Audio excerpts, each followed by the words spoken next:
Make sure we've got some audio. Testing out a few new options. Seeing how this is working. Let's get that feedback loop going real quick, where we'll hear it. Yep. See if it's loading properly. So we're trying something else out.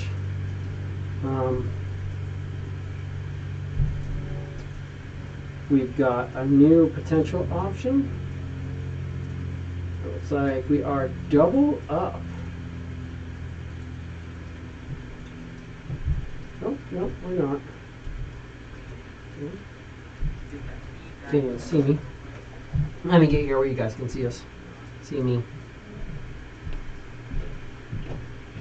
Right, so that's working. Looks like we've got audio. Looks like we've got sound. Make sure. One last thing. So that's working. Double up. Cool. Oh, well, welcome to a slight late start, but I'm going to get going anyways because I'm here. And so you guys can be here with me. Don't need that. Let's just make sure that we got everything all set up. So we welcome you to Weave-Blight episode 9. We will be starting off a little bit late. As those of you who've done tabletop gaming come to understand, it's not always the easiest thing to make sure that everything's working right.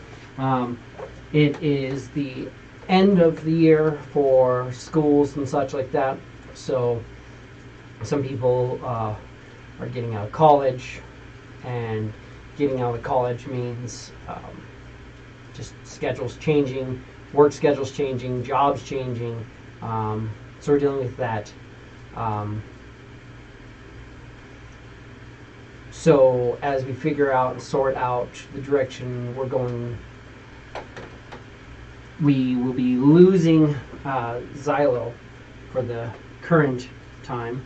We just pull open the Weave-Blight campaign and we'll just get going through. Okay, of course it's not going to let me, because why would it let me? There we go. So we are down Xylo today as he sorts out the direction he's going, and that's understandable. That's where we're at. Reed, who joined us last week, was a temporary installment, but is going to be long-term. If you follow us with Oceanbound, be more centered because it's not that person right now. If you follow us with Oceanbound, you'll see Reed is also Norin. Norin is our warlock of the depths, worshipper of the god Hafgufa, and he also works in the nuclear facility field, doing awesome stuff for sustainable energy for the future, and just projects lined up. Usually it's good. It's more of a like, he's gone for a week, he's back for a month, gone for a week, but it's just been like project after project, so he's been just stuck away for a while. He came back, but he has to leave, but he will be returning very shortly. He's on a short trip to Switzerland to go work with that, and then he will be returning, and we will be rocking and rolling with Rig/Norin on Tuesdays or on Wednesdays for longer. Rain, unfortunately, well, not unfortunately, fortunately, is on vacation, and so he is traveling. So we will be down Rain today. Low Pal/High Pal should be here shortly. Just finishing off some personal errands and getting a ride in, but should be here shortly if all goes well. So we'll have Low Pal and High Pal shortly. I'm here, Mist. I will always be here from when we start getting the stream set up. I set up all the stream, I get all the feeds, all the cameras, all the lights, everything all set up and ready for you guys. I like that. I just got a notification that I just went live, apparently. I don't know if you guys knew that, but apparently I just went live. I guess I can get that going, pulled up as well. But let's see if I can't. Quite right. Need that. Okay. You're not supposed to be switching on me. Just stay. No audio. Figure out why it's trying to. There we go. Now it's looping. Cool. Sorry. Just pulling this up so that if anybody's chatting, unfortunately I can't have every chat available at the same time. I have most of them up here though, so if anybody is chatting, I'll see it in theory.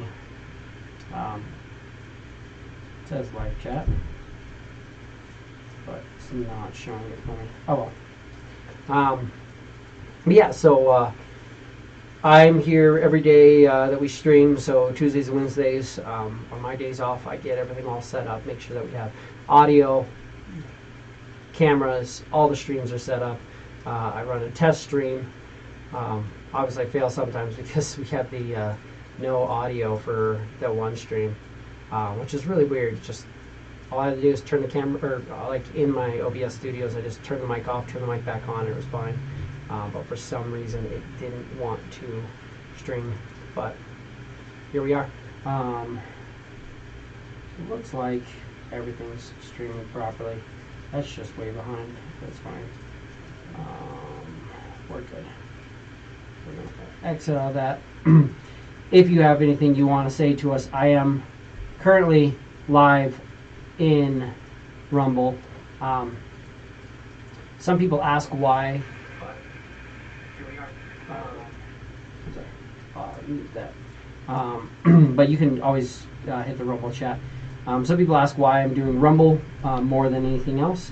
And honestly, the big reason that I do Rumble is just because Rumble A has a really good infrastructure set up.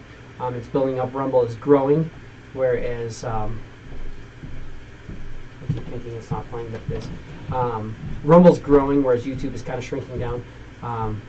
YouTube also has tons and tons of hoops that you have to jump through to get set up. I already have Rumble going. Rumble is working with us. Rumble is promoting our video. We get way more views on Rumble, even though less people are using it. We get like no views unless it's unless you specifically click the link and go watch it on YouTube. And then when I rewatch the videos, when any of us rewatch the videos, we tend to rewatch it on YouTube. So I'm sorry, you rewatch it on Rumble a lot as well, to the best of my knowledge. And so our views are pretty low on YouTube. It's even hard for me to find us on YouTube. YouTube just, they are really big on you have to bring them a package. You have to bring them this huge thing and say, this is everything that we're offering for you. Whereas Rumble, you can be like, hey, this is our idea and we want to try it. You know, when we're like, hey, we want to try getting the stream going.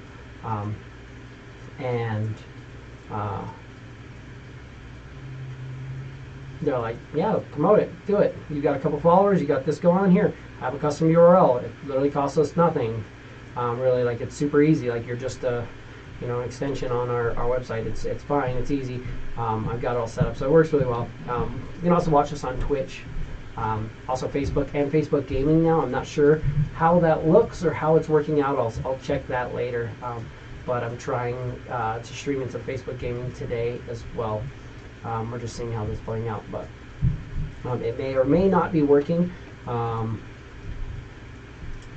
We'll see. But so we're gonna have a couple people joining us here in just a moment. Of course, our DM should be with us any moment now. Said he's gonna be about 15 minutes late. Just work schedules, dealing with that. But once we get here, we'll continue on with the Weave-Blight story, getting a feel of what's going on. But the biggest thing you can do to help us, because I look at this and I see the situation and it's hard. Skipped around, but unfortunately Xylia will not be here for a minor medical reason, just dealing with stuff. So that's kind of where we're at now. So I'm here. I'll be here every week. If nothing else, if it comes up and it's just no one else can be here at all, I'll be here for you guys, and you can just come in. Join the Rumble chat. Go to rumble.com/DND on a whim, and you'll find us. I've also got link trees pretty much everywhere for it. And join me in the live chat. I'll directly chat with you guys and go through. I know there's a couple of you watching on Rumble right now. I see that there's viewers, so we're live. Ask me questions. Let me know what you're thinking. Say anything. It's fine. And we can just work out with that. That being said, no matter what, I'll be here for the audience as long as I can be. I want to try to build something up. I want to try to show that there's options for tabletop gaming and such. That you don't have to have famous actors or celebrities or stuff like that in your game to have fun. I know we have a lot of pressure on some people because of the fact that we're streaming. So the big thing you can do to help us is, like the videos, subscribe to the channels, and comment. Comment and engage. Just let people know, because I feel like part of it, if we had half the people who watch our videos leave one comment, people would engage, and some of the other players would see that as well. I see it because I go through the analytics. I know people are watching. I know that there's views. I know people are engaged, and that there is, albeit a small demand, there is a demand for what we've got going on. But they don't necessarily see that unless you guys are engaging with it. That's where they'll really see it. I can tell them, but they don't see it, they don't feel it. So it's really important, as well, that you guys just like, comment, let us know what you think. Even if you don't like it, just be like, hey, this should be your last video. Comment that. Well, that's fine. We'll figure it out. But there's lots of people watching. There's lots of engagement. We just love to know what you guys think. So subscribe to the channels. It's a big help. Watch us on Rumble or YouTube or Facebook. I'm trying to load into the Facebook Gaming, but I've never played around with the Facebook Gaming. A lot of it's new. It's the whole creator dashboard that I have to play around with and get a feel for. But I think I have it set up today. It's hard to say for sure. I can't 100% sure know. Oh, we got a message as well from him. Cool.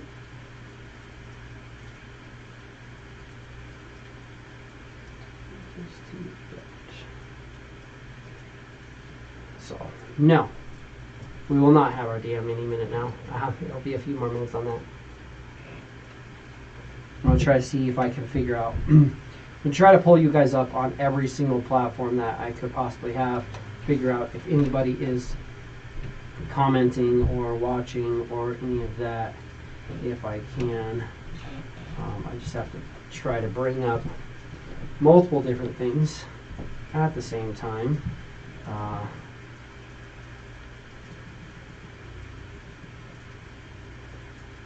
Here. So I can bring that up, I can bring this up. This is live. Are you showing us or are you not showing us?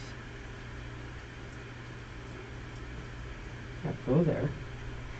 Bring this or you not? Are you showing us or are you not showing us? Can you mute? Yeah. Okay. Alright.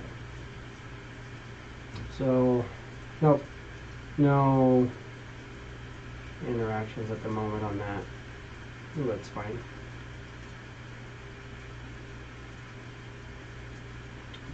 That's fine. I'm here.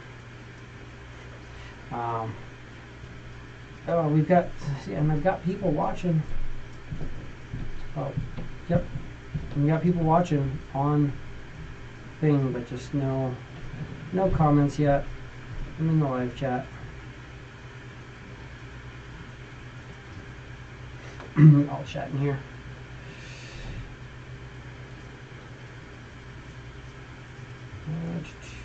Make sure you guys can see I'm here in the live chat.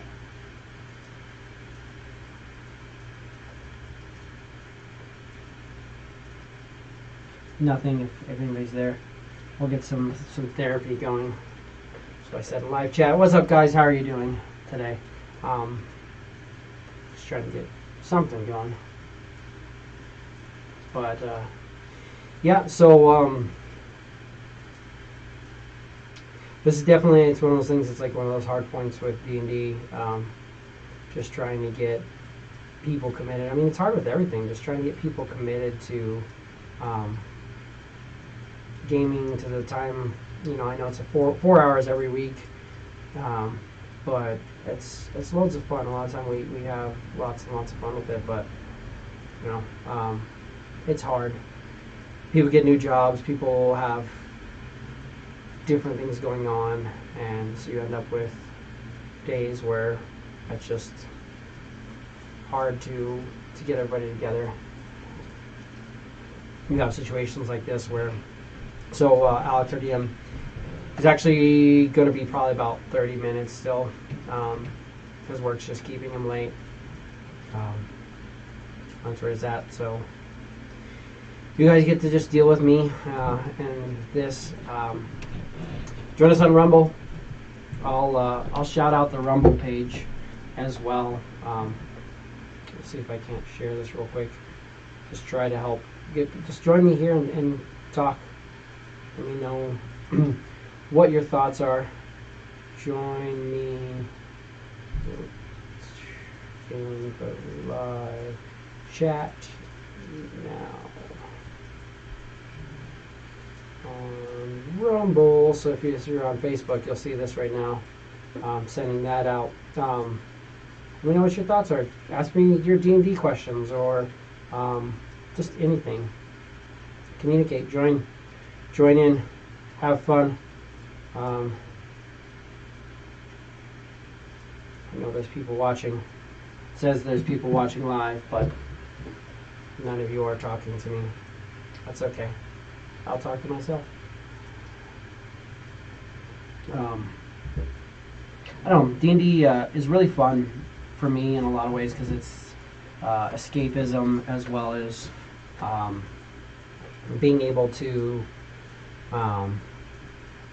it's like most gaming, you know, there's escapism, there's goals, there's challenges, there's things that you go up against, but also it's the sorry, I'm just leaving the rain in the background because I just feel the rain right now. So for audio, if you're wondering why there's a static, that's rain ambiance in the background from when the group was on the Forever Scene Hills in the forest dealing with the rain. In our Tuesday game, or in our Wednesday game, I always mix them up, for Oceanbound. which has a lot of interesting things coming on. See more people joining in chat. Jump or join in on videos. Hit up a chat. Say anything. Give me your thoughts, your feelings. And I'll just keep talking until I do. I'm just watching the Rumble, so I don't have any other chats up right now. So you've got to join us on Rumble. I shared the Rumble page on my Facebook. It's also in my link trees if you're watching this anywhere else. Join us on Rumble in the live chat. That's where I'll be taking questions if you have anything, or thoughts or inputs.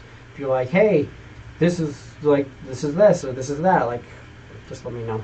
But going back to what I was saying, so like the reason I really got into tabletop gaming, what I really love is like a lot of gaming, it is that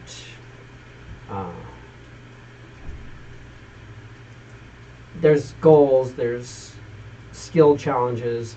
You have to think on your toes and come up with stuff. But it really allows you to do it from really any angle whatsoever. As a player and both as a DM, it's really nice because as a DM, you can come up with a puzzle, and I've had one for, I'll come up with just these crazy intricate puzzles with like several layers and different like difficulties and different things that the person has to overcome, and then they'll just come in with something like super basic or like with a great idea, and they'll just be able to take the trap, take the challenge and beat it with using thinking like completely outside of what I was expecting. And then at the same time, I'll have times where a player will, or I'll have a relatively simple skill challenge or dungeon or whatever, and the player will, some of the players will come up with the most intricate, complex ways to go about it, and really like make it a lot harder than what I thought it would be. So it's just really interesting to see it. So it's really fun to watch the players come up with new ideas, and then as a player to come up with new ideas and be able to play around a skill challenge, to embody a character, to try to come up with like ideals and this to who you are as that character. It's a lot of fun. The combats I've always really enjoyed, especially in Weave-Blight here. I've really nerfed myself a lot in a lot of ways. Playing as healer artificer is definitely a difficult thing because you are a half caster. I've only ever dabbled with little bits of artificers as NPCs, in which they weren't really like important. They were never like the main, or dealt with them as I have done the artificers as high level characters as well, where you have a lot of these breakpoints. The low end, there's not a lot of breakpoints, so I do feel like I'm definitely making sure that I'm keeping myself challenged, and that's a lot of fun. So I do have fun with Mist. In the combats, I really have to think of like, triage, like what's important. Will this person survive if I heal this person or that person? So it's really fun, and just getting a feel for the character. But we've had tons of different times. I've played so many different types of characters and being able to really just have fun with it, and it's something that's really great. Again, more of you are hopping into the live chat, or on Rumble. I see there's a few of you watching. Just hit the you can hit the add comments. Throw out a comment. Let me know. I'm in the live chat watching right now, so I'll entertain anything you have. It's one thing I wish I could do more while we were playing, just to hop on the live chat and talk with you guys, but it's really hard to. It's really hard for me to play the game and stay involved in the game and do this. So we kind of are trying to put on more of a show where people can watch. I do have some ideas for a D&D live chat type show, which I will have set up relatively soon. Hopefully by the end of this month I might actually have it set up, but it's just depending on how things line up. But it'll be really fun. So again, I see you guys in the live chat. I know where the delay is. I'm going to hit this. I'll do that. That way I can see how far off my delay is. I think I'm at a 1 minute delay. So I know you guys have heard me say something in chat. So just hop in chat, say something. Let me know what your thoughts are. Have you ever? Yep, there it just went. So that's how long of a delay I'm on. So that's about a minute. But what are some of your favorite characters you've played? What are some of the more challenging characters that you've played, or some of the more challenging things that you've done? Just let me know. I'll just keep talking. We do want to do a world building show that will be more interactive and talking to the audience, and less of us just trying to kind of put on a show. Or for tonight, me just putting on a show for you, just trying to kind of talk while we're getting everything sorted out. Yeah. I know there's been, I've been in so many different groups with different tabletop gaming, primarily D&D, Pathfinder, things like that. Midnight, which is a 320 based system. Midnight was really fun. So Midnight is a 3rd edition type of game, but a little bit more involved, which there's just one god, just one evil god, and he basically he managed to cut off the mortal realm from all other gods, so all divine magic is evil through that one god, and that's it. And to protect his rule, basically outlaws all magic, so magic items are considered against the law and whatnot. And it's a really fun campaign. Midnight is a really fun game. It's not really a campaign. It's its own kind of standalone thing.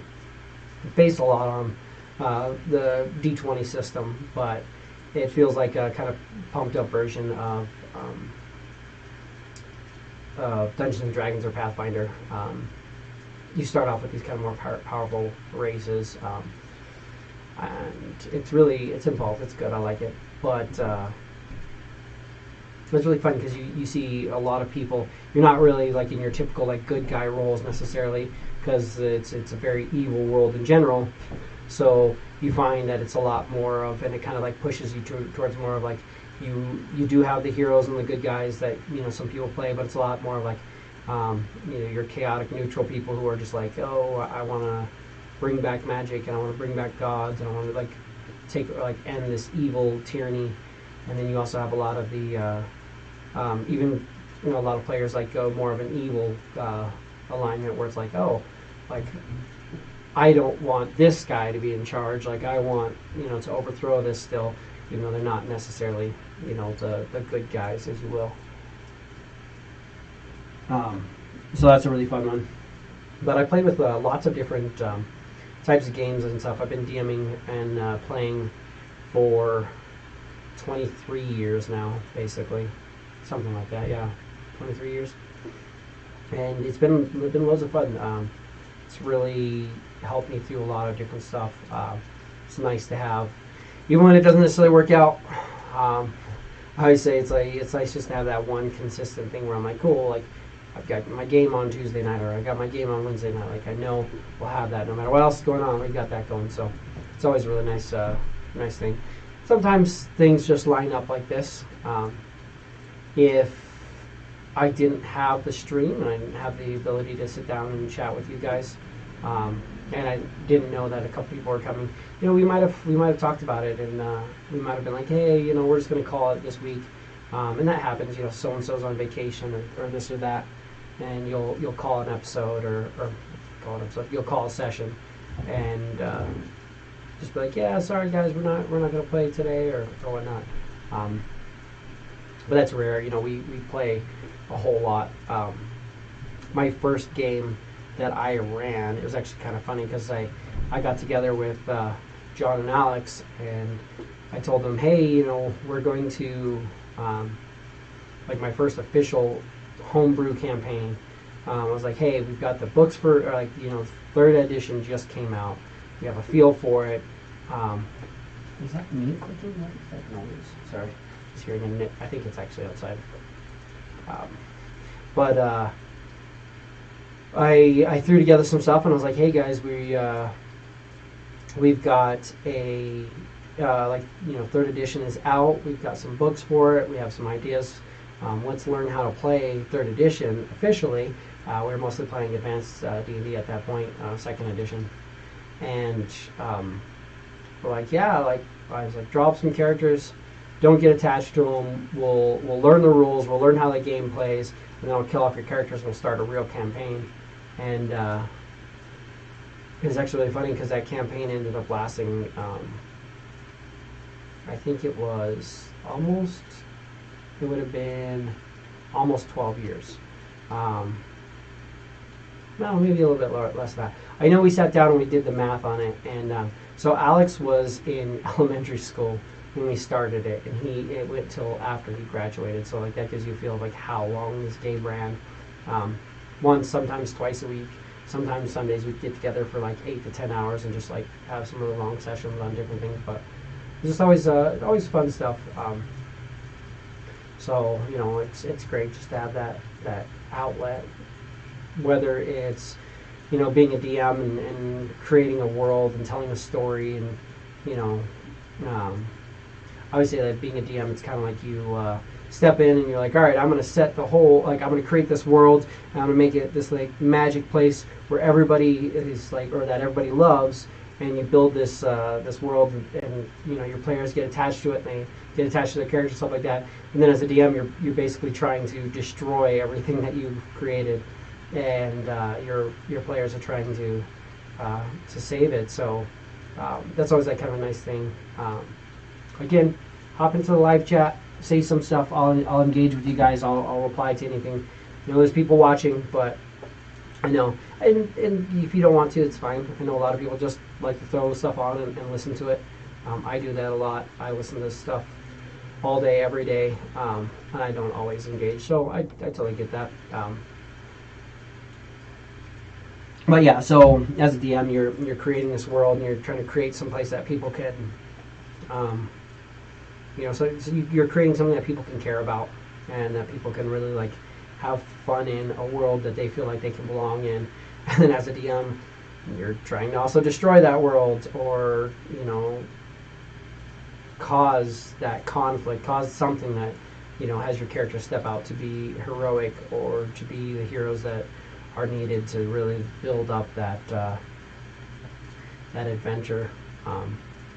This is going through. We should have somebody joining us any minute now, in theory, but we'll see. I'm just going to kind of chill till then. I realize my curtain's drawn. Just now I realize the curtain's drawn. Like that. Wow. Amateur hour over here, allowing the curtain to be partially off. No, I'm like, oh, it's not fixed yet. And then I realize that I have a minute delay, and I'm still sitting down. There I go. I just got up to go fix it. Boom.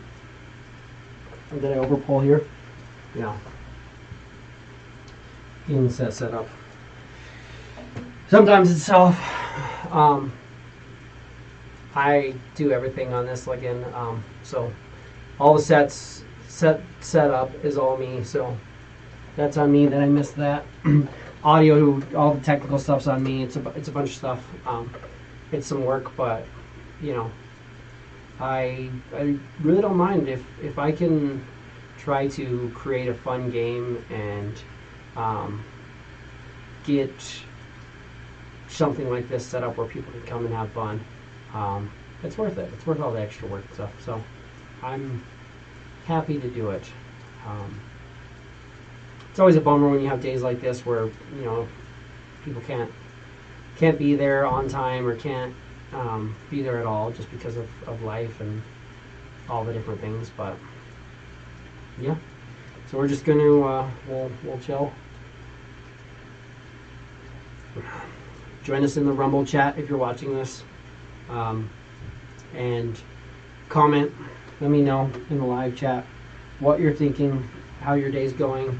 Tell me your D&D stories, and whatnot. Just let us know what you're thinking. I know there's a lot of people, and it's kind of funny because I run into so many people, and they're like, "Oh man, I'd kill for a game. I'd kill for a game. I'd love to have a place to play. I'd love to have a consistent game. I'd love to have this." And then you try to get it set up, and you end up not always working out. So I know it's hard for a lot of people though. But comment in the chat. Let me know what you're thinking. I didn't have anything necessarily planned to chat about because I thought I was only going to be alone for about 15 minutes and then we were going to get started. But apparently it's going to be a little bit longer than that.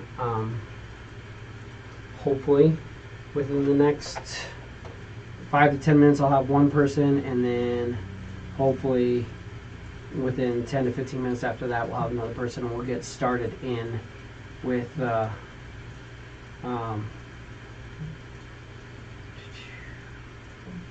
no, sorry. Sorry. There we go. But yeah, so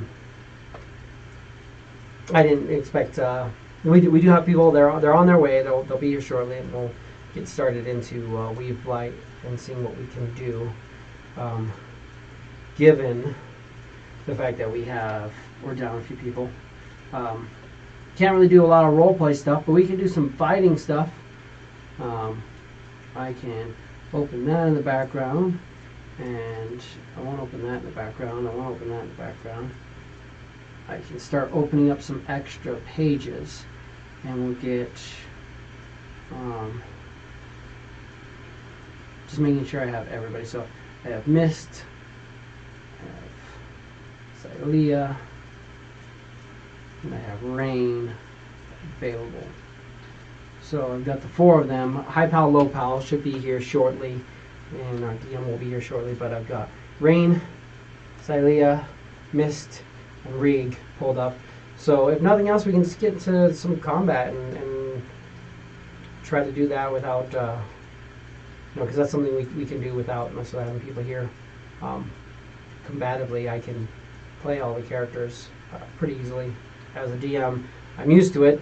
If you saw last week and the week before, mainly of Oceanbound, you'd have seen we got in a situation where it's just like, normally the boat is supposed to be protected and the ship was supposed to be protected, and they would kind of go out and do their own do their things away from the ship. But every once in a while the ship would encounter something, and so that would leave you with leave us with like lots of NPCs.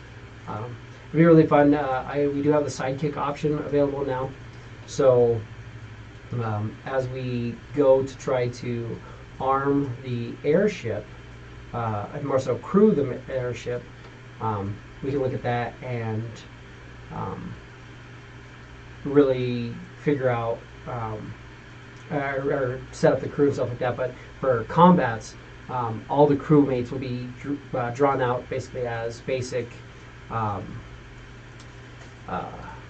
sidekicks, and so each player will have a couple of sidekicks for crew combat, for ship combat. So that'll make sure that everybody else is being kind of included in. And it's not as much of me just playing everything, but we'll see how today goes. If we get in the combat or what Alex has in store for us today. He knows that we're down people, and we're still looking to kind of like push into some Weave-Blight stuff. So we'll see how that all plays out. But he'll be here shortly while he's on his way, and while we're waiting on Low Pal to join us with his brother High Pal. Again, go to rumble.com/D&D on a whim. It's in all of our link trees. Anywhere you're seeing this, you should see a link tree as well. So hop into the live chat. Let me know what you're thinking. I see people in chat, but no one's saying anything. At least answer my question. I asked a very important question. I just said, "What's up, guys? How are you today?" But feel free to hop in the chat and connect with us.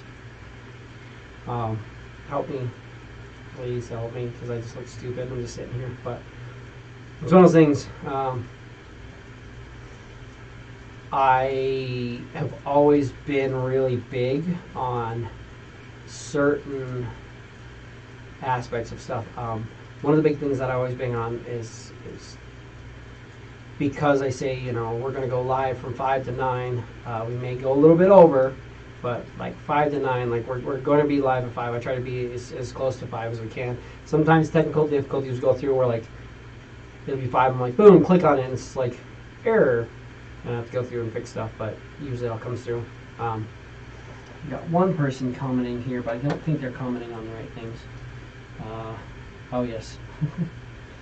My mom is commenting on the Facebook, so she's watching on Facebook. But trying to get the Rumble live chat going. Oh, if I can get it set up. Is it playing? I backed out, so now I have to reload. Make sure that the audio is down. Okay, good. But yeah, feel free to join. I know there's people, I see that there's people in the live chat, which means you're watching the video live. So just type in the comments, let me know what you're thinking. I can't see who it is who's in the comments, so I can't directly, or who's in there unless you actually comment. That's the only way I can actually see who you are, but feel free to check it out. If not, it's fine. I'll just still sit here and just chat. But yeah, so I could have waited to go live until we had more people. Probably should wait to go live until we have more people, but like I said, D&D for me, it's a really great outlet. Tabletop gaming in general is just a really great outlet, and I really just one of the important things for me is just the consistency, having that thing that I know is going to be there every week. So going live like this and just kind of BSing while waiting for everybody to join, it still allows me to have this moment, even if I am just by myself for now. It still allows me to feel like this is sit here. In addition to that, like, I know not a lot of people, I mean, there's people watching. I know that it's probably, listening to me talk might be super boring, and you might be like, this is lame. But either way,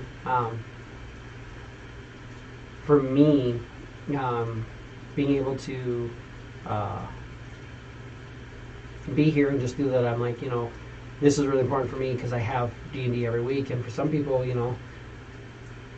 I don't know, maybe one of the people out there who's watching, like, this is something that they look forward to every week. So just in the off slight chance that one person who watches us every week is like, oh yeah, like, I'm excited to watch that, because I know there's certain things that I get excited to watch. I have some of my podcasts or this or that I'm really excited, and then you pull open your app and you're like, yeah, cool, it's gonna go live any minute now. You're sitting there like, where are they, what's going on, and then like 20 minutes later, maybe you get a notification on a different app, or something like whatever, and they're like, oh, sorry, we're not going live today. And you're like, oh, and it's just kind of that bummer feel. So I don't want that, if I could do anything to avoid that. So because of that, like I say, we go live at 5. That's the mountain, because we are in Colorado, so like the Denver time zone. But I'll do everything I can every single week on Tuesday and Wednesday, so long as we have these games, to make sure that even if it's just me, I'll be here, I'll go live, we'll chat. You can get into the live chat and let me know what you're thinking.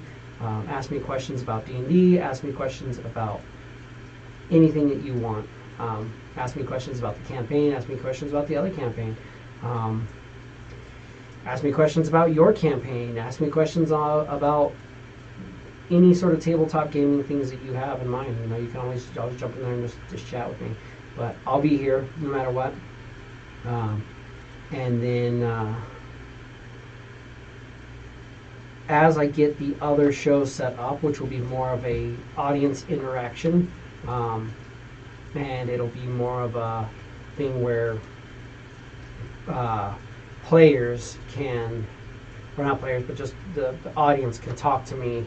I'll have the multiple live chats brought up, and I'll be directly interacting with everybody. And it'll be still in like a very kind of role play feel, but we'll go over world building. We're going to go over character building, building magic items, combining magic items, changing magic items, homebrewing spells, how to adjust spells and stuff like that, so to like add flavor context to it without actually changing any of the game rules to keep from like breaking anything, all the way to how to have fun and just break all the rules and make stuff that's just crazy, ridiculously overpowered, just for fun,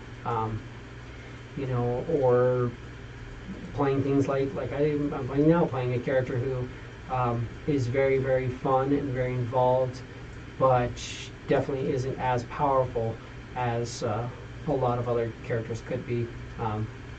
If I was just a third level cleric, especially a cleric with the life domain, I would have tons and tons more options for healing and keeping people alive. But that wasn't really like the idea. It's not just about making the most optimal characters, but just making fun characters. Your charisma dump stat warlocks, or your blade dancing bards, or just all kinds of different fun stuff. Like there's lots of fun characters. So we'll be talking about how to build different characters, and we'll be talking to people of how to make. Maybe there's a hero from a comic book or from an anime or from something that you like how would I bring this character into, how would I bring this character into D&D world? And I'll go over some of that, and we'll talk about that. World building, how to build towns, how to build markets, how to build build a culture inside of D&D. So we have somebody here. Not sure who it is. We'll see. But yeah, it's lots of fun stuff. So we'll begin that set, and then if we have days like this in the future, I'll have that set up as well as this set, so I can always just do the chats, the tavern talks, if you will, and we'll have everything set up for that. So that'll be a really fun option, and then we can always just literally swap sets once everybody's all set up. So it'll be like this, but it'll be more interactive. Not that you guys jumped into the chat. Did I have stuff in your chair? I'm sorry, I forgot. No, you're good. It's all cheap. He's all cheap. It's not in the way of anything, actually, so we're fine. We're chilling. Oh, hello, everybody.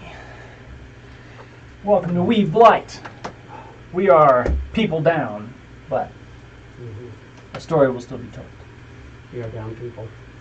Indeed. Have you heard any word from our friend Lopal?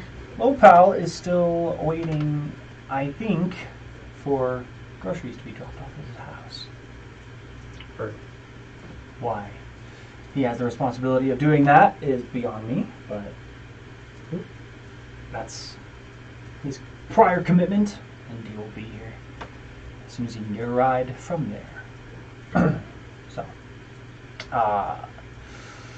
yeah, you explained the others. Mm-hmm. Yeah, one on Vacation. couple sick or recovering. Mm-hmm. As does humans. As does humans. Yeah, Absolutely. so Yeah, I sat here and I talked to myself for 45 minutes, excellent. and that was fun. That was Would great. you like something to drink? I would love something to drink. Yeah, something to drink would be fantastic. That'd be good. My little Stein gifted. We've got minis. I will pull out. Thank you very much. Mm-hmm. My mini is over here still. Nice. I'll be ready for it. That's so fun, man.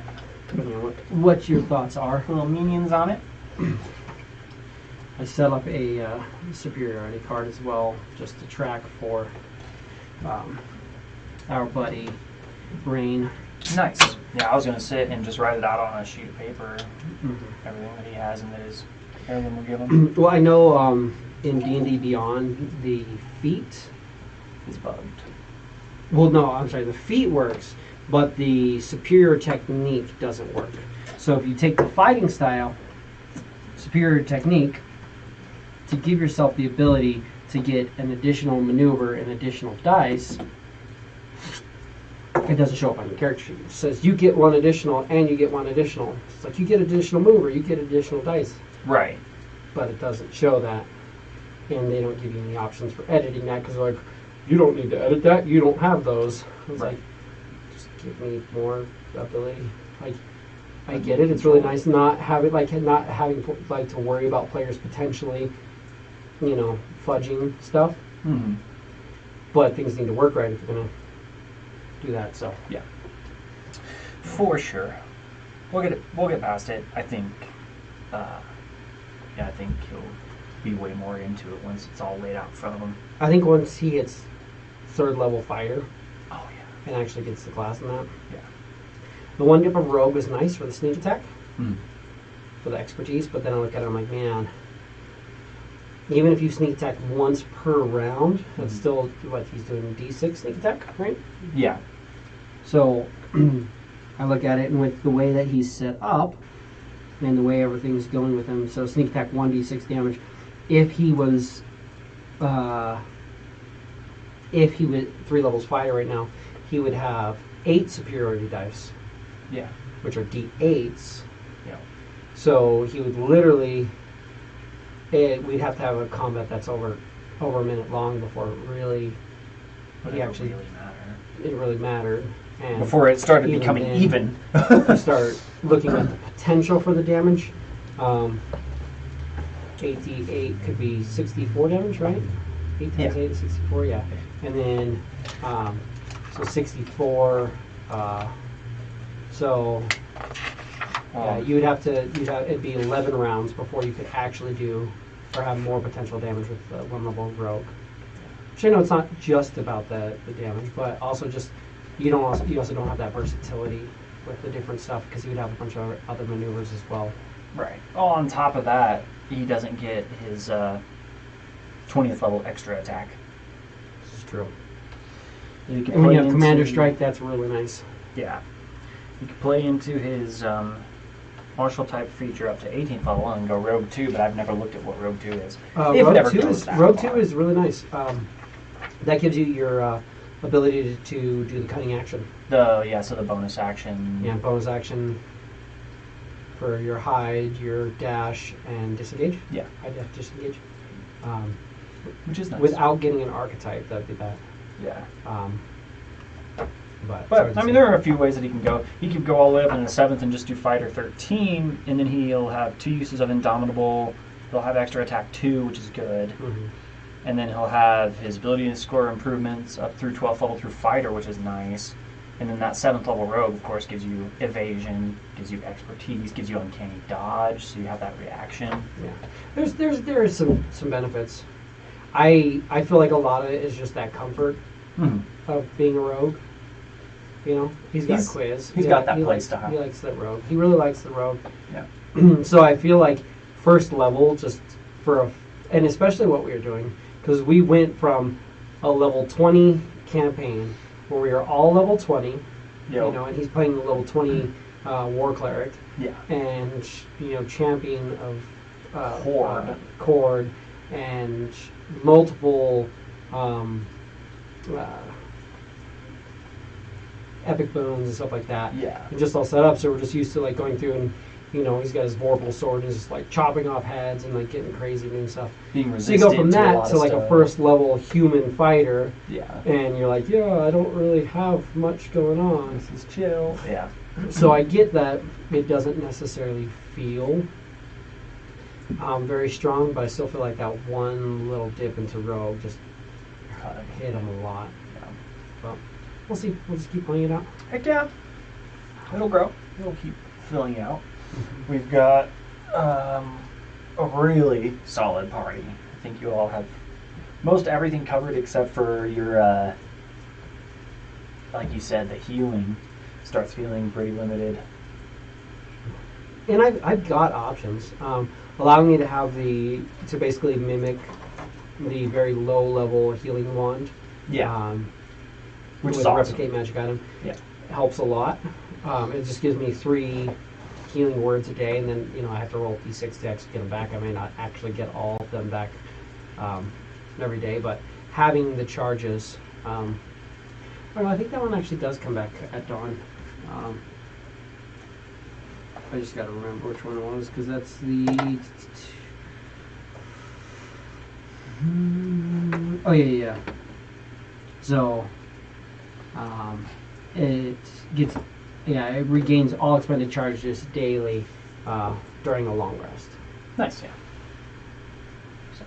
3 charges healing word. It's not a whole lot by any means. Still leaves me having less, even if I include that. If I included that and I included my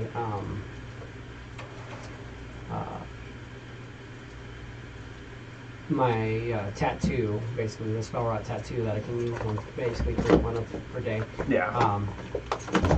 I still have 1 less spell slot than any other character of my level, so it's just the versatility. But that's the thing, like artificers have this crazy good versatility, and you can like really pump up your cantrips with like arcane cannon and stuff like that. Yeah. Or you can get your cannon to like do the extra damage if you're artillerist, or you can get like really cool like combat mage stuff if you go the armor. Mm-hmm. But trying to like getting a class that's like thrives in versatility, and then trying to just focus on just healing, so it's like, oh cool, like it's not good at focusing on one thing as well as just being versatile. Well, you're still kicking ass at the herbalism and the glass blowing and really trying to create some stuff. If your dice were more friendly to you, This is true. they'd be pulling through a lot more. Mm-hmm. But already in a world of relatively limited magic, you're doing, I think, really great. Oh yeah, no, and I'm fun with it. Yeah. It's fun to keep myself challenged, for sure. But Your AC and your defenses in this last fight made such a huge difference. yeah, and that was one of those things too. I was like, well, I have to really steer into like the high defense, Yeah. to make sure that I am capable of like sustained, because part of being able to do what I'm doing is about being able to go in and take a hit or two myself, and also just deflect a lot of damage. Yeah. Otherwise, Just pinched my finger in that socket. you pinch your finger. When I plugged the brick in. That's not good. It hurt. Dude, my hands are all messed up. Yeah, just from crafting? Mostly from a banner. Oh, yeah. I got a big chunk out of my hand here. Oh. That one is like I cut down to the nail sideways, and it mostly healed up, and then but also left a chunk out. I didn't even know what I did there. I just had this cut on the side of my hand there, and it's all of this hand. Every finger is slowly getting more cuts. I had a little one on the side of this one too, and then one on the edge of the thumb here. So everything with pinky, just every day I have a new cut. The left hand getting annihilated. I don't know what I'm doing. All right, it's fine. Slowly becoming Vecna. Possibly. No worries. I thought that would be a fun one to do too. Oh, yeah. Like a full Vecna costume. I was thinking I would do like really cool like paints, to make my hand look like translucent and skeletal, Yeah. and then do from the elbow up like a little sleeve just to make the arm look thicker. So then it like looks like it cuts down to like a skeletal arm. Yeah. And then doing a glove on this hand just to kind of make, or like this arm, just make the arm look bigger. That way this hand looks smaller and skeletal. Do like a dead eye contact with like a big, I guess a big gouge coming off. Yeah. That'd be really fun. Oh, yeah. Yeah. Or a lot of really cool like makeup tutorials and shit on how to do that stuff pretty easily too. Mhm. Yeah. I know how to do a lot of it. It's just practicing, because you know how to do something, but then you actually try to do it. Mm-hmm. Like I know how to do a backflip, Right. but I can't actually do a backflip because it just doesn't work right. I'm not very good at backflipping Mhm. either, for that reason. Like I know how the science works, but it just As soon as I get upside down, my body like tries to correct. I'm like, cool, stop. yeah. You're trying to fix the situation and you're making it worse. Yeah. Like the one trick that I couldn't do on a trampoline. So sad. Right. But I got a message from Lopal. Lopal is still delayed. So what I heard. So, depending on what you do, you are the one on watch through the night shift. And we have kept the dog as well as the hobgoblin alive. We have kept them both alive. They won't regain consciousness till after they gain a long rest, but you do have a night's worth of watches to get through. This is true. So yes, the hobgoblin, we stabilized, and then we stabilized the dog. Well, the dog's to stabilize itself, right? Yes. Yeah, because I didn't actually stabilize the dog. Not that I would. You didn't acid it, supposedly, and yeah, it rolled and it stabilized. Yeah. Yeah, so, I mean, I'd have everybody else go back to resting. Okay. Fair enough. I would. See how Xylia is. She fucked some shit up and then she is not feeling well this week. She said, I just want to see what's inside the hut. Of course it is. Hell yeah. Works for me. That was some good shit. Got this guy.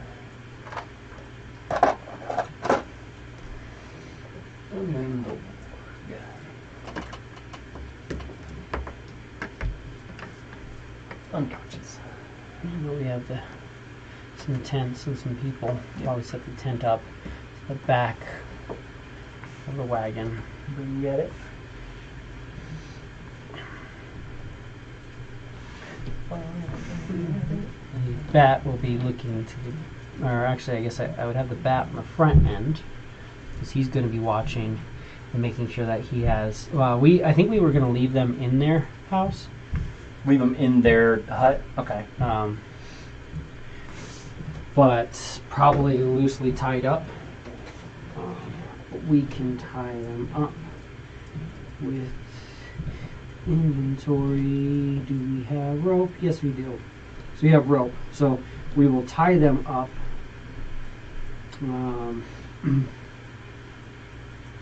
With I need to bring up Lopal as well. Sorry, since he is not here yet, I will have the characters brought up. Have to bring them all up to.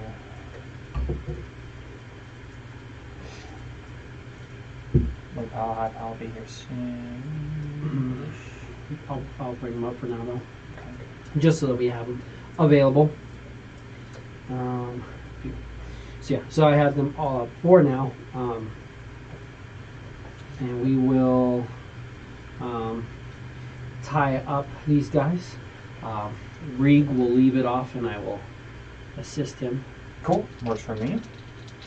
Tying them up. Keep them in their hut. It's a 22.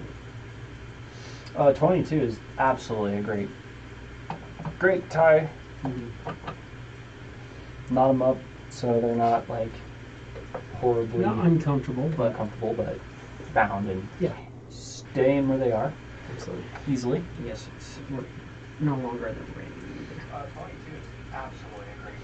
I don't know why you just ran. We have outside sound. to kill that.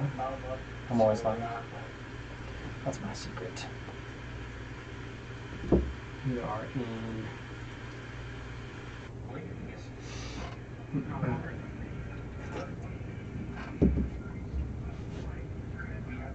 So, got one more to pull up. Sure why. When I try to change audio, it forces us to do this.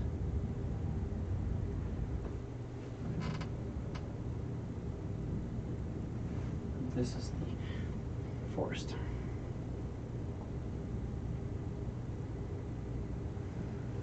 Oh, let me keep it muted there. I don't know. It's weird.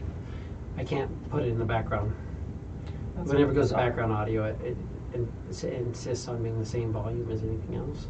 I have the volume turned down, but it's weird because it really tries to set to whatever I have the audio volume set to on my phone. That is really bizarre. Just lots of it's because I have multiple channels up. Mm-hmm. But so we tie them up, and we will rest. I will have both of my guys doing the watch as I attempt to fashion together. I was working on a healing potion. I have 2 days where I did not do very well, but I'm trying to make sure where I'm at. That. So I would be working on making a healing potion. Do I have healer's kits still? Do still have healer's kits for now. I think so, yeah. I remember buying more, I just didn't know how many I had on hand. But it looks like I have 15. Let's see. 15, 16, 17 on hand. So that works for now. I'm good for those kids. So yeah, so I would be attempting to finish crafting this potion that I've been struggling with. Okay. Easily. Alchemy? Give me an alchemy, yeah. Hey, that's a 21. Yeah, oh, absolutely. Finish that up real good. Not an issue. So I will add one of those on, and I will remove the early costs. Which is less than full cost of the things, which is nice.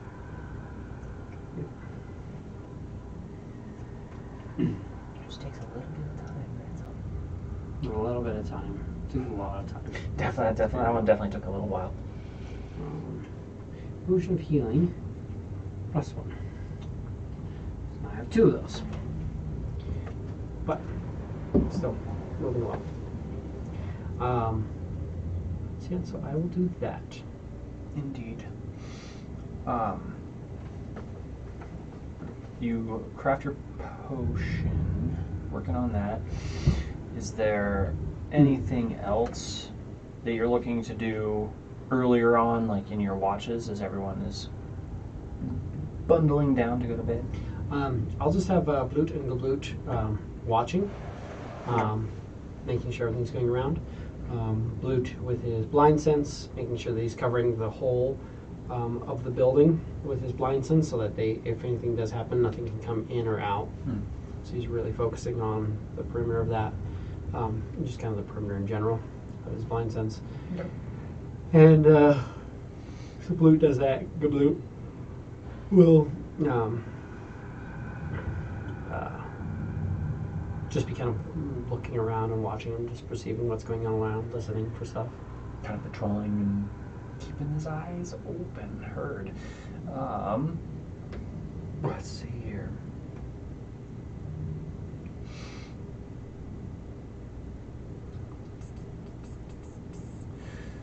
All right.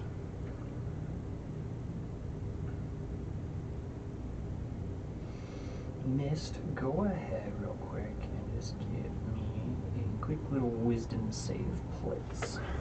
Wisdom save. As you are starting your watch into the night.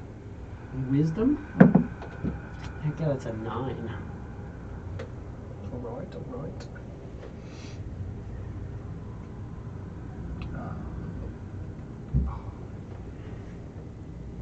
Good. And then I'll need some random encounter roll, if you want to give me a d20 for that. As your first watch. 15 for the first watch. 15 for the first. Would be a good one. We know that one's a good one. Yeah, we know. We've dealt with some of these before. But it has changed slightly in the Oh yeah. time that we were rolling. I change it up every once in a while too, so you guys don't get comfortable with Keep guessing. what it is. It's always got to be up in the air. Plus now it's going to completely change a little bit because a lot of it was like crew development and things like that. Like certain things could come up. You guys pretty much bailed on the entire crew, so Right. that changes a little bit. Based on where you were at, and actually I'm pretty sure this is the number that you rolled for him, so it's become null at this point, other than what is also happening at the same time.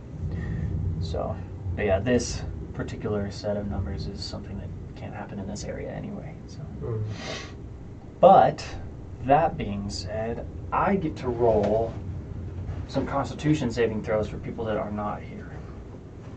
Great. That's good for them. That's great for them. It's fantastic for them. And the DM gets to roll their dice for all of this. Xylo for a few nights with his advantage. Okay. And then we've got Xylia. Okay. And Xylo's not even here. Is this him like keeping pace or what?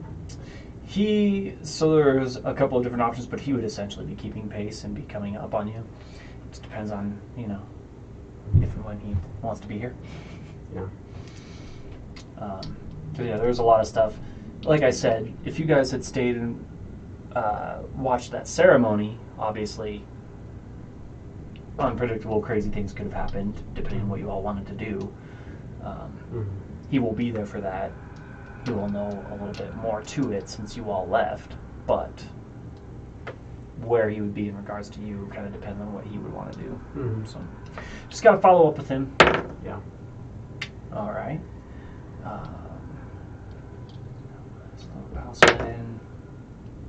Okay. Good. Very good. Give me an insight for this first watch. Just generally. That is a 1. Excellent. So everything seems to be going normal for a typical night of watch. Yeah. You're pretty deep within the blight. You're not hearing a whole lot of wildlife. Just a slight wind through the trees here and there, but just a dead, quiet night.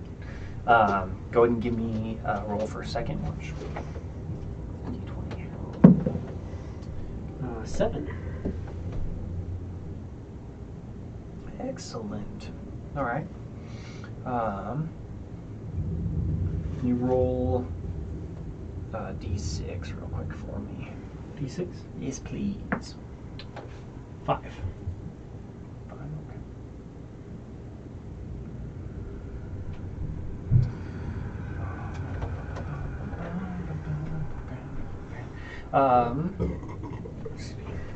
In your second watch,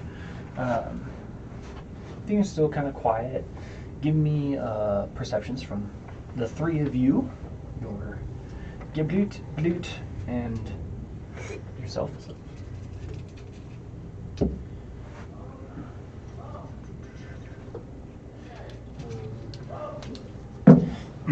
Blut, with his blind sight 60 feet, is at a 5. Geblut, really keeping track of everybody, is at an 18. And I, oddly enough, am at a 17. Nice, okay. Does not make much sense for him. 18 and 17 then are the main ones that you got. Yeah. Good. So 18 and 17, as you're kind of sitting there, it was Geblut too, right? Not Blut. Geblut got that? Mm-hmm. Yeah. Geblut and you, which is so funny, it's not the bat, but we'll kind of hear off in the distance what sounds like kind of branches cracking under feet. Quite a decent ways out. It was relatively loud, but it's far off, so you were able to still hear it. And you kind of get like a faint, low, bassy, almost like moan sound from it. A little breathy. Give me an insight or a medicine, whichever you prefer. I don't know if you That'd be a 10. 10's fine. 10's good enough. Sounds like maybe something zombie or undead wandering through the trees. Okay. And do you have dark vision or no? No. No dark vision. Yeah. Okay. You hear it a ways off through the trees. Both my guys, one has blind foot 60 feet, and the other one has dark vision 60 feet, but I have nothing. Okay. Yeah, wouldn't quite be able to see anything just yet, but you can tell whatever that sound is getting louder, and it's coming towards this area. Okay. If there's anything in specific you would want to do in prep. Coming from which side? Coming from the north side of you, the direction that you're heading. I would like to take the horses. Make sure that these guys are kind of off over to here, where the hut was.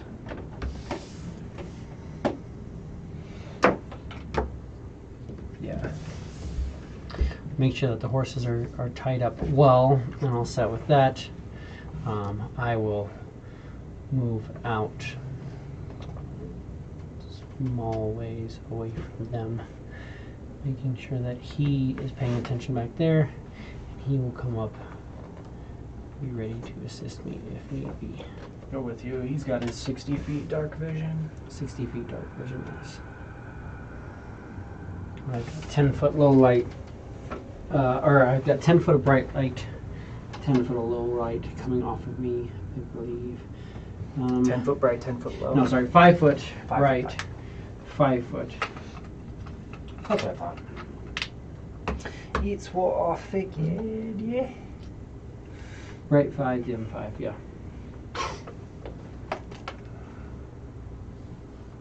Oh, exactly where, but you know. Yeah, I didn't expect us to need necessarily To know be where all the chilling. trees were. Yeah, no, it's all good. Not too worried about it.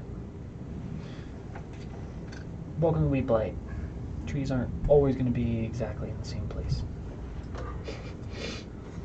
It's fine.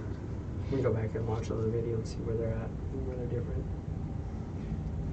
This guy actually at one point hit me, and he wanted to hit me because he checked me where the tree was supposed to be. He's going to be the trees.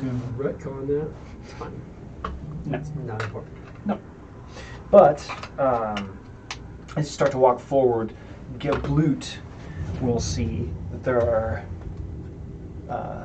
these smaller little bodies, appear to be zombie goblins walking through, just nice and low to the ground, and kind of, some of them are almost like crawling their way forward, but they are looking like zombies. Mm-hmm.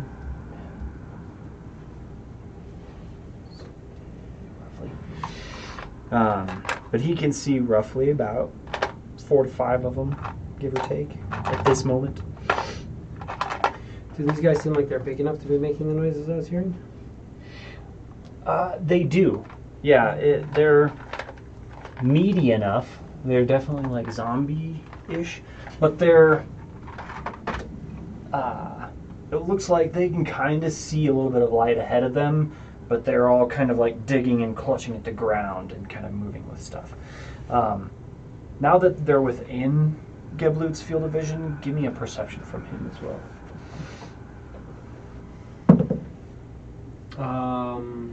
20. 20, yeah. He'll notice that they do seem maybe like a little glossed over. Like, almost like they're wet, covered in something. It doesn't seem like they're actively coming towards you yet. Give me 1 second. I have to step upstairs for just 1 moment. Of course. I'll let you feel free to do whatever. I'll be right back. Yeah, of course. No worries. So as we take this miniature break, some zombies coming through the trees towards mist. I do want to thank you all for watching. Welcome to Weave-Blight. We have a lot of people with a lot of weird circumstances, as most D&D games go, where, you know, they have vacations that they plan for, you know, months and months and months in advance, and then all of a sudden I was like, hey, do you want to join a stream D&D game? And they're like, yeah, and then, you know, like a month or two later, they're like, oh, that's right, I also have a conflict. Totally fine, totally great, but, you know, life happens, things happen, but we push through. In case you didn't know, or in case this is your first time tuning in, I am Alex. I've been DMing for,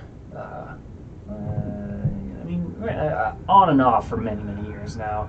I DM'd a little bit way back in like middle school and high school for my friends, and then I've been playing D&D for, oh geez, like 23 years or something like that now. It's crazy, but I'm loving it, and we've got a solid group of people just looking to, you know, tell a story.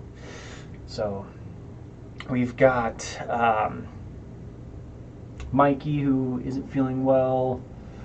We've got Low Pal's got some delays getting here. Usually my dad's his ride. He's the one who's out on vacation. And Xylea, she's not feeling well either. Some dental work that's just kind of kicking her butt a little bit, which I've been there. It's not fun. So, yeah, we are chilling. Be sure, and if you can, subscribe, click like. If you've got a group of friends who are into, you know, like 4-hour-long D&D sessions, or at least just seeing different content, even if, you know, you're seeing this and you just want to show some support, that'd be really cool. Just a quick, easy, free stuff, like, comment, share. That'd be really great. We'd love your support. The sooner that we're able to amp up those views, the sooner we can have like an actual searchable URL through YouTube and things like that, which is a great help.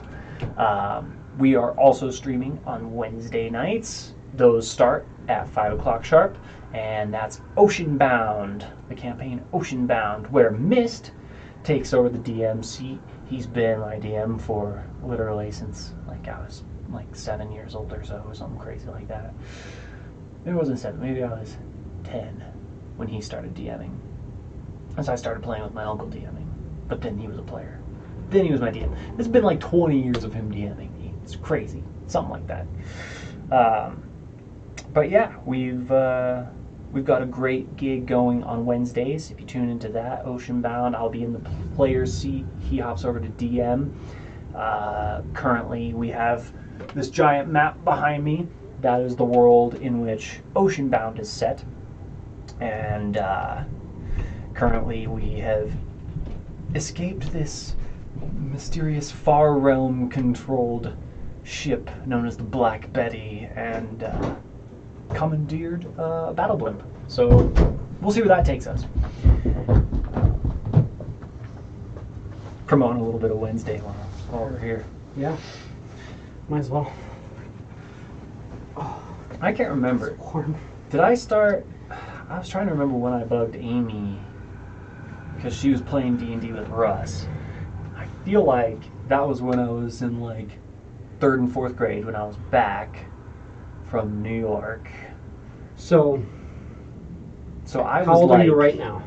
I am 30. You're 30. Yeah. So we've been playing 8 years D&D for younger like than me. 21-ish years. You would have been like 8 years. Yeah, I was like old. 8. You would have been like 8. Yeah. So we've been playing D&D for 22 years, and you've been DMing for 20, 21? Because you took over when the Temple of Evil stuff fell through. Yes. Yeah, Yeah, because we had the Temple of Elemental Evil, and that was the one where we just all got really discouraged. Yeah. And everything kind of fell apart. Yeah. I was just dealing with lots of different random things with that, but yeah, I started DMing on the side. So So I think we were playing on Mondays, and I started DMing on Wednesdays. Yeah. And we started off where I literally just put a dot and a circle and a line. It was like small Lurge, which is the small town and the large town. We're like, you're gonna take a caravan from the small town to this large town, and I don't even have names for them, so it's just the small town and large town. And you guys just got here, so you're gonna follow this caravan, and we're just gonna deal with some stuff, and then it blew out into like all these crazy things, but there was always still just that little area that had small and Lurge. Yeah, so and it ended up becoming like you had extrude. SMOOLE was small, and then Lurge was LURGEE. Yeah, it was awesome. Or something like that. It was right when 3.5, I think, was really coming out and being big. So 3.5 was just starting, Yeah. but 3 was the main.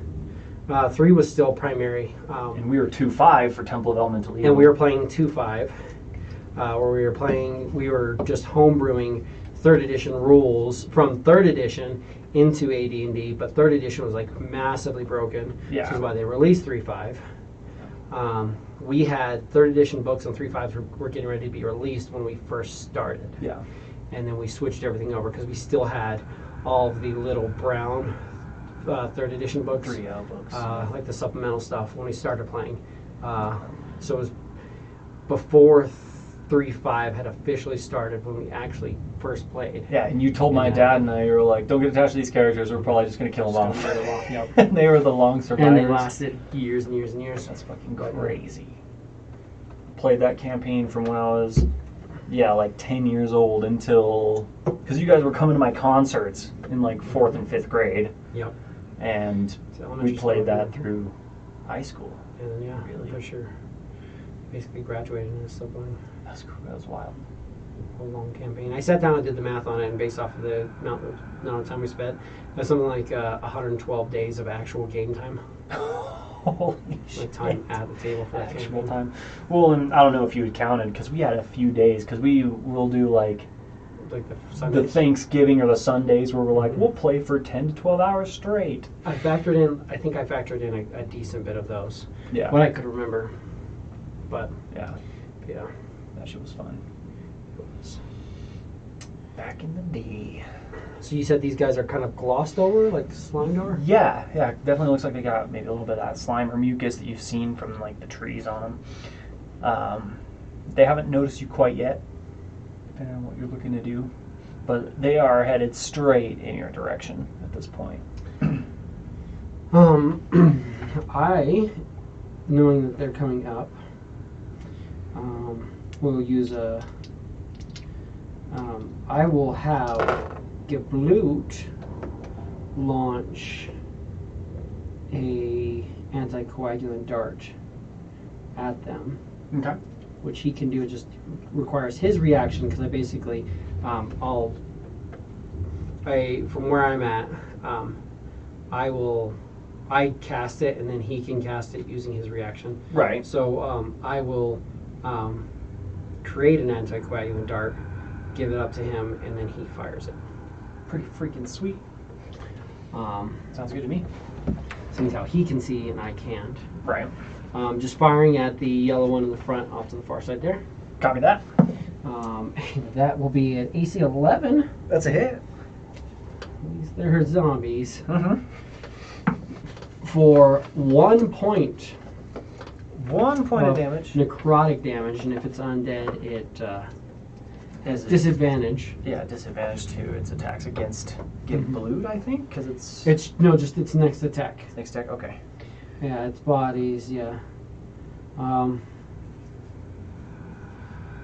Disadvantage on attack rolls. Attack rolls against you until the end of your next turn. So against Geblut until the end of his next turn. Technically, I still cast it. He just fires it for me, but I'm still effectively the caster. For sure. All right. So I'll just pop off shot at him. pop it off, and that'll be initiative as they become aware of you. Absolutely. I'm going to use that dice. We're going to use this is me. Okay. I'm on an 8. Makes sense. Nice. So then they will get to go before you. And Geblut is on a 5. And Geblut is on a 5. All right. So I got my bad, and then I got Geblut. I'm sorry, Blut is on a Blut. 5. Geblut always He's is right after you. Yeah. Geblut. Cool. Boom. All right. And as normal, I won't try to wake them up unless I have to. Right. Yeah. I mean, these things have been pretty quiet so far. I would have also, like, seeing them, I probably would have stepped forward like 10 feet. Yeah. Just a little bit. Try to make myself known. I have the light around me, so trying to get it off the horses. Hopefully they're more attracted to that than horses.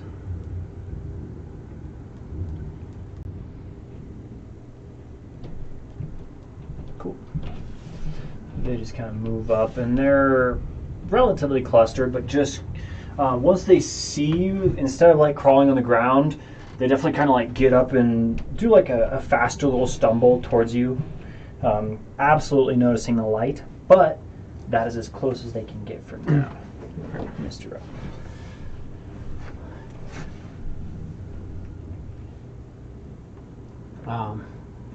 I'm going to move to there, Mhm. and I'm going to get the 3 of them For sure. with a line. And I will do a... That's a concentration. It is. Organic corrosion experiment. Concentrating. Oh, that's right. That's good. This is still that day. So that's my last spell. Oh, yep. That's true. It's okay. True like that.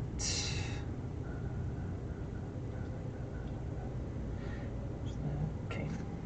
So I did 2 of those and I did not add them on. What? Where? What? Am I always doing this to myself? I'm like putting shit down that I need. Intimidate. I just have this as well.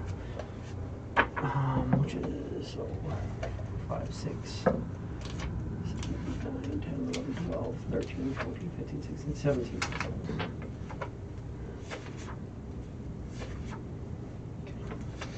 So do they save at the start of their turn? Is that how it works? They make a save when I cast. When you cast it, okay. Dexterity save? Dexterity save throw, yes. Fantastic. So I shoot a line, and each creature must make a dexterity saving throw, be covered in acid, and then at the beginning of their turn they take damage. Alright, so that's the 3 of them. 1, 2, and 3. Excellent. So the highest that I rolled was a 7. That's good. So they are all acided. At least those 3 are anyway. And then I will bonus action Mhm. command Geblut to attack. Absolutely. So then Geblut. He will do a force strike, range 30 feet. And he fires off at this guy.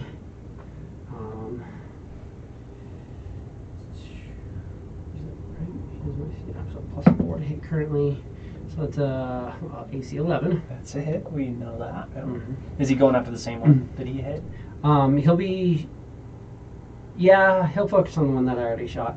Okay. And that one will take 6 points of force damage. 6 points of force damage. It does not like it. You'll notice it's easy enough to at least hear it.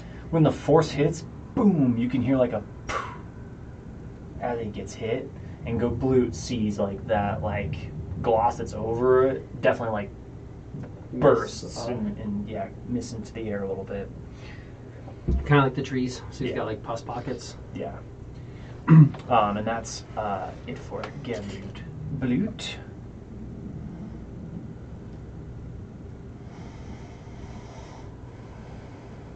We'll do full move to get up into In your space, kind of behind you. space. Yeah.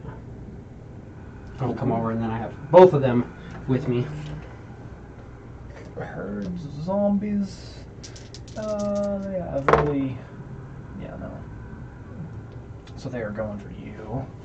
I'm trying not to make a lot of noise, but I'm trying to make sure I keep the brim of the hat down enough that that glow is on them and they are focused on me.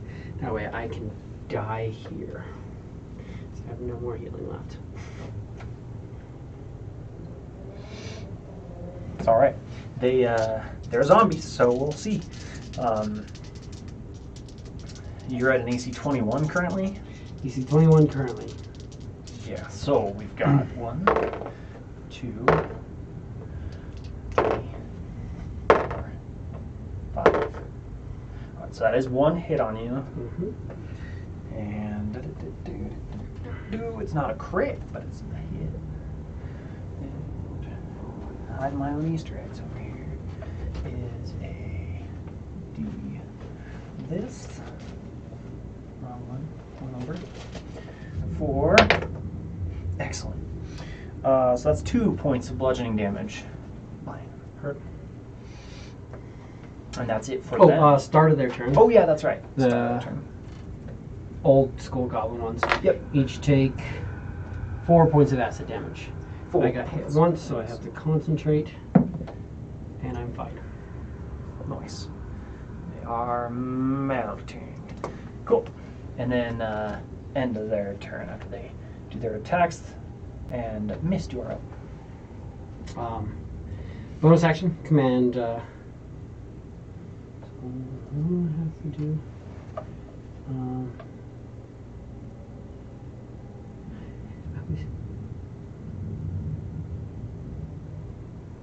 I still just love it though. Like, you look at the familiar stuff, and it's like familiar can attack, but it can take actions as normal.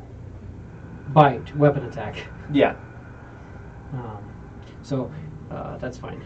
I am going to bonus action command Gabloot to attack the same one.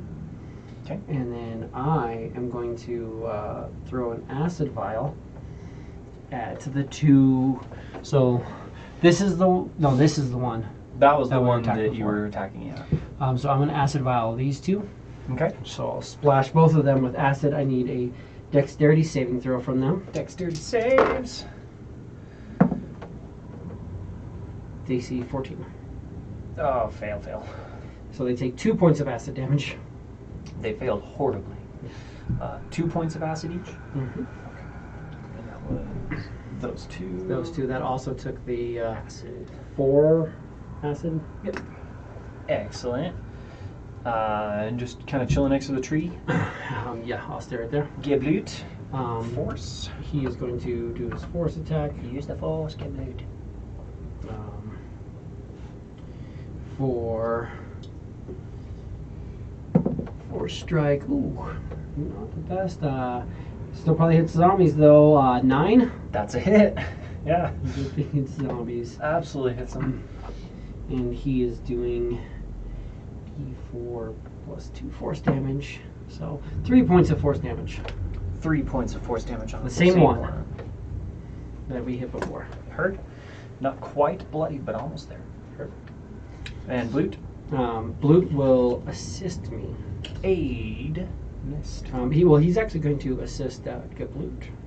Assist Gibloot. Because I'm just going to be aciding these guys. Oh, fair. Oh yeah, you make them have saves.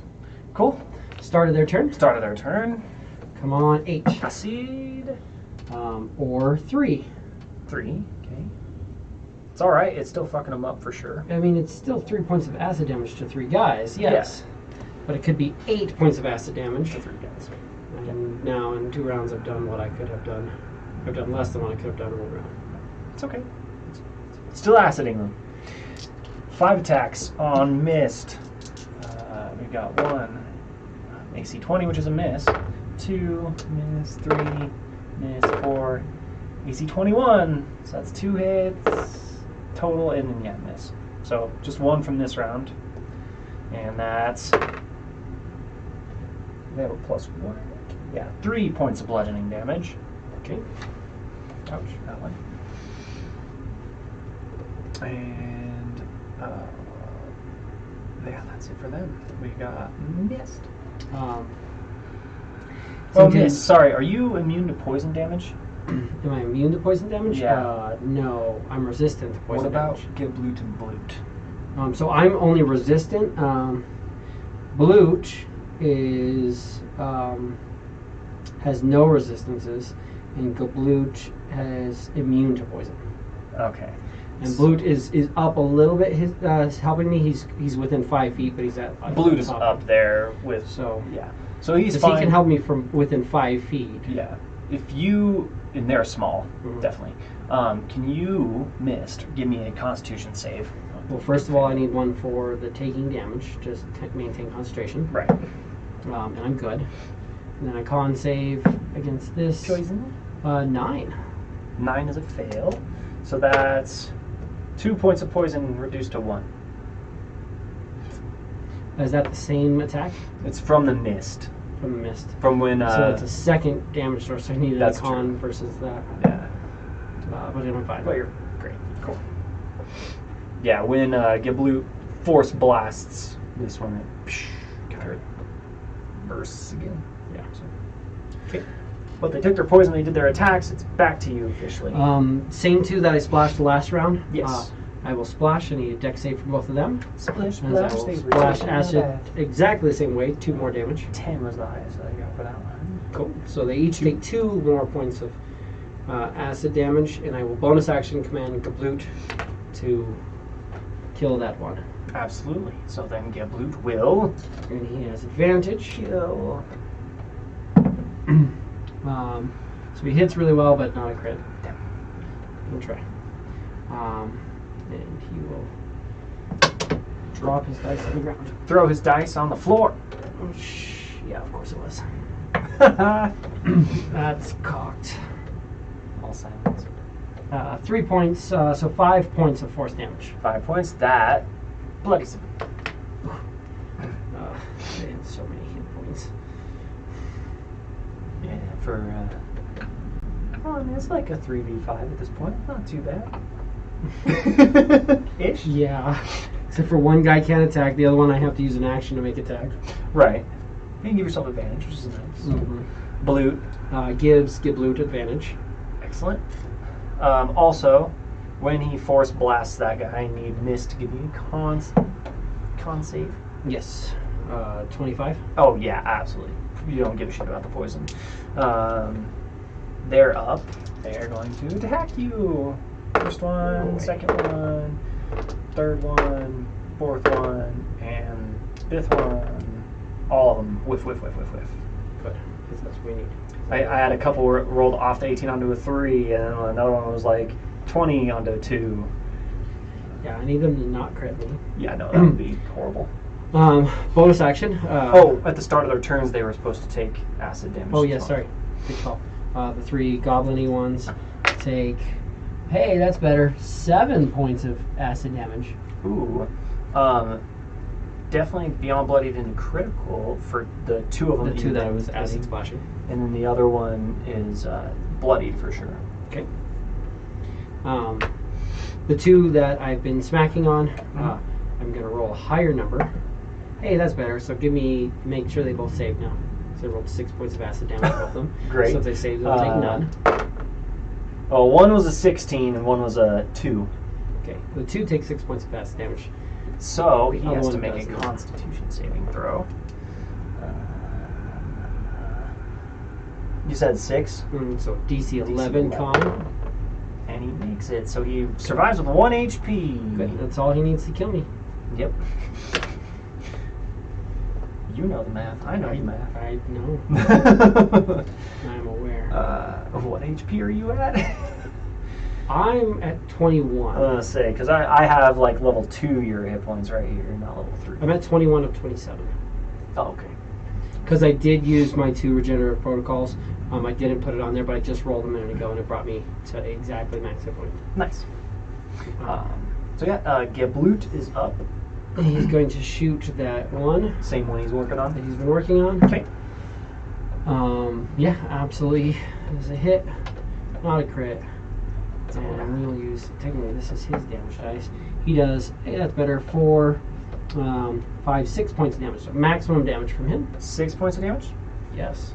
6 points of damage. Critical. 6. Definitely critical. Also, give me a con save from Mist. Mm-hmm. No, that's a 9. 9 is a fail, so you take 6 points of poison reduced to 3. And I got a 12 on my con save, though. So you maintain concentration, but instead of 6 poison, you take 3 poison. Mm-hmm. It's fine. It's fine. So good. We're happy. And Shooting. Blute is assisting Blute. He's going to assist Blute, yes. All right, starting their turn with some acid. 3 points of acid damage. 3? Make sure we get that. You're sure it's 3? Con save really high. I'm positive that it's 3. All right, cool. 3.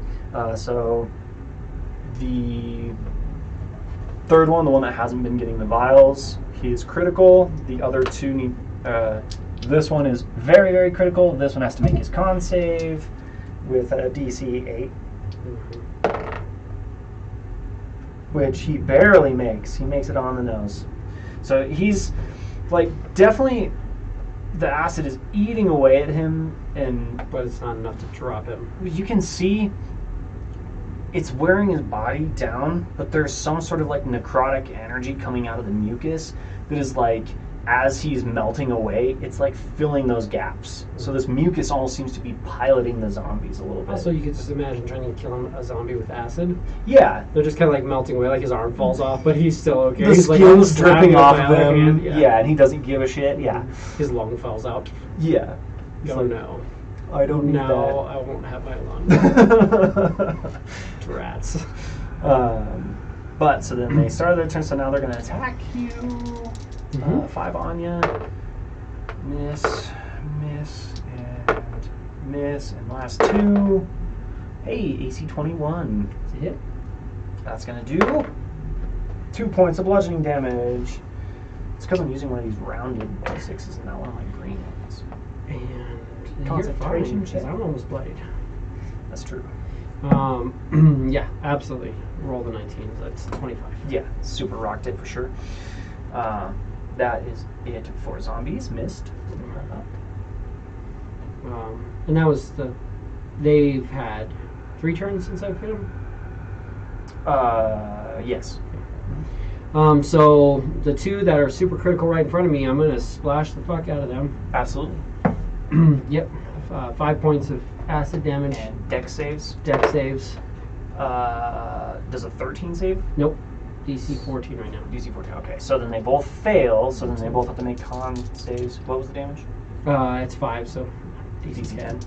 Okay. 1 failed. This one right here is gonna collapse finally. Splat. And just melting away. And the other one, same thing, like you're saying, like flesh is kind of dripping off of his body, but he doesn't seem to care. Still coming after you. It's dead skis. And then bonus action command Blute to attack the one that he's been attacking. Heard. Blute.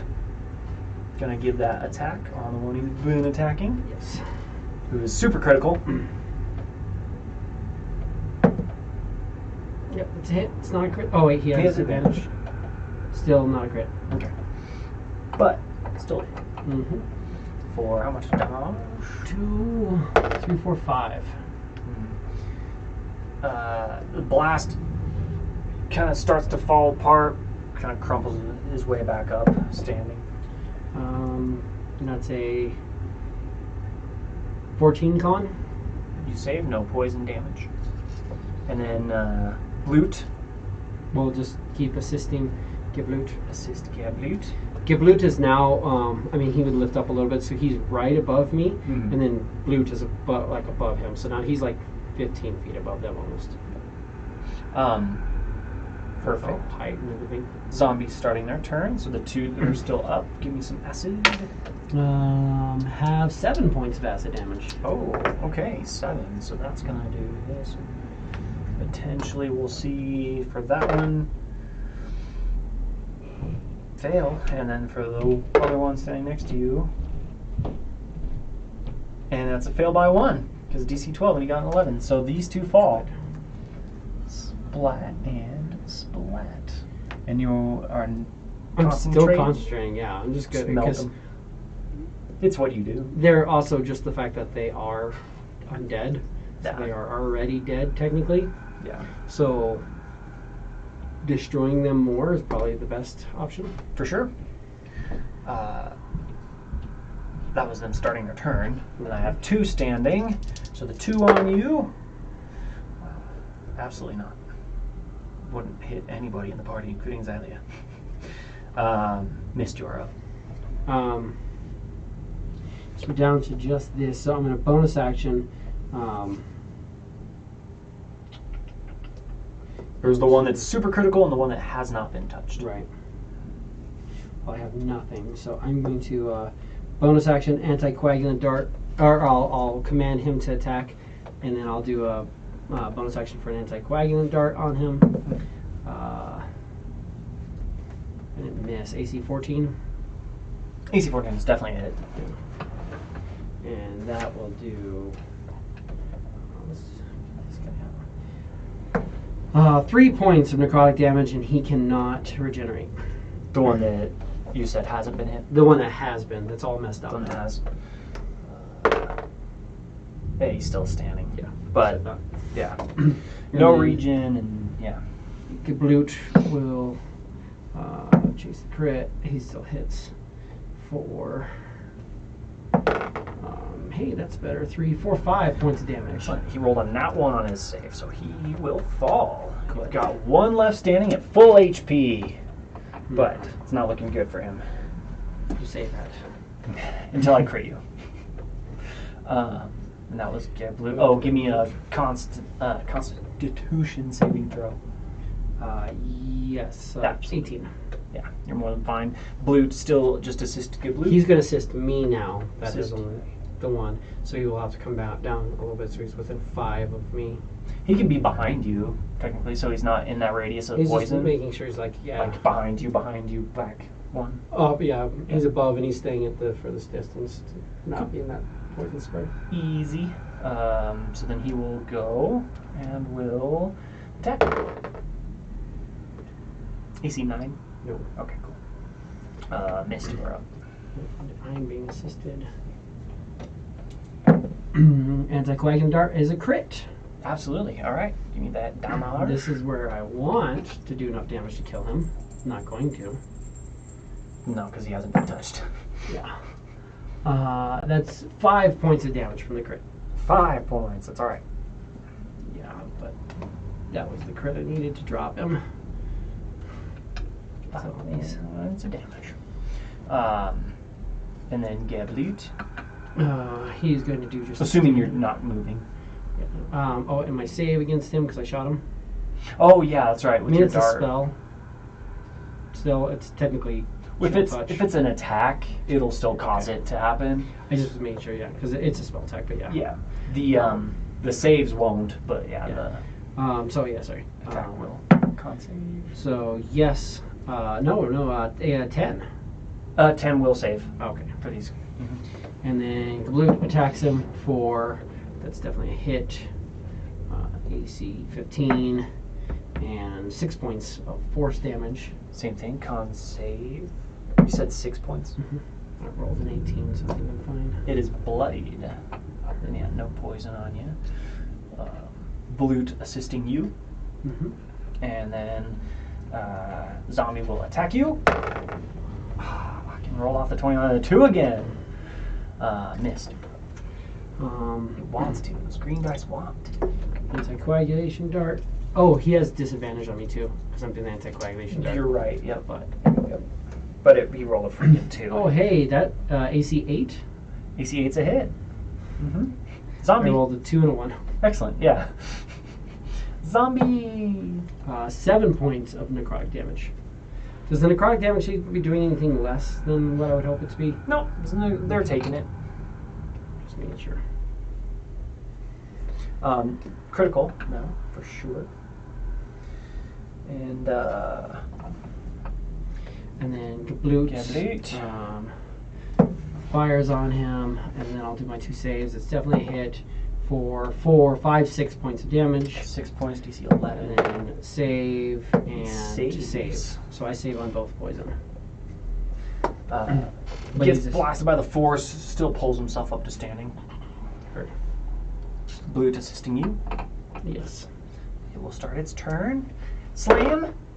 Damn it, off the 20 on the 14. Oh, but I have disadvantage anyway. Even worse. Okay. Out of 5. So, that's it for him. Just you're up. And I have advantage. I'll use these guys. Anti-coagulant dart. We want to crit. We did not crit. We want a high number. 6. 6, so DC 11. He saves. Geflute. Hits for 6. DC 11.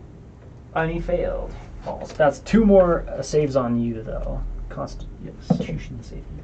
17. And I rolled a 9, so that's 15. Yeah, more than fine. Cool.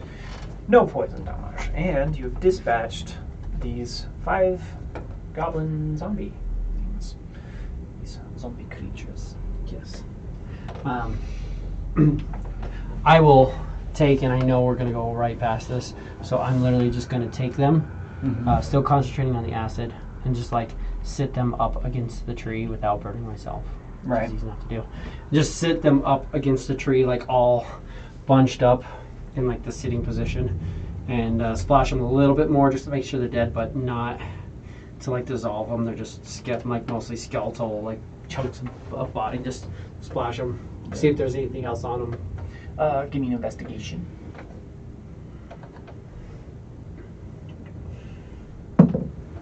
That's 19. 19. Mm-hmm. Absolutely.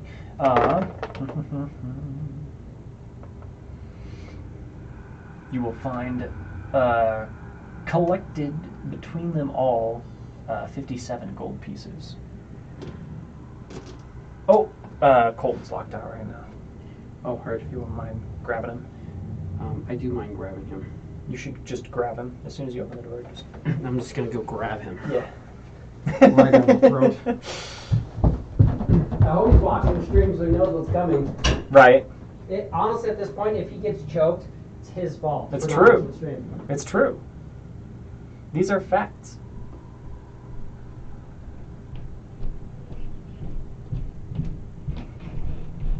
God damn it.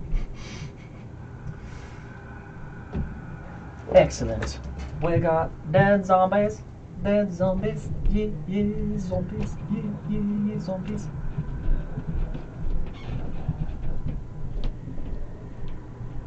Chicken away, yeah, yeah. Working on getting Low Pow here. Low Pow will be joining us. What's up? What's up? We got Low Pow, High Pow here. Oh, yeah. We just had Mist solo 5 goblin zombies. Oh, damn.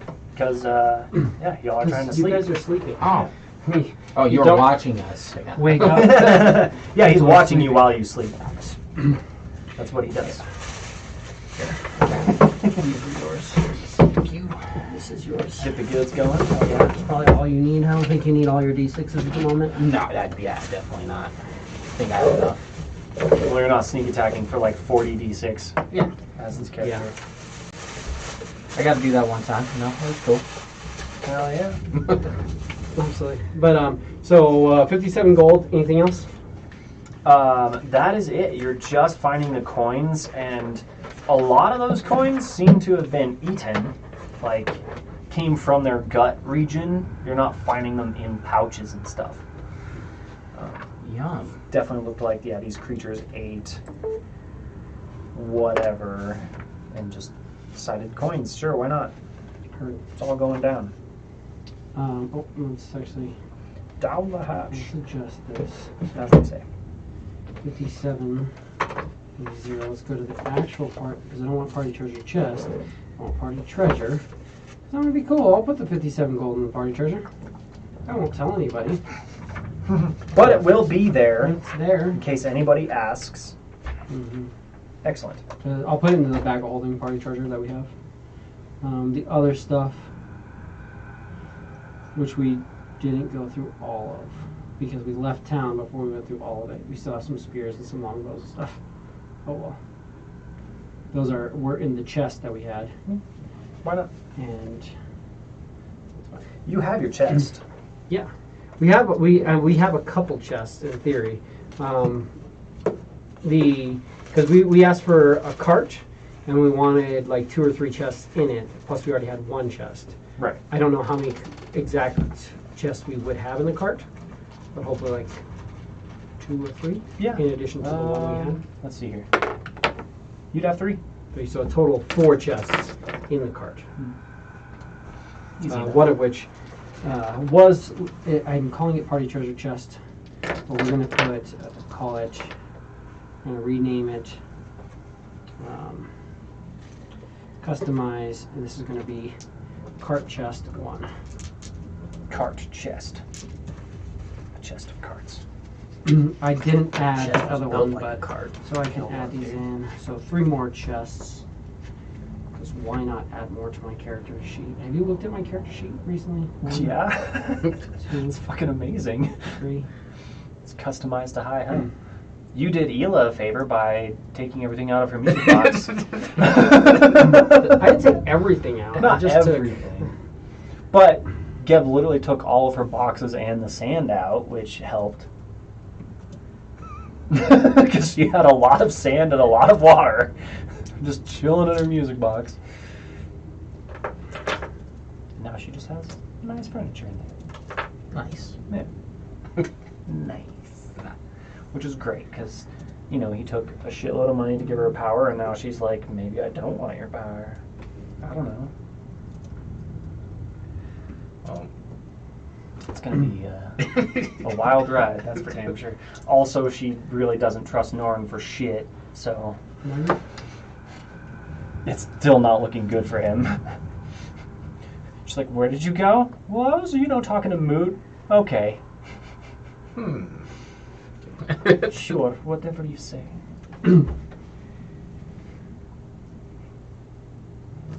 One of those awkward conversations like, I was definitely going to murder you. It was about half a second, and then I became a plant. That's true. But yeah, so I'll put those bodies over there. I'll take the stuff and I'll put it into our bag of holding for the party treasure. They were coming up and slamming me. They had no weapons or anything like that. No The weapons. coins were mostly like falling on the ground around because their as their body. acid falls apart. Yeah. It's like, oh hey, that's not being dissolved. That's a coin. Yeah. And then after the minute passes, I'll spray them all down with a stabilization protocol. Basically something that'll cause the acid to go relatively inert. Just gonna leave the bodies stuck to the wall here, or wrapped around the tree. Just kind of Sitting up against the tree. sitting up against the tree, and just kind of like take an arm and like put it over the other ones, kind of like get them all sitting there, so they're all just sitting there.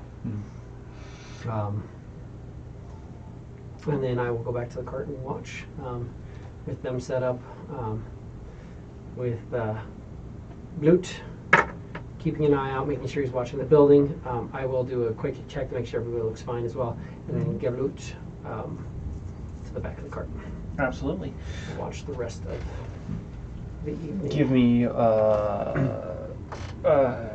Technically, so this is the last watch, right? Because the first one was us fighting him, and then him, or so it's a 15 That's or right. 15, Yeah. and then Yep. whatever I just That is rolled. correct. 7 maybe? I don't remember. what It was a just 7. rolled. And then an 8. 8. Hey. Nothing happens. It goes by uneventfully. Nothing happens. Yeah, all time ceases. Something like that. Ish. Okay, dude. Cool. Yeah, everybody wakes up just fine and ready to roll. Make sure everybody takes a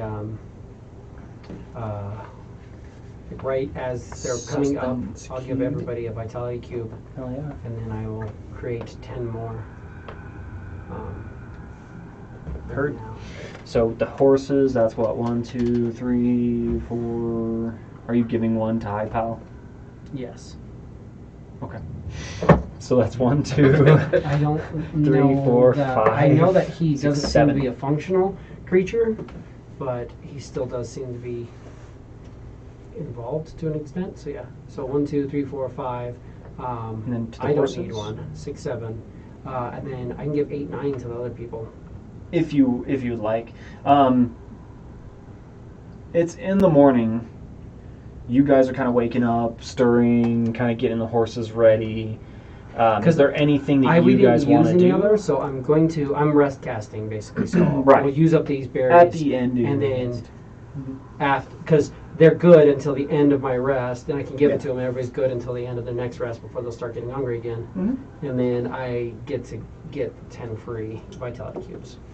Yeah, so you're more than fine. So I'm Give more out than those fine giving out vitality those cubes. I can mark off a long rest. Absolutely. Oh, yeah. Finally, can mark off a long rest. Long rests are nice. Inventory. Come back here. Long rests make a big old difference. Killing dart shooter gets 3 charges back. It is the biggest difference.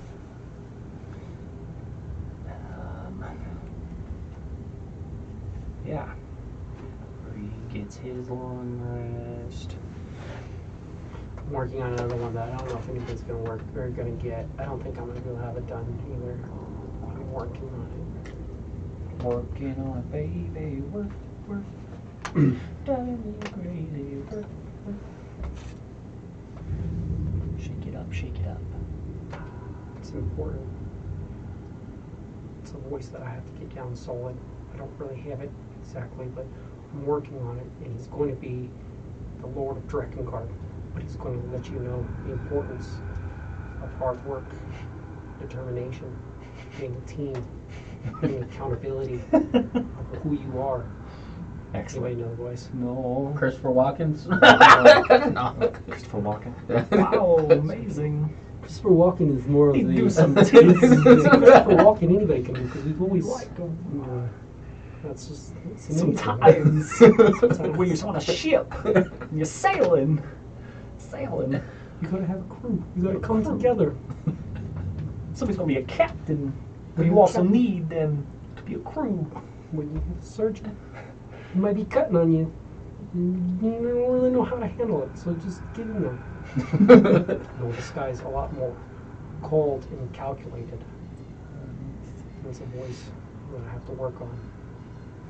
Cold and calculated. What you working on? Who? It's fine. No, I'll figure it out. I'll get it good enough. Someday people will know. Kayla roasts me for Elu. She's like, it's a Russian accent. I was like, no, I've made it very distinguishable. There are differences between like Egyptian and Russian. Mm-hmm. Very different. So I'm like, oh, hello, friend. This is Xylo.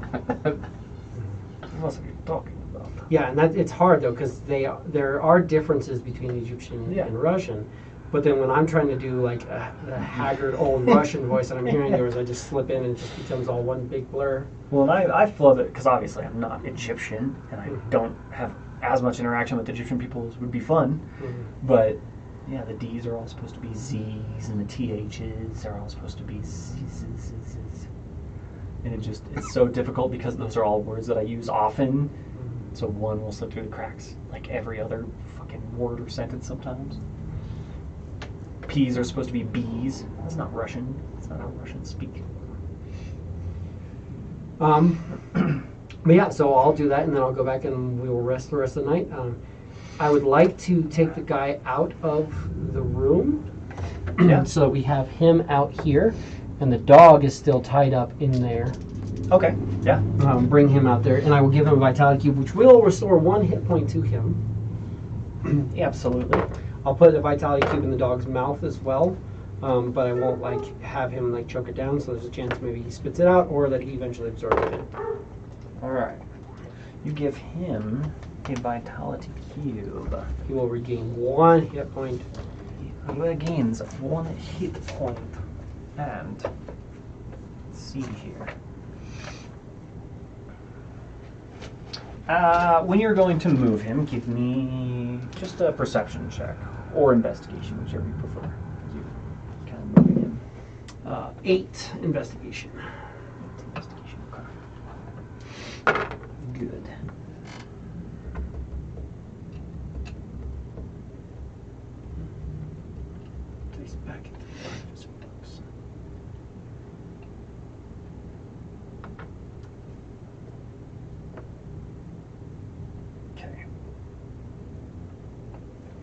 Also, new day. We get a 5, which is experimental elixir. Number 5 is flight. We have a flight elixir for free.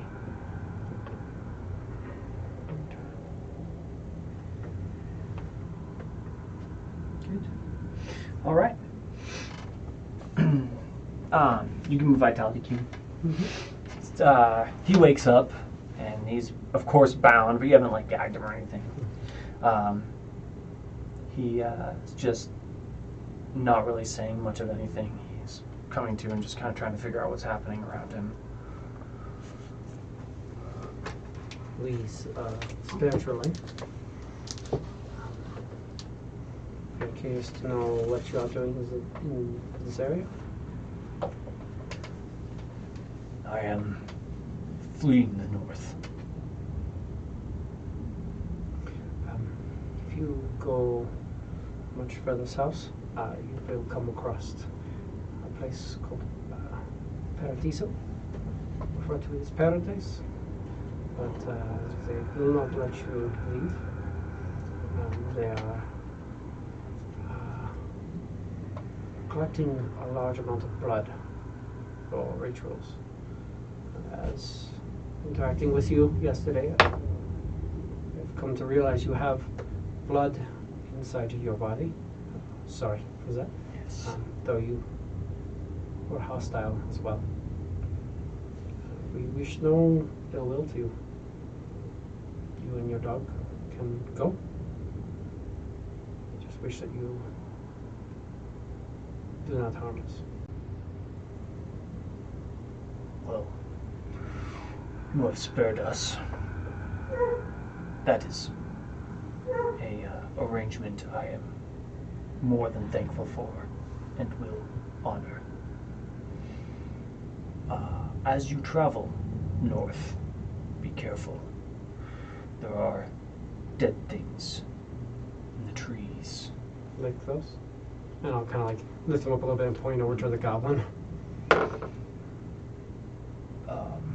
Yeah, some of them.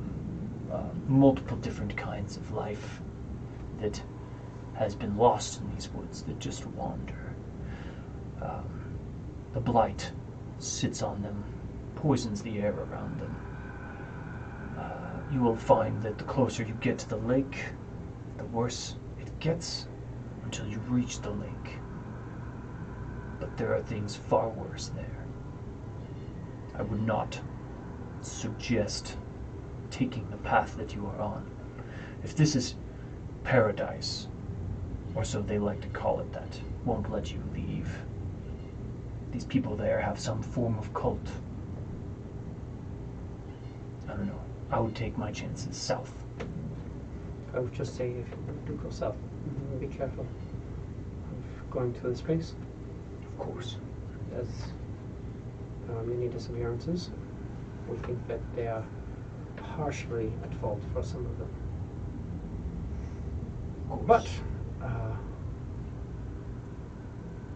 we will leave you to your own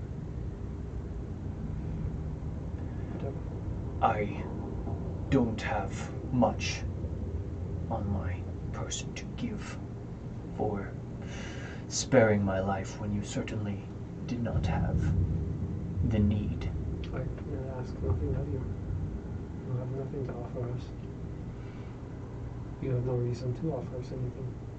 Just know that you don't have to be hostile to everything that you come across. The blight is a scary thing. I have been hearing voices in my head recently.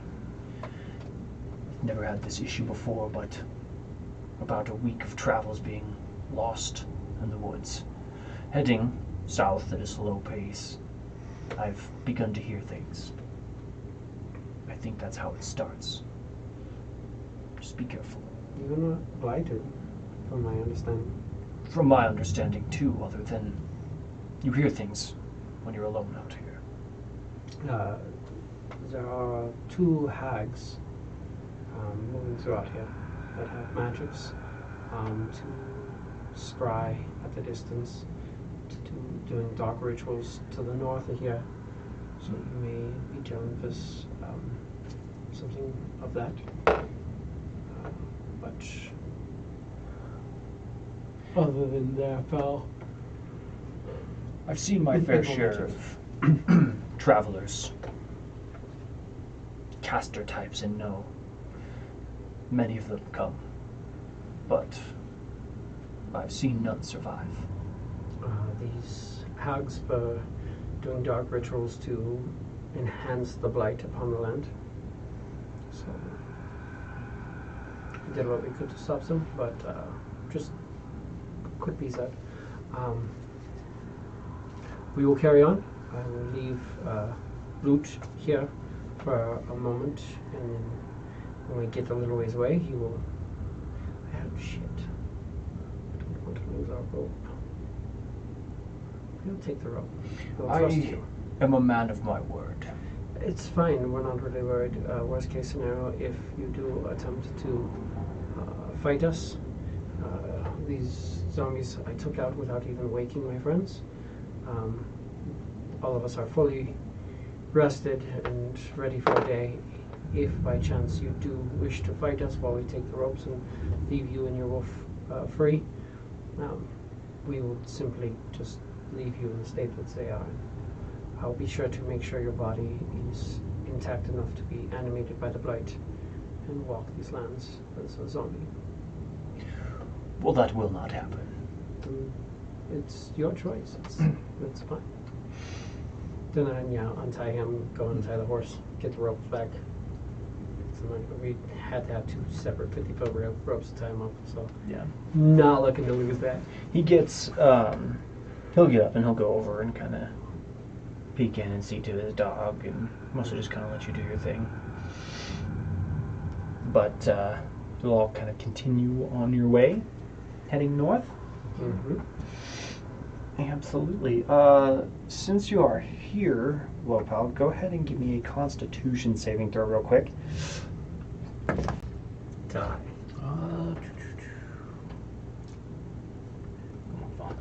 That's 1. Let's see. So 13. Natural 1. 13. For a total of 1. 13 is just fine. You're doing all right. Total of 1. You are Give him Gucci. disadvantage. Gucci in the Gucci, so they say. Okay, that one is I'm one. gonna put That one some was of the- cocked. I'm gonna put some of the slime that I found in his mouth. Excellent. starts drinking. I'm just gonna start the blood. dipping vitality cubes in blight and handing it to him. No, it just tastes right. It's fine. Put some jelly on it for you. Because you seem to not like the mint. High Pal feels great. That's what really matters. High Pal's having the time of his fucking life, dude. So you guys continue forwards. This is Xylea and Lopal, but Lopal, since you're here, Lopal, go ahead and give me an animal handling as the path is getting rougher. You can roll with advantage because Xylea is assisting. Do we have a full canopy, or are the trees spread out enough that there's like a break above the trees in the path we're walking? Currently, there is a break. Okay. While there's a break, Oh shit. I'm going to I'm going to get 2 of the 50-foot ropes Mm-hmm. and make sure that they're tied together nicely. Tie one to the back of the wagon, and I'll drink the potion and just go up 100 feet. Levitate above the trees. And I'll levitate above the trees, but still Yeah. keeping, because I have a fly speed of 10, but I can just, if I go 10 up, or 10, 20, 10, 20, 10, 20, I can fly up and just be up here just looking around, while my 2 companions are going to still be looking for herbs and stuff like that. Yeah. How long does that last? 10 minutes, 10 minutes?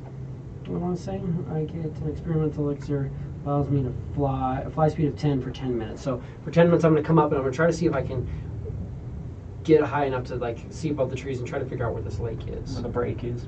Okay. What was your animal handling? 23. 23. Yeah, damn. Well, that's what you get for having advantage. Yeah. That's good. You're able to steer really well through these trees, including making sure balloon mist doesn't get caught up or tangled in any of these trees for the time being. The trees are thickening as you're going deeper. I just want to make sure we're kind of keeping us on kind of marking which way we need to go and try to see if I can see anything substantial in the area. Give me a perception check for this first bit. Yeah, because I'm really good at perception, which is why I went up there. That's a 4. Excellent. I don't You're not know that I suck really at it. seeing a break quite yet. It all just kind of looks like forest from where you're at. I'm just looking to see if see what's going on or if there's anything at all. Lake You off got a the distance. 4? A 4. Yeah. Yeah, it all just kind of looks like. That's a great idea. Just- I would have yeah. sent somebody else up there, but no one else is here necessarily. He's steering the cart. Yeah. I'm here, so I'm like, I'll just do it myself. Yeah. No. Is Blute helping you or anything? No, both Blute and Gabloot are both Patrolling the. just looking wagon? for herbs. Just looking for They're herbs. going to okay. look for herbs the whole time. I'm going to go for 10 minutes, and I'm going to come back down, and I'm going to spend the next 10 minutes working on, the rest of the travel until something happens. For your Working full on 10 it, minutes, I mean, give me one more roll. We'll say you have advantage. 9. Alright, that's better than 4. Because, it's probably maybe a day and a half out from you, you're thinking. You can see what looks like more vibrant green trees kind of creating a sharp edge that seem to spread out and go out and around something. And the trees beyond that must be lower, because you're not seeing any trees past this one area. That makes sense. So you're catching like dead trees, thick dead trees, to like a distinct line of like beautiful, tall, vibrant trees. And you don't remember seeing anything quite as massive as those trees from your travel south. So it's very odd. Do we know that Odd. so this guy said that the blight gets thicker near the trees, or near the lake, but then it clears at the lake. Yeah. So probably, yeah, as long as we're heading towards a place where it's thicker and it seems fine, we should be good. And you're heading like almost perfectly north towards it at this point. Like when you were cutting out of town is when you made most of your travel, like eastward, and then West. west. West. But yeah, you're heading mostly east that first day, and then now you're definitely cutting more north. So, having seen that, Lopal, since you're, go ahead and give me a d20 for random encounters for the first few hours. 12. Excellent. Doing good on the first couple hours. The trees are thickening, but you got a really excellent animal handling. After about your 10 minutes, you come on down. And I'll just be working on the grenade for her, the tooth grenade. Sure enough. Go ahead and give me another d20 random encounter for the middle of the day. 5. 5. Excellent. 5 is good. Alive. Fully alive. 5 and another 5. Because. Okay. Lopal and Mist / Gabloot and Blute. If you all want to give me perception checks. I'll give them from them. I'm in the wagon now working, so literally not paying attention at all. Okay, cool. But they're looking for herbs more so, but they're still keeping an eye for any movement or anything. Right. The guy who has a good bonus got a. Oh no, I guess they both have the same bonus. That's right. That's a 5 and a 16. 19. 19. So yeah, 16 and 19. You'll notice, kind of like just at the edge of your vision, every now and then, maybe like every like 10, 15 minutes, you're noticing that there is like movement in the ground next to some of these trees. And with a 19 and a 16, was it Blute? Geblut had a 16 and Or, yeah, 16. Blute had a 2. So Geblut and Lopal, you guys would notice that looking closer when you spot this movement, these appear to be maybe like corpses that are just sort of writhing at the base of some of these trees. Doesn't necessarily appear like they are alive or wandering, but they appear to be mostly goblinoid, occasional like human, elf, like And they're like stuck into the trees. like coming almost out of the roots, or like it appears maybe like in some cases it looks like the trees are almost like consuming this corpse, where like their legs and their arms are like being pulled into the ground. Or you'll see some of them where like their arms are just kind of like flopping as like they're getting sucked under these trees. But that was the second go. Give me a Tinkerer's check, missed, and give me a third encounter roll. 21. Absolutely. Yeah, you're able to finish that up easily. Did we decide what the full gold piece value of that was going to be? Something just super easy and standard. Well, I have. We just gave you raw materials, right?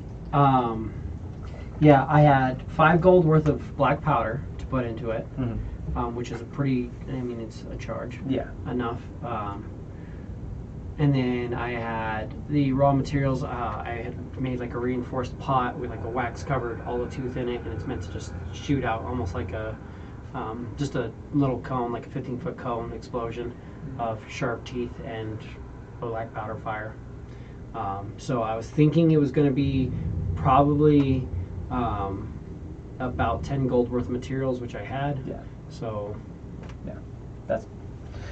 You're able to easily make that with your 10 gold. with 5 gold pieces worth of black powder, and all of the knoll fangs we had, Mm-hmm. which I didn't have to use all of, but like let's say call it 40 knoll fangs. Yeah. What damage are we looking at on this thing? You rolled a 21 on that last Mhm. Tinkerers. Yeah. Okay. We'll call it 2d6 in the 15-foot cone. Okay. Take some damage. Sounds good. Yeah.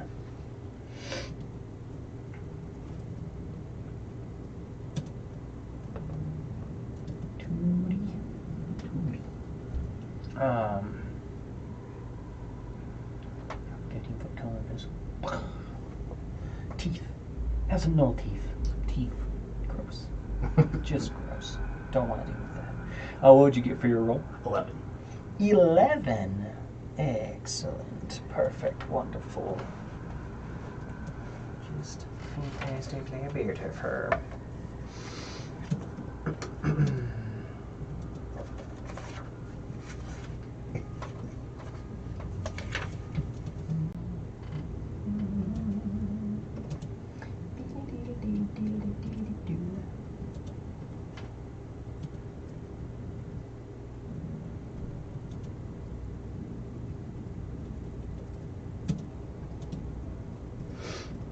Okay. Moseying on along. Lopal, give Loot and Bloop, give me another perception check.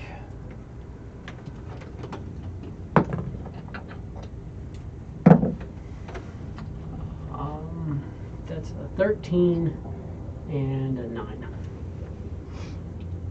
13 and a 9 in, well, yeah, 13 definitely. 7. 7, okay. You're not paying attention. Who got the 13? Loot? You loot? 13 is Bloot Loot. with his blind sense. Excellent, yeah. Yeah, full loot.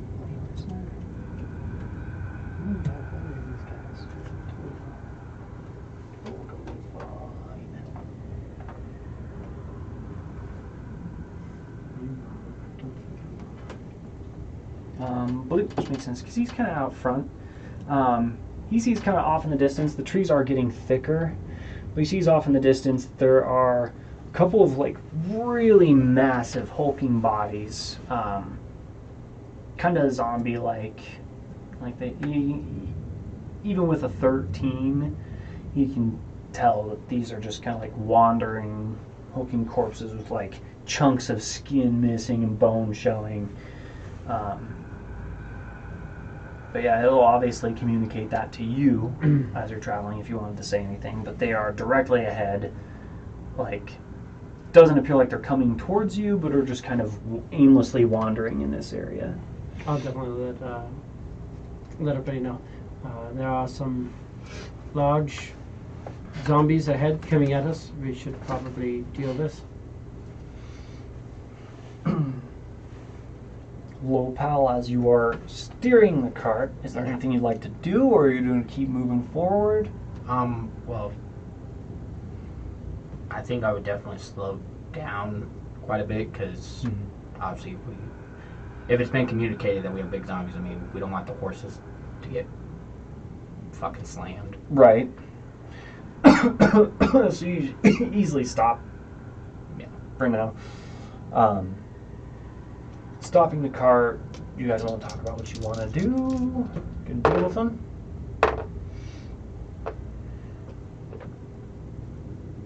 Are we going to try to fight them, or are we going to try to avoid them? I think that we should just dispatch them.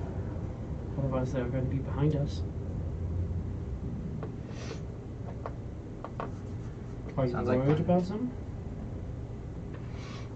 No. Could see these appear to be dragging something along the ground behind them.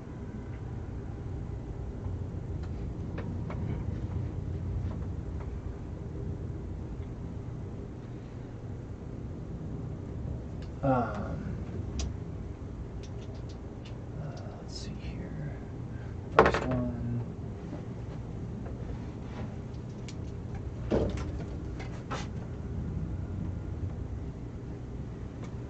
Second one.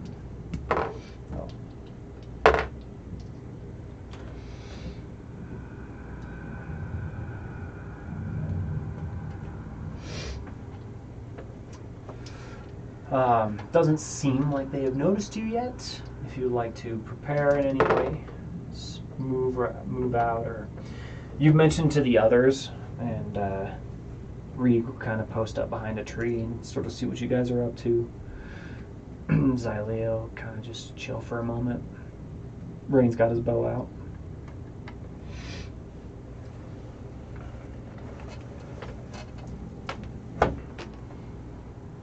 Let's just dispatch them. No reason to leave them here. Oh, whatever. Dispatch them. Sounds good to me.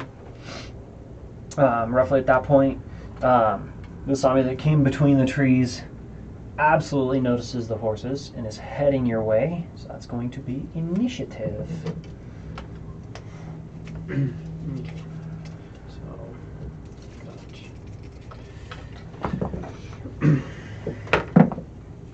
hey, that's good. Knocks everybody's hand. So good though. Are you fucking serious?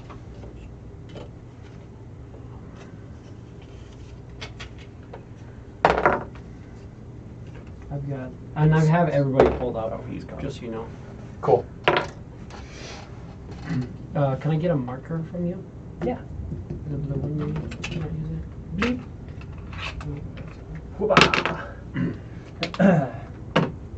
Low power, what'd you get? 6.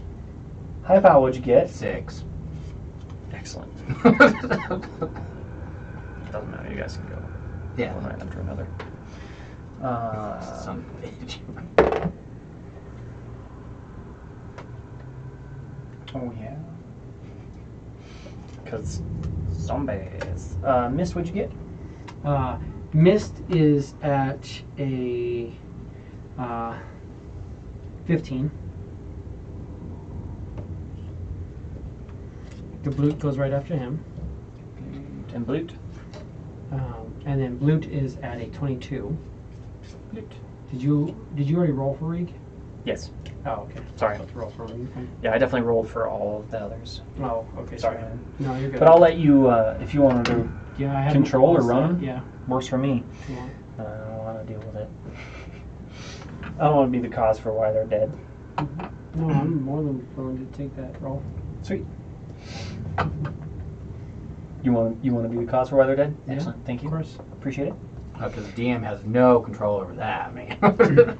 I don't anymore. It's GG, bro. Blue. Starting us off, this zombie definitely noticed and is starting to head that way. Um, Glad I showed up because I'd be dead. he's going to move over and give the help action to Rig. To Rig. Be ready to join Rig. AIDS for the Rig. And then Rig will go. He can go 30. Moves out and he will 30. What's his speed? 40. That's what I thought. Rig speed's 40. Moves out to here and he will be ready action to attack anything that comes in range. Ready to attack. Missed. I will he's within range. The one that did notice us, I will shoot a anticoagulant dart at him. Absolutely. AC 22. Absolutely. The one that did notice you? That did notice us. Absolutely. And that's That's a blam. 3 points of necrotic damage, and he has disadvantage on attack rolls against me until turn. That was 3 points.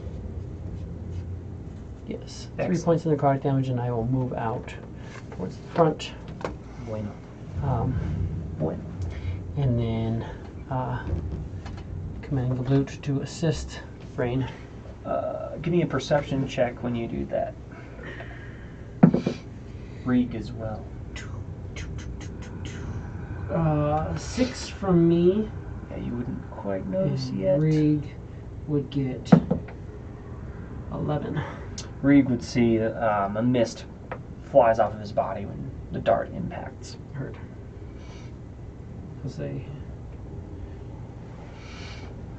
They're popping when you shoot it. Hell yeah. Bonus Gabloot. Given some He aids. will aid, give the help action. Heard zombies.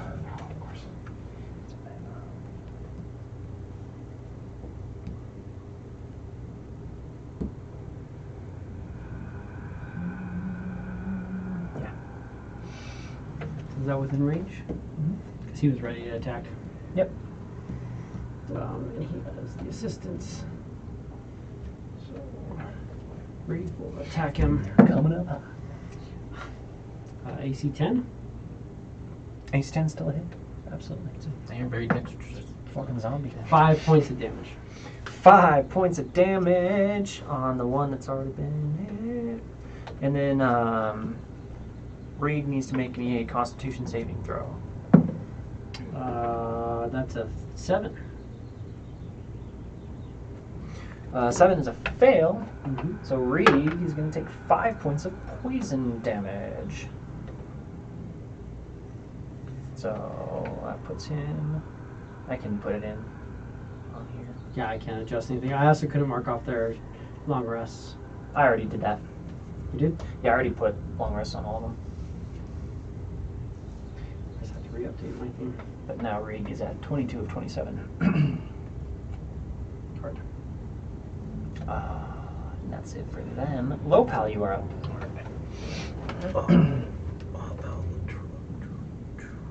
Couple steps back. Back it up. Yeah. Heard. And then I'm gonna toll the dead. Toll the dead on the one that's already been hit. Yeah. There's a wisdom save. Yep. Wisdom 14. Excellent. How about a 1? Almost. That's not a save. You rolled higher than that. The DCs are going to start with 9 points of necrotic damage. 9 points hurt. What's your proficiency bonus? 9 points of damage. Wait, what? Staggered. The lowest guy would be 5. Any bonus actions, Lopo? I I don't know if you have any. don't think I do. Alright. High Pal is up. I probably gonna do the same thing, but yeah. I will have here. Then. You want them behind the tree Uh, a little bit, or just out? The trees just are in the gap? eating corpses. yeah, I just want out. Yeah, I know. Yeah. Just out here. Yeah. All right. And then He can be even right up next to the cart if you wanted him to be away from the tree. Just depends on what you want. it will stay away from the tree. Not Okay. really. That's fair. And then I will Eldritch Blast him. Excellent. Give me the spell attack. 22. Yeah, absolutely a hit. Give me that D10. 5 points of damage. 5 points of force damage, and yeah, now that they're up closer, you all can tell that they are popping with like this misty grossness every time you hit them with an attack. That is Is that one's more than 5 feet away from the bunny, though, right? yes, Okay, so it doesn't. he's not right up on green. Rain, seeing that, is going to pull out his longbow, and he's going to look right towards like the edge of the guy's hip, and he's going to try to shoot him with a pushing attack to push him back, so that hopefully when it pops, it gets him further back away. Hell yeah! So he's going to do a longbow attack on it. He has advantage, read. so that's 9 or 8, so 9, 10, 11, 12, 13, 14 AC. Definitely a hit. And then he's going to do that. He's going to put a piercing attack into it. Plus, he has an ally within 5 feet. So he gets both of these. So it's going to be 10, 11, 12, 13, 14 points of damage. And the creature needs to make a DC 13 strength check or be pushed 15 feet. 14 DC 13 strength check. He fails by 1. So yeah, if it's large 15 or feet. smaller, he's pushed 15 feet. 5, 10, 15. And then he's trying to do it so that like he'll like hopefully Yeah. that when as it pops, it's further He can away. aim at that edge, Yeah. and yeah, with that push, Reed doesn't have to worry about it. Very well executed shot. Xylea. And then he will. Oh, that's right. He could have bonus actions, but he's longbowing. Yeah, no, he doesn't have anything, so he's good. Yeah, you're right. Right? Yeah, because he can't do that without using multiple attacks. So that's it. And then Xylea is going to see that these things are popping around us, and she will drop an entangle right on top of them. Entangle herd. That's a 20-foot cube. There's There is. a green one. Yeah. I think that's actually fairy fire, but it's basically the same exact thing. Right. And she'll drop it just on top of these guys. Of course, Directly the over. fucker wants to grab it. Right. He said, entangle. So that's Dexterity? a strength check, unfortunately, Strength which is check. probably a lot better for them. But yeah, it's Entangle's a DC 15 strength check. Strength. So, actually, they both fail. Okay. Yeah. Good job, dice. Well done. A Rolled creature in the 6 and a area. Let's see. 2. Restrained. So it's difficult terrain. A creature in the area when you cast a spell must succeed on a strength check or be restrained by the entangling plants until the spell ends. A creature restrained by the plants can use an action and to do a strength check to try to free itself. Heard. She's concentrating up to a minute. Concentrating up to a minute. Cool. That is it for Xylea. Blue to assist. Blute's going to give an assist. Reeg's up. He's going to just throw a dart at these guys. Like, that's a good call. So he's going to bunny hop. Not really, I don't have the bunny hop, but he's going to do like a backflip. Move back to here, and then throw a dart. Heard. Got that one towards the front there. Yeah, motherfucker. That's what he says. Yeah. He does it. He has advantage, so that's a 9 or a 9. That's a 7, so 9, so that's AC 13. Absolutely hits. And he does 5 points of dart. 5 points of dart on the one that was force blasted with Erdrich. Mm-hmm. And a little bit of that poisonous mist comes up. And that's it for Reek. 10 darts. Yes. Excellent. Good. Mist, you are up. They're within 5 feet of each other, so I'm going to splash both of them with an acid vial. So give me dexterity saving throw. Dexterity saves from them both. 8 was the highest I got. They both take 3 points of acid damage. 3 points of acid damage each. And then command the assist. Assist. They start their turn. They're going to attempt to break free. Some strength check. 15. No, not with a 7 and a 4. So they are still restrained. Yeah. Then I've got low pow. Low power. They have a really good strength. That's really a fucking bummer. This is where people had Hex. It's like Hex, disadvantage, strength. Yep. Bane. I love the control classes, man. Cast Toll the Dead again on the one I hit before. Toll the Dead, which is the wisdom save. Yep. Does a 1 save? Yes. Because I rolled another 3. They have a -2. The lowest it can be. And that's 8 points of damage. 8 points of damage And then on question the one that you already told. Yeah. Creature that had a 1 and its casting ability would be able to cast. But That'll be it for him. Hit for low pow, high pow. Is gonna move. You want to move up?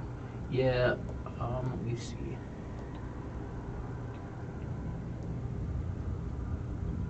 don't get too close. Yeah, They're no. popping.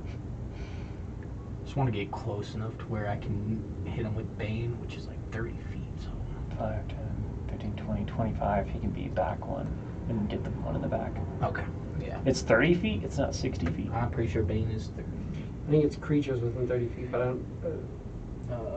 I think the actual range is bigger than how close they have to be. I think they have to be within 30 feet of each other. It says range size area is 30 feet. Oh, okay. Yeah, 30 feet. And so it'll be a 12 charisma save. 12 charisma. These guys are very charismatic. I figured they were. They're also restrained. And they're restrained, but that doesn't matter. But, awesome. Well, one got a -1. The other one got a 6. Oh, So, cool. they are baned, which means High Pow is concentrating, Yes. and we'll use blind as baned. Because why not?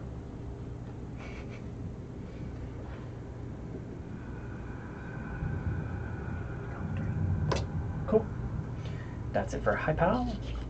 Rain.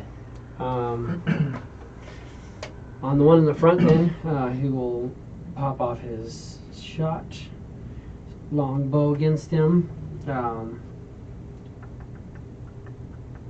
Does he want to move up at all? If he's within 30 feet, I think he still gets a sneak attack if he has advantage, right? Yeah, he'll have advantage. Well, it's if he has advantage.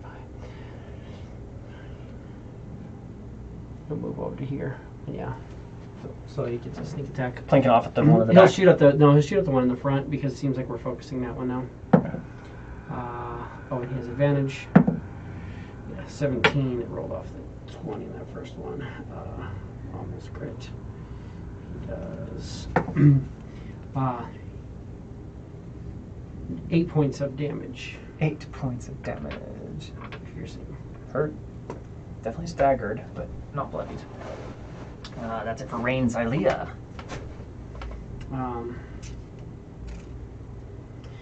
Well, she's concentrating on that. She's got her ice knife, which she likes. She could hit them both. Would it? Mm-hmm. Hit him with that. Yeah, she'll nasty throw a knife. first level ice knife at him. So,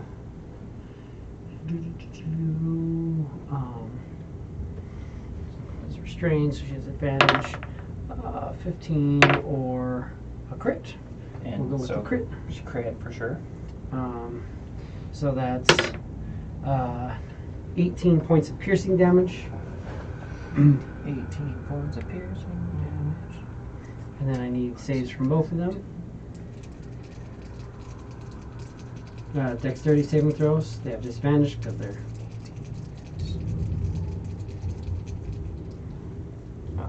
restrained. Or do they? They don't automatically fail. They have disadvantage, right? Yeah, they have disadvantage. If you're petrified or something like that, you automatically fail. Correct. Something like that. But disadvantage, and they have minuses, so yeah, they both fail. 14 cold damage. 14 cold damage.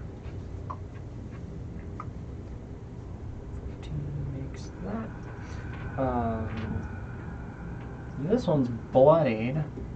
This one is critical. Sure. That's it for Xylea. Blute.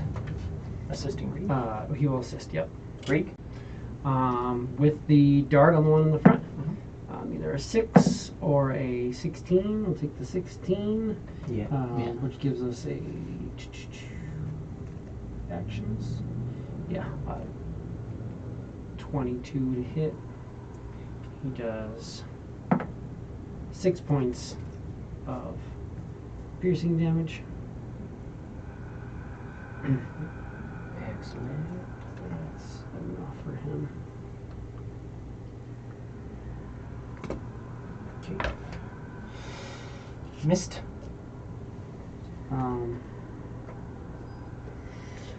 They can both give me a dex save.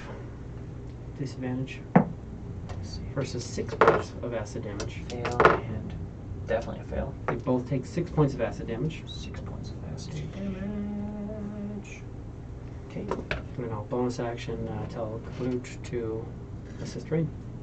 He assists Rain, and then those guys will start. Strength checks. With Bane, which I think, is it just attacks and That's added saves? D4. Is it attacks and saves, or is it also ability checks for Bane? Give me a second, I'll tell I think Or- it's.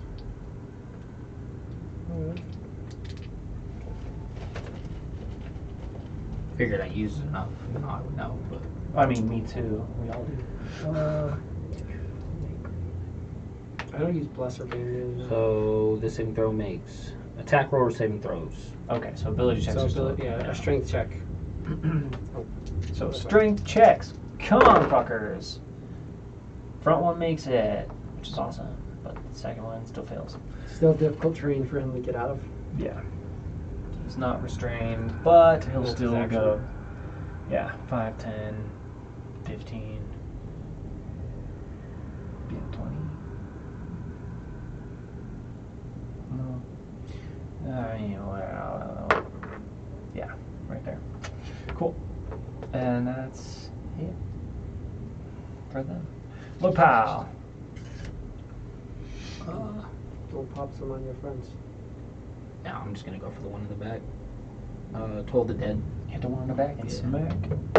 Wisdom. He fails. 2 points of damage. 2 points of damage heard. Still critical. Hi, pal. Oh. I go to. Let's see what was.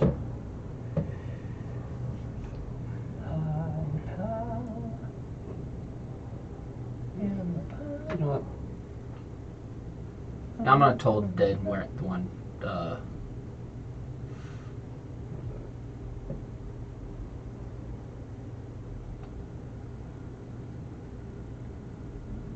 Yeah, this one's right on us. But if I move, it's an opportunity attack. Well, you would know this. Whenever the toll and whenever the bells are hitting them, you're not seeing the poison fly off of their bodies. Oh, okay. It's only when they're hit with like a physical attack or like an actual spell attack from something, it looks like they're. Gotcha. Okay, then yeah, I'll have then high power high power will cast a Toll the Dead just on the one in front of us. For sure. Wisdom save With Bane. with Bane. Good call, because he would have made it. Oh, well that's a 14 minus 2 now, so that's He saved. a DC 12. Yeah, because high powers is 12. Oh, okay, yeah, it saves right on the freaking nose then. Is it 12? Yeah, for high power. I rolled an 18, but also rolled a 4 on the Bane. Let's see. Yeah, his DC spell save DC is 12. Brutal. He does make it. Sigh. Probably no movement. No, because I'm not trying to get smacked by this thing. That's fair. Rain is up. He's going to go 5, 10, 15, 20, 25 underneath the horse, Mhm. dropping down to the knee. There's like a little roll coming up, and he will shoot at this guy with advantage and a pushing strike. Pushing striker. 13 or 17. We'll take the 17. Gives us 22. Definitely hit. I need a DC 13 strength check or be pushed 15 feet. It's a strength save, I think. Right? A strength save, yeah. Okay. Well, he got a 0 plus his strength modifier, so he doesn't save. Yeah. So pushed 15 feet. 15 feet. I'm guessing he's coming. Do they have clubs? 15. Yeah, they do. Yeah, so I'm guessing he's kind of coming in with the club. He shoots right towards the armpit to try to like throw him off balance and try to keep that pop away from anybody near him. Mm-hmm. And that's going to be 8, 9, 10, 11, 12, 13, 14, 15, 16 points of piercing damage. 16. He is critical, but still up. And yeah, definitely stumbles back quite a ways. Pretty much like catches himself on the tree.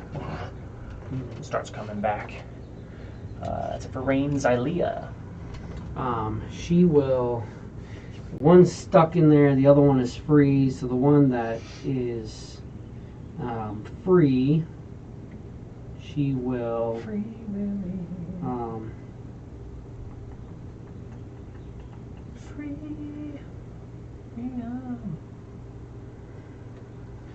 Doesn't want to go get melee with these guys because they're popping.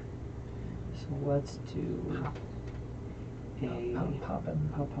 popping. They're spread out though, so we don't want to do that. Poppin' their collar. Don't know if this is, if she would know not to do that. Wow. She's got a really great attack with her crossbow. Yeah, I was noticing that as I well. mean, she's shooting zombies, so she technically still has a decent chance to hit them. She does have a decent chance.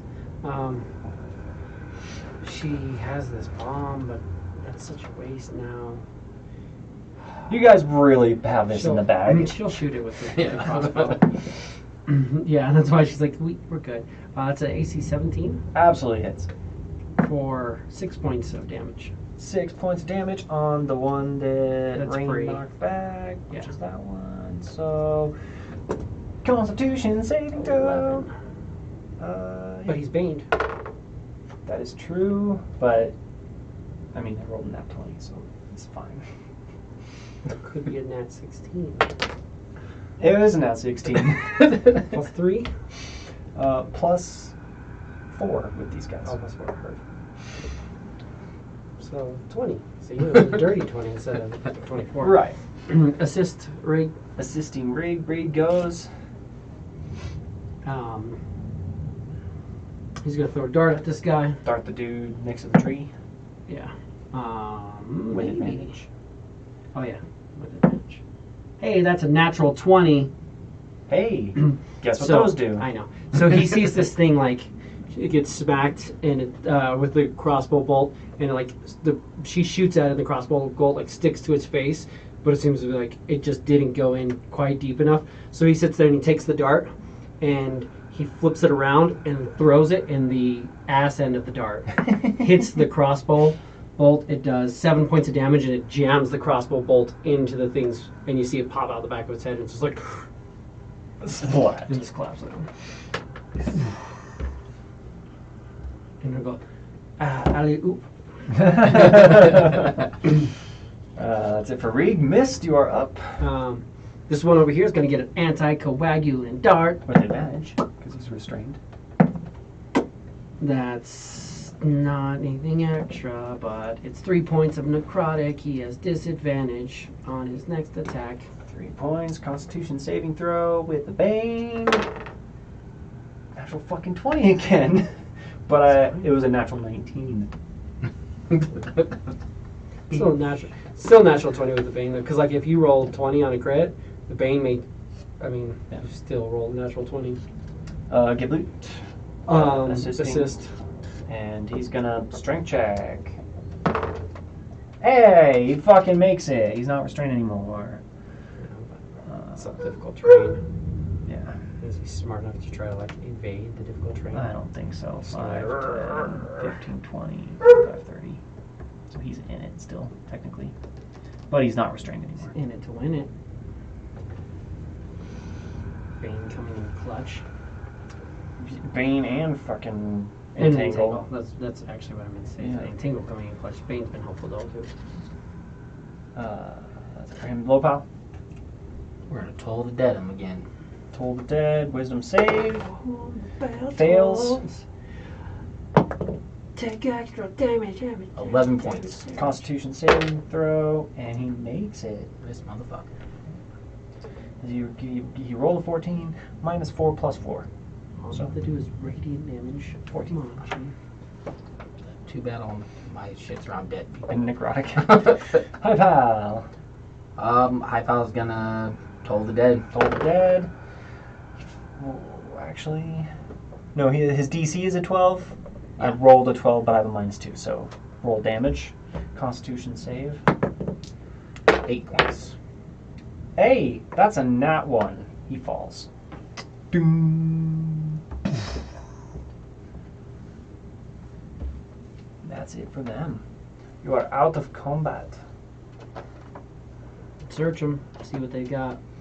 Give me an investigation. Investigation. You can roll investigation, or you can roll to assist him, whatever you want to do, or have him roll with advantage. I'm really good at investigating. Okay, then I'll give you advantage. That's 21. 21, absolutely. How good are you at investigation? Investigation. I got a +6. Yeah, okay, so we're the same, but yeah. Same thing. You find, in a similar fashion to the goblins, you find 107 gold pieces. Okay. And 2 massive spiked clubs. 107 gold pieces and 2 massive spiked clubs. Yes, if you want them. Yeah, we'll take them. Might as well. Why not? While he's doing that, can I take a closer look at these trees? Yeah, definitely. What do you want to take a look at? I just really want to look at like really what's going, like kind of more at the base, like where they're all moving, and see if I can notice anything. Yeah, give me just an investigation. Start that off. 24. Fuck yeah, dude. You can see that this mucus that kind of pours out from underneath the bark, and they've all of the tree bark is blackened over. Like, all these are kind of these black, dying trees, but the bark underneath them is oozing this like mucusy, almost clear, like, but Kind of like what we've been seeing, like in the puddles. yeah, absolutely, Okay. just like that. And at the base of the trees, it tends to be kind of more of like an opal pearlescent-y color, like almost what you'd find underneath mushrooms. So it seems to be a little bit more fungal at the base of these trees. But with that investigation, you can also tell that like the roots almost seem to be like pulsing just a little bit, like just very faintly, the tiniest little bit of movement you can tell. The trees themselves almost seem to be unalive. Is kind of the vibe that you get. Okay.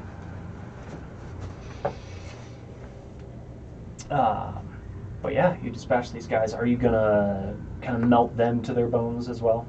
I'm not too worried about it. Just kind of let them be corpses. I mean, I don't know what's animating them, so they might get back up and fight things again. So we could destroy them. Take a corpse pop the fuck out. Yeah, but you can't do that excessively. Yeah, I can melt them down. Melt them all down. Also, Rig, it's not on here because I don't think he turned it on. But you're doing optional class features, right? Yeah. Because he would take a moment and just focus, and his wounds would just kind of heal up. Yeah. I don't know if you want to go into turn on his monk optional class features. Because they have the thing where the monk can spend their martial arts as an action to basically heal themselves. Yeah. Don't see it in here. Manage. Optional feature manager. Or maybe It says quick healing. As an action, you not spend till 2 5, key though, points. is it? It's 4th level. It's 4th level. Okay, yeah. So that's why he doesn't have. Okay, so never mind. He wouldn't do that. But he's a little injured. Is anybody else hurt at all? No. No one else got touched. He got poisoned once. He will. He'll just ride in the cart if that's okay, and then that way he can kind of, which we don't mind at all. Rest as you go. Rest and take a short rest and spend a hit die. Last dance, you rest as He's you like, go. I'm fine. Because it's poison, I wouldn't necessarily. He doesn't have a wound on him, so I wouldn't necessarily heal him if he doesn't call for it. Right. Bodies, Gonzo. That was the third. Give me a fourth as you start getting closer to You sundown. or me? That's. I think I rolled the third one to You get rolled that it. encounter. That's on you, missed. How about a 9? 9. 9. Give me another set of perceptions as the trees are getting thicker and thicker. The pace is definitely slowing just a little bit as you travel forward. Just one perception each. Yeah. We'll just say it's from It's an 8. blue. Get 22. 22, yeah. 22, as you're kind of piloting the cart along, same thing. As you're getting closer towards the lake, pushing further north, the trees themselves seem to be a lot more unalive. And these corpses that are at the base of these trees, they are corpses. They're not like moving of their own free will, but you can see there are a lot more kind of peppered, mostly goblin bodies at the bases of these trees. They're just literally just like writhing and contorting, like half in the ground, half in puddles, the same puddles that you've been kind of avoiding or driving through. But you can tell that the closer that you get to certain trees, the more movement happens. So it's like almost like in your wake, as you pass by these trees, it'll be like a wave of like this tree really starts to move, and then yeah, it kind of rests as you pass by it. Yeah, it's like the trees are doing the wave as you're kind of passing by. Cool. All the bodies are like, Got a crowd. yeah, kind of gross. You are having to steer a lot more, but you had a really good animal handling check, so I'm just carrying it through. You're able to steer pretty well, but you're not making as much distance straight north as you would have hoped. As the sun begins to fall, you're kind of looking for a way to set up camp. Is there anything that you would like to discuss or talk about on your travels as more trees just magically appear in the map?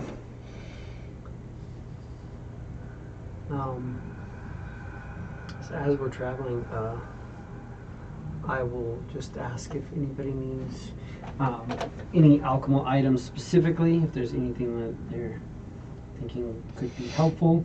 I made the null tooth bomb, but I could be making something else. Otherwise, I would just be focusing on making healing kits and herbalism kits. No, I should be Sounds good. good. I thought you know about like I would tell Mist about the biolefs messing underneath the trees and that they're leaking.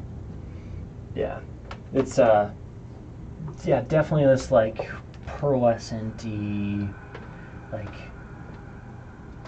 instead of clear, what is it? Opaque, slightly opaque. Yeah, with this weird like opalish pearlescent. Yeah, like definitely. If you've ever dug up a mushroom, you know what this kind of shit looks like. It's gross. Yeah, it's Underneath shit all these dissolving trees. underneath them, yeah. Yeah. So these bodies, like especially as you kind of look at them and are closer towards these trees, they tend to writhe a little bit more actively. Night begins to fall. You're still not hearing any wildlife or anything. You figure you're probably about another half a day to a day out, depending on how well you can steer the cart from the lake. Not too bad. But how would you like to set up camp? Similar as always. Yeah, if we want, we can set up a tent right next to the wagon, Camp in the wagon too. Well, having all the people in the wagon's hard though. Chill in the wagon. I'll be up in the front. Posting it. Others can sleep in here. Hell yeah. Um, You're very familiar with sleeping and traveling in a wagon. Yes. You did that for your whole time, basically, with range. There, Sounds Rain and good. Xylea in a tent to the side. Horses tied up to where they're not going to get away, to where hopefully they're not going to be as stirred, not being able to see everything. He can sleep up in the wagon as well, just for ease. And then Kick back on a cushion in the front seat. Them little bunny rabbit things. oh, he's 60 foot, 10, 20, 30, 40. So he's in fact about here, and he's just watching. In fact, I guess I'm watching more this way towards that. And I'm keeping an eye out on everything, just sitting up there, For sure. tinkering, playing with things. Give me a first watch roll. 3. 3. Totally fine. You are noticing that there's a lot of activity at the base of the trees. You're doing all right. Give me a second watch roll. Low pal, if you want to roll, Oh. just so you get some action in there. 14? Just to get some blame. Yeah. Same thing. Still just writhing bodies. Not really hearing anything be expelled from their lungs. Like it's not making any huffing, moaning zombie noises. But it is creating enough of a noise to kind of mask maybe what could be on the trees. Could be beyond the trees. While we were, we had the whole day's Oh, travel yeah. moving, on herbalism. Yes, with advantage because both of them are looking. 18. 18, yeah, absolutely. You find 20 gold piece worth of herbs. Usable. Yeah, and then through the night, I'm just gonna be working on a potion if nothing else comes along. But One more. 3 again. Same thing. Yeah, just writhing. Last watch. 16. All set. All good. Night's pretty uneventful other than just kind of the eerie little, like, you can occasionally hear what might be bones snapping, branches snapping as these bodies kind of contort. And most of them do, and like you see this, most of them do kind of get sucked underneath at a certain point. There's still quite a few bodies left over at the base of most of these trees, but occasionally some of them are pulled fully underneath. But yeah, the night goes by uneventfully. Give me an herbalist check for your potion. Tinkering, you mean? Or I'm sorry, alchemy. Alchemy, yeah, sorry. I'm starting to try to make a. So, because I can make a. I'll make a few more potions of healing, and then I'll start making a potion of greater healing.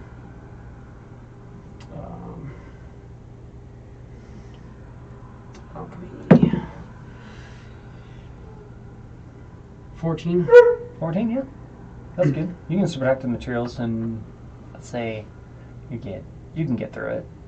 You've already made one. So- This is the third I've made. Yeah. You're well on your way. Easily.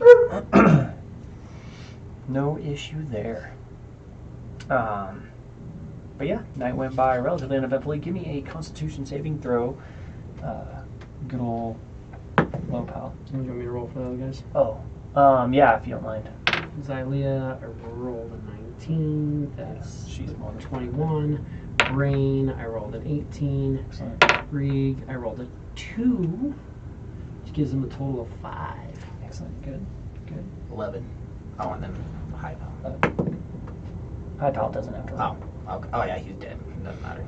High pal's fine for now. Yeah. But Reed is done.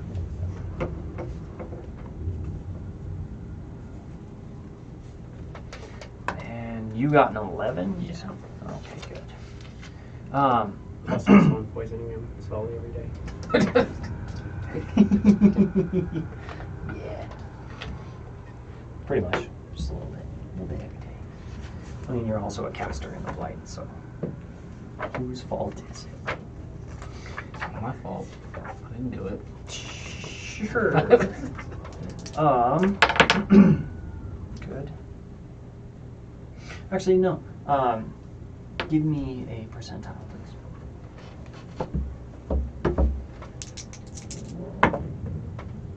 57. 57. Unicorn appears. Oh fuck. Here we go again. Excellent. You wake up and it just, you feel unsettled, and at first you think you're just hearing kind of like these bodies writhing at the base of these trees, but you almost start feeling like and hearing this memory of yours and your family's house burning down in the flames that you and your brother kind of left it when you gathered your book, you performed your ritual, and you and your brother were leaving, and you burnt this house down, and you're hearing distinctly the flames as this static in the background of your head. So at the moment, you are currently under the effect of a dissonance. So your attack rolls and your saving throws have a minus D4. Minus D4. Okay. And it's just this sound that you can hear always, where it just sounds like everything around you is on fire. Just the crackle of fire on like a wood. Just in your head constantly. And like and you're looking around, you're not seeing fire, but you hear it. Just bugging you. If you would like to say or do anything, or just let it be. But you're waking up to this sound, and at first you're like, okay, somebody's making up a campfire. Maybe they're gonna make food or some dumb shit. Like, who knows? Then yeah, it's just constantly there. And yeah, you're not seeing anything, but yeah, it just feels like you're standing next to a bonfire is what it sounds like. Just that constant like snap, crackle. I guess when I woke up, I would ask if anybody else is hearing a fire. No fires around? No. Okay. Just the bodies, No, brother. the trees. You hear something? Where's it at? It's obviously not here, but there's constant sounds of like fire burning and crackling that I can hear. Okay, losing your mind? Could be that. Should eat this. It invites all of you. At the start of your day, give me a wisdom saving throw, Mist. Have a 12.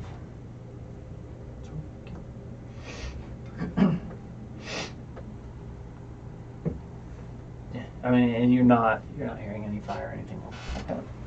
Okay, losing your mind? Could be. It's probably effects of the forest. But not for your brother is alive and healthy. Yes. Yeah, I'm doing He's fantastic. not hearing the fire. No fire. He is going to keep an eye out on you. I mean, maybe fire?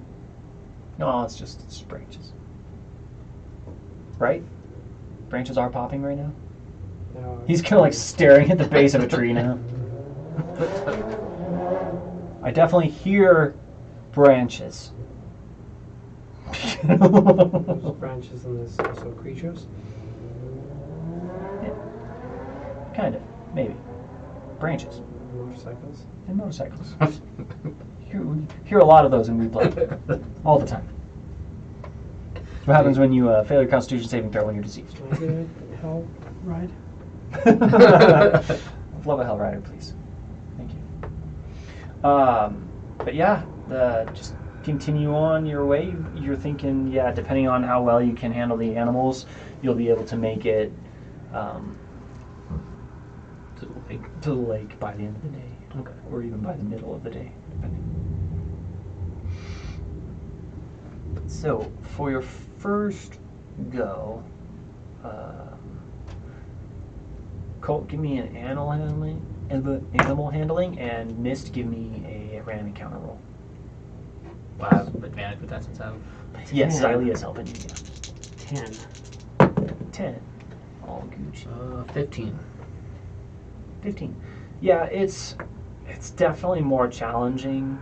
You're not being like super slowed, but you are having to alter your path through these trees pretty frequently, just to fit the cart through. And the horses seem like they're struggling just a little bit. Oh, yeah, I that'd love be awesome. horses. Thank you, Dave. But yeah, the horses are struggling just a little bit, but you're making your way through.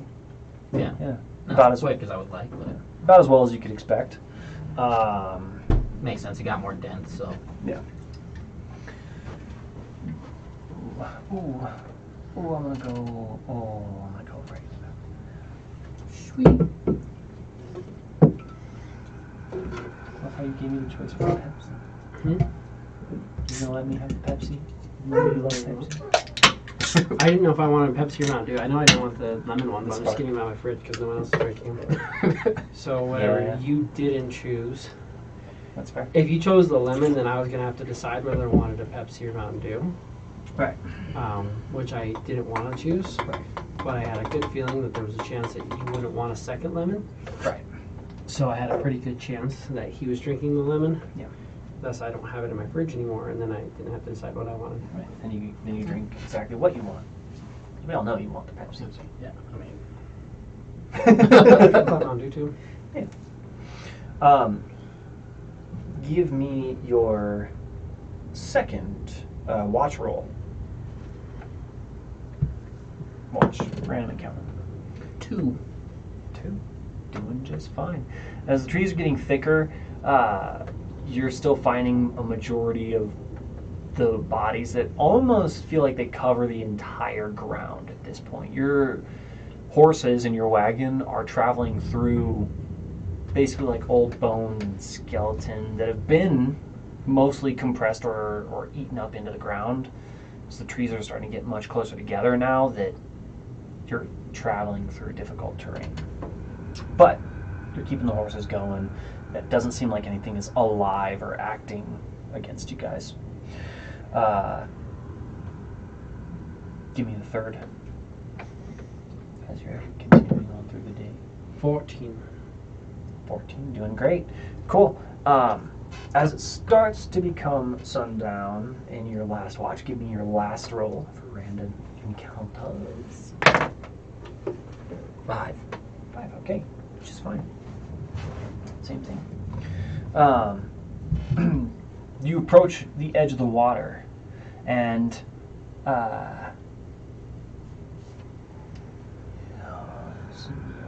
Do the trees seem to go green before we hit the water? yes. Yeah, so one moment, y'all.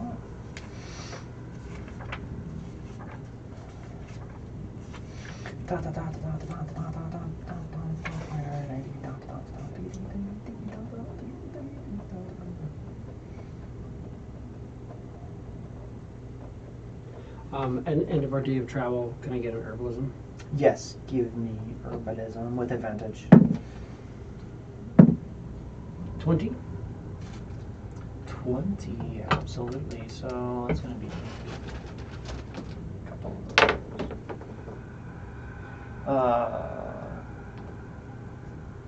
Yeah, you find 56 gold pieces worth of herbs.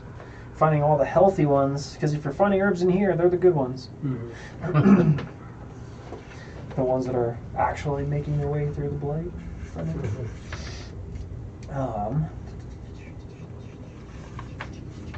There it is.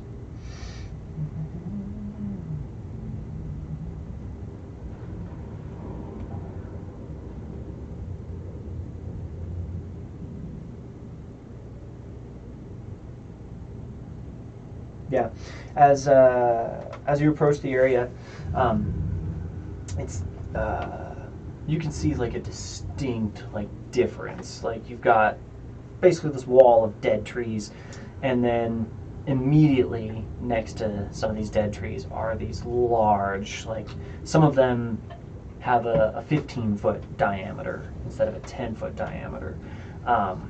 Massive trees, and the bark is this like flourishing like browns and like these hues of like reds and a little bit of grays in there.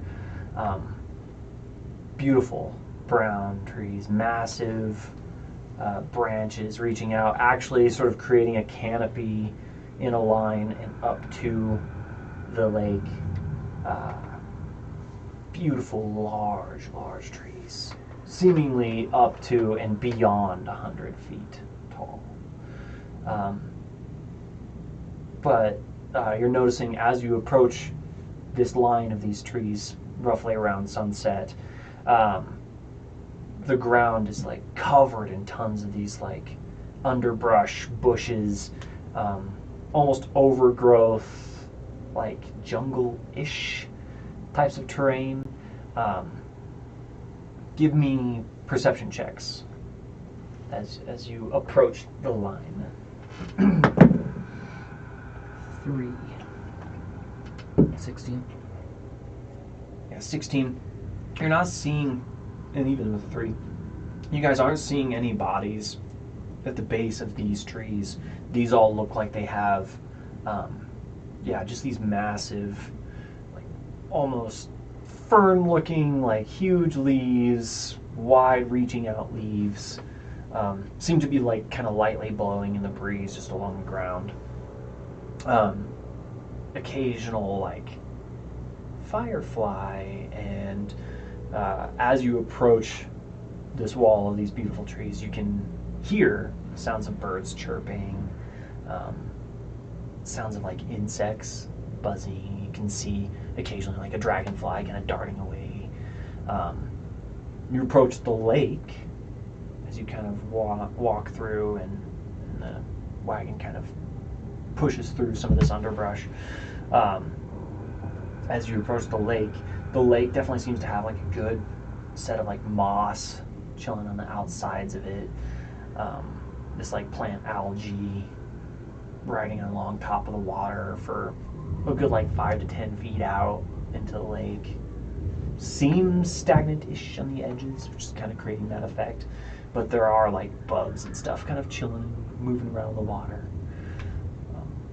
Seems to be just thriving with life. What would you like to do? I think we should rest here. Move off. Tomorrow. Figure out how we want to do this. Rest at the edge of the water, a little ways back. Because this, Little ways. I mean, the space away with the green trees, you've probably got like a good, I don't know, like 200 to 500 feet in places where it's just these beautiful green trees and all this underbrush leading up to the lake. So you don't have to be right up against the lake. We'll be right up against the lake. Probably about 50 feet off the lake, but Okay. favor the lake over the blighted tree forest. The weird trees. Like, Blackened. the healthy trees don't bother us so much, but the They're blackened. blighted trees. Yeah. Gross.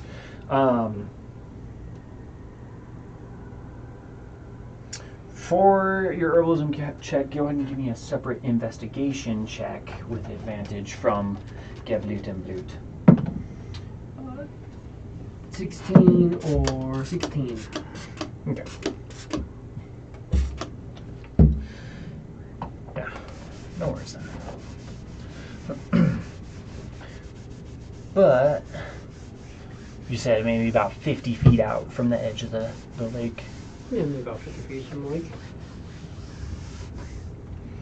And the lake is massive.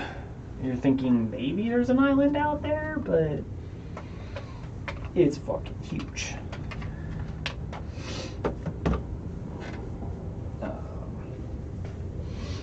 And unfortunately, you have the blue marker, but that's totally fine. You can take it back.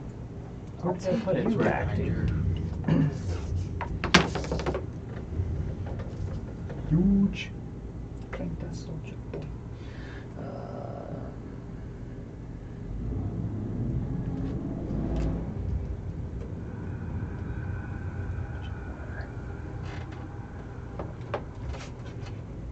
Water. Water. What are you drawing? Water.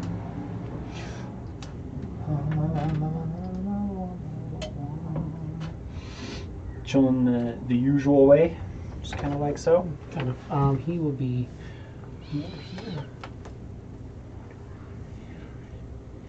He's got about 20 feet of vision into the water, but aside from that, he's a little closer to the wagon. And I'll be working on making some healers kits tonight. Healer's kits. Okay. At least one, if not. Technically, I think I can make 2 without even rolling anything. Something like that. Yeah, I'm gonna try to make some healers kits. $5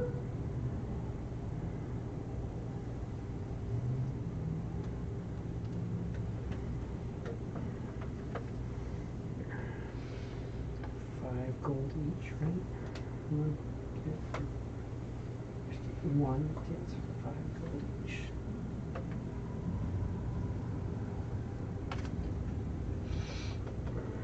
Relatively. Excellent. So bunker down. Go ahead and give me first random watch roll. Low poly, if you want to take it, you can. 17. Excellent. Beautiful, perfect. Son of a bitch.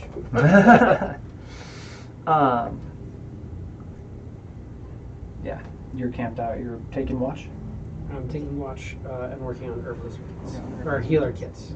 So Blute and Gibloot, they want to give me perception or perception with advantage with one of them. I just have Same both roll. thing. Yeah. No, they don't. One has much better. But Gibloot, the mosquito is at 20, and Blute, the bat, is at 14.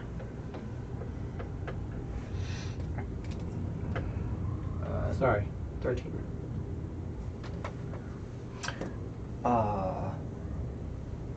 13 and 20, you said? Yes.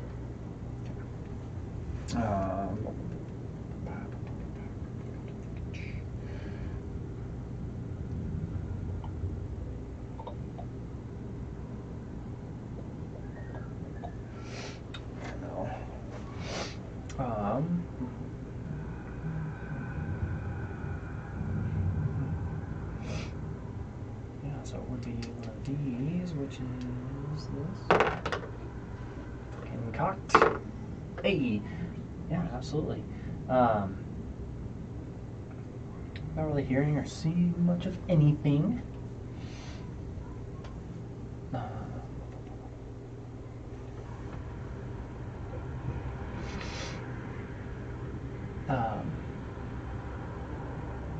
Blute was the 20? Gibloot. Gibloot. Mosquito. Okay. Mosquito's just hearing a lot of what seems like bug sounds, buzzing.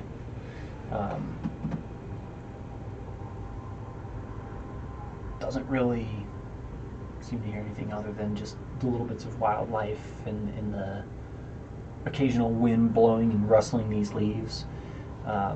But it seems like the leaves are kind of rustling pretty consistently. Blute just kind of not quite sure what's happening.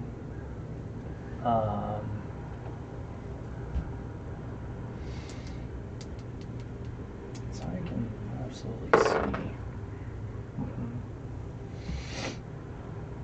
And Geblu's just hanging out in the back of the cart. Yeah, he's like right behind the car, probably to the top of it. Just looking out, seeing if anything's coming this way. We'll do one more of these.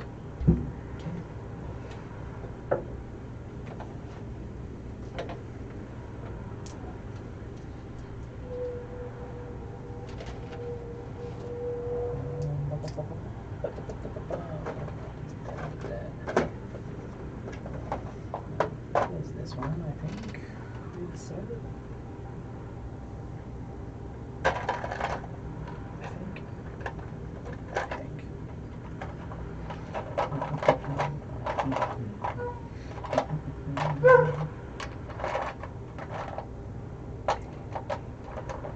It's not the right one then.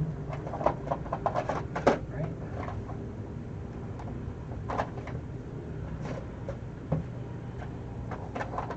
I've been through this before.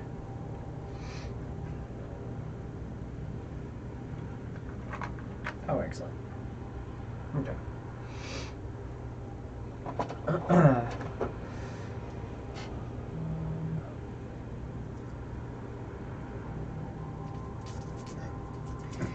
Gabloot.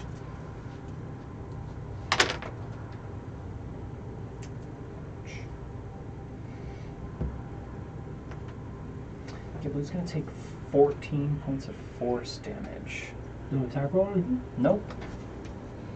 Oh, yeah, duh. 14, he dies. 14, he dies. Mist, you are alerted as this connection that you have with Gabloot vanishes. And you hear a little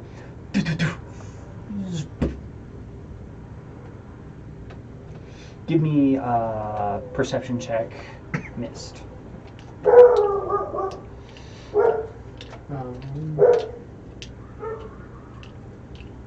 Barking at each other, I think. Perception is a 7. That's more than fine. 7 will get you.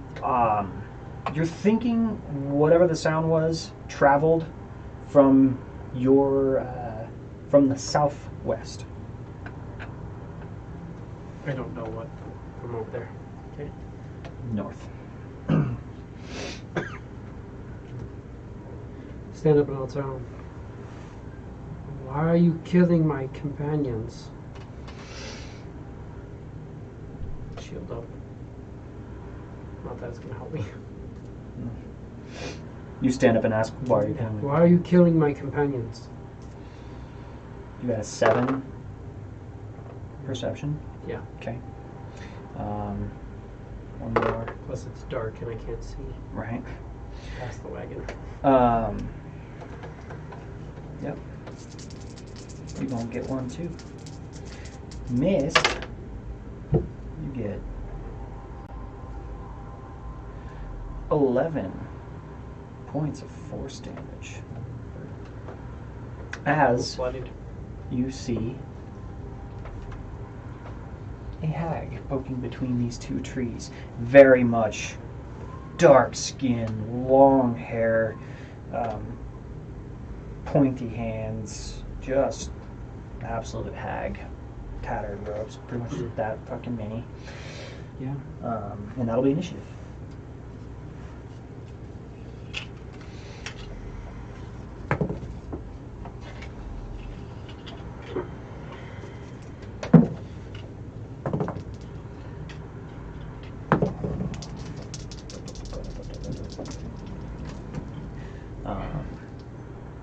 I've got everybody over to if you just get the bad guys all All right, cool. I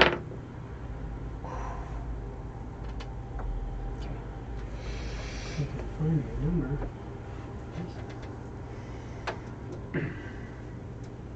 Oh, except for you took the marker back. Oh, sorry, man.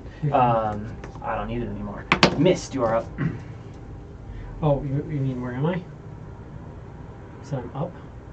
Or do you need Well, where- initiative. So he's at a 15, and Blute is at a 6, and Blute is dead. 15 and a 6. Gibboot Sade. Xylia's at a 2. Xylia's a 2. Okay.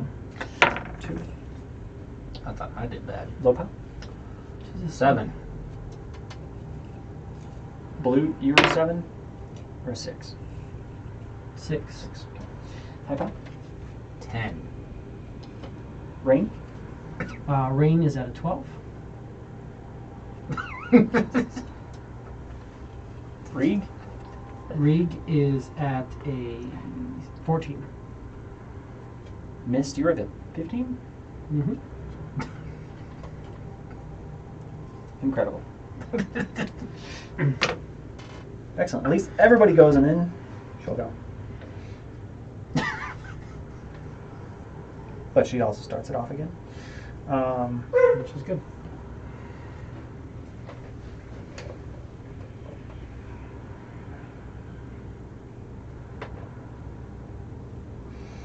You are a machine. So how about we're gonna...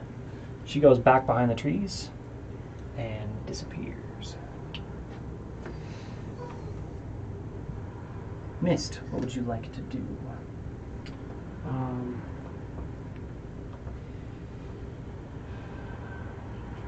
That was painful. I don't like that.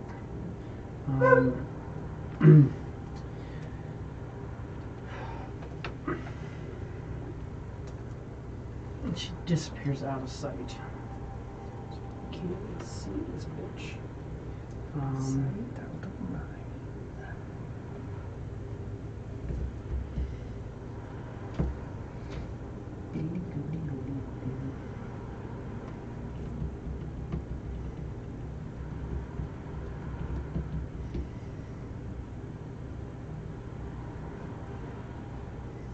I want to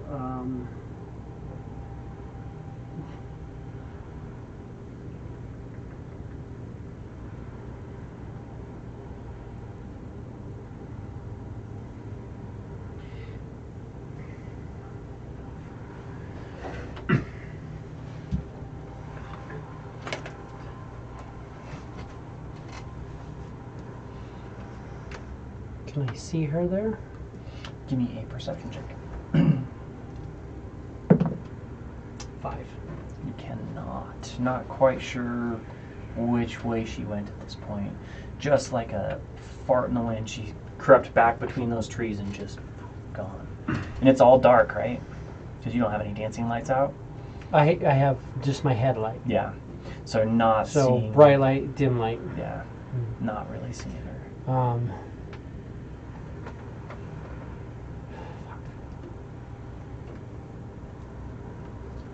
You obviously know, but it was these flash of kind of whitish, slightly translucent darts that blasted into you. I'll move over there and I'll pull I'll pick up the pearl and the stinger, and I'll call the Blute over, or I'll call Blute over to get the stinger. He doesn't get it so much later. Right. But that's me. Grabbing your stiff. Rieg, give me a perception check. Not too difficult. It's the pops. And you speak. 14. Yeah, Rieg is awake. He'll get up. Trying to figure Knows out roughly where what's the going commotion's happening. Move over to here. And he'll ready a dart. Ready, dart. He would have collected his other darts as well. Yeah, yeah. No worries on that. He would have been able to get him easily enough. Rain. Give me that perception check for Rain.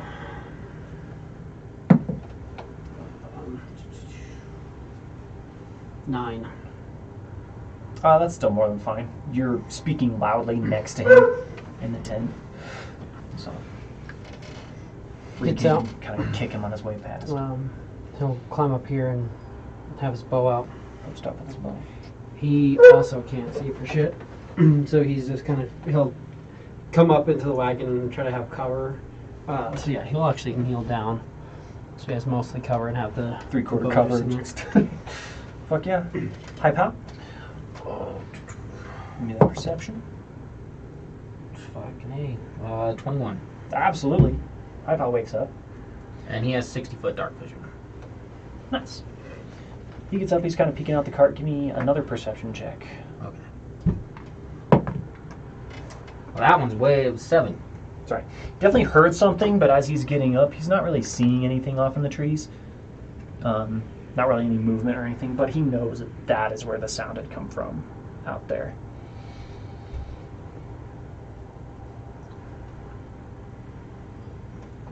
He's gonna stop out. And I'm gonna have to go by this tree over here. Cruise over there, easy enough. Yep. Ready to do anything?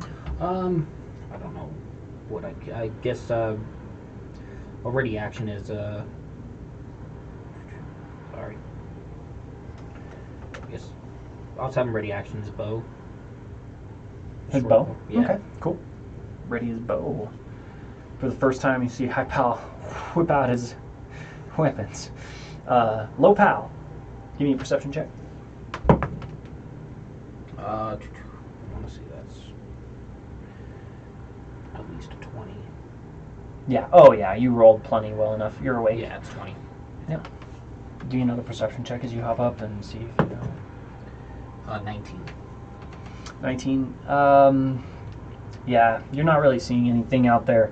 You do know, of course, roughly in that area is where Okay.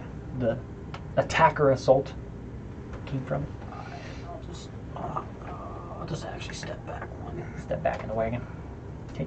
Blute. Gonna go over and grab the stiff. He's gonna fly over here and I'll hand him the stinger, which basically just attaches to him. Right. A bat with a stinger. Hell yeah. That is Blute. Xylea, give me a perception check. Yeah, 19? Oh yeah. 18. Yeah, she wakes up just fine. If she wants, she can give me another one as she hops up. Try and see where this thing is. Not as well, 9. Yeah, no. I'm not quite sure. She's up.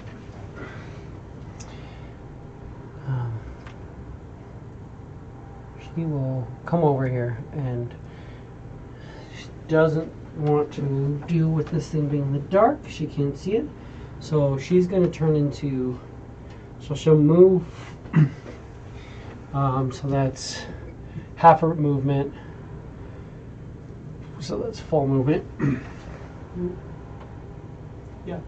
And she will turn into a giant spider. Giant's Large beast. spider. I don't even think we have a spider mini because I haven't painted those other ones yet. Those Got are big these ones guys. too. Get the buggies. She turns into Lolf. And that gives her Spider. climb speed, dark vision 60 feet, blind sense 10 feet. Cool. Or blind sight 10 feet. Very good. That's But with dark vision 60, does she see anything? Give me one more perception check for her. That's a 20. Yeah, she would. At the end of her transformation, she sees poked back up here, basically against another tree, like flat against the tree, watching this hag of sorts. Let's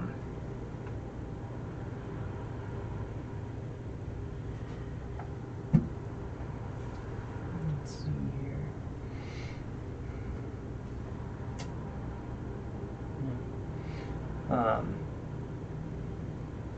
In common, you just hear, "Oh, so many of you. I'm hungry." And she will go.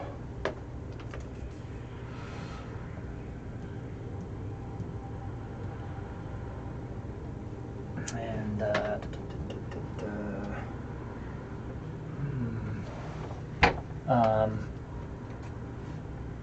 mist and let's take a look here.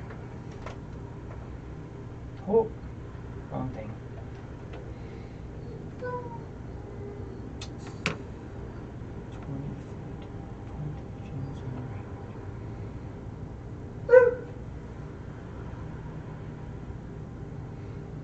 Oh man, that's a 40-foot radius? No fucking way.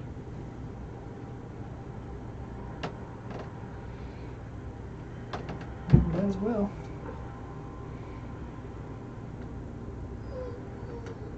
Yeah. Just right on top of you guys. I need everybody to go ahead. Oh, I guess it's not even a save. It just happens. Are any of you immune to sleep? I don't think so. Let me check though.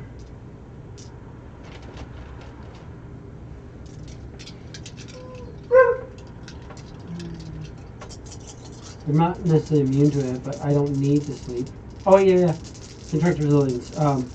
I can't magically put you put to sleep. Nice. Very good. You need to sleep, That's what I and, figured. and magic can't put you to sleep. And Rig. Right. we don't have any elves, so don't worry about that. There's nothing about that.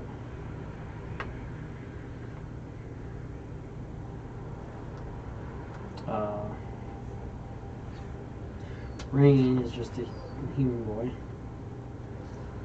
So he ain't got nothing. Xylea might have something.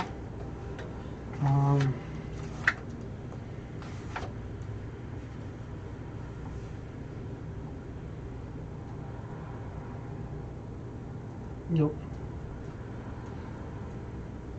It's all right. Are any of you at less than 13 hit points? You don't count because you're immune. I'm still barely over that. Okay. Blooch is at less than 13 hit points. Hold on. My bat is absolutely at less than 13 hit points. Doesn't matter because they actually are not awake either. Horses are sleeping. Blute falls asleep. Blute falls asleep. He has what, 1 hit point? 1 hit point. Is anybody at 21 hit points? 21. Yeah. I'm at 17. You're at 17. And what about High Pal? I think he's at. High Pow's at 13. High Pal is at 13.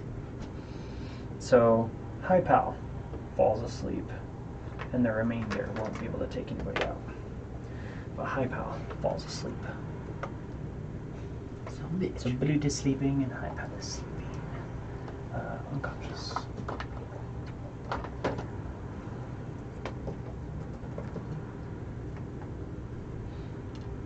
She casts sleep, and that is it for her. Mist, you are up.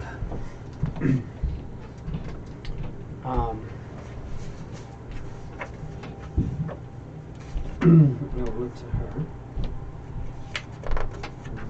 Let's see. Are you part of the coven that we stole the eye from? And then I will shoot her with the organic corrosion experiment. I need a dexterity save. Roughly 50. Yeah, that'd be great. Dexterity saving throw. Absolutely fails it with a 6. Cool. So I'm concentrating now, and she is covered in acid for the next 10 days. That's a long time. It only burns for a minute, but the acid stays. Right, the acid's just going to linger for 10 days. Absolutely. Makes sense. Unless she washes or something. Why would she do Takes some time before it's done. corrosive experiment? Rig. And then as... Oh, he had his ready action, so he'd be able to toss at her when she is over there. Oh, yeah. Sorry. So he would have done an attack at her when she moved out. He would have disadvantage because she is in darkness. She's just outside of low light. Oh wait, does Reek have dark vision? No, he does not. Okay, cool. Yeah. So that would be an AC 9. That is a miss. Miss. Yeah. Sticks into the tree. But And he It- moved. that- Well, well, that that- was his reaction. that would have been his Yeah. reaction. So now he gets to go. He's gonna go. He can move through her spaces easily enough. Yeah.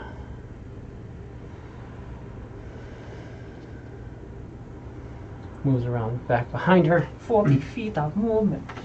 And he's going to flurry. So he's going to.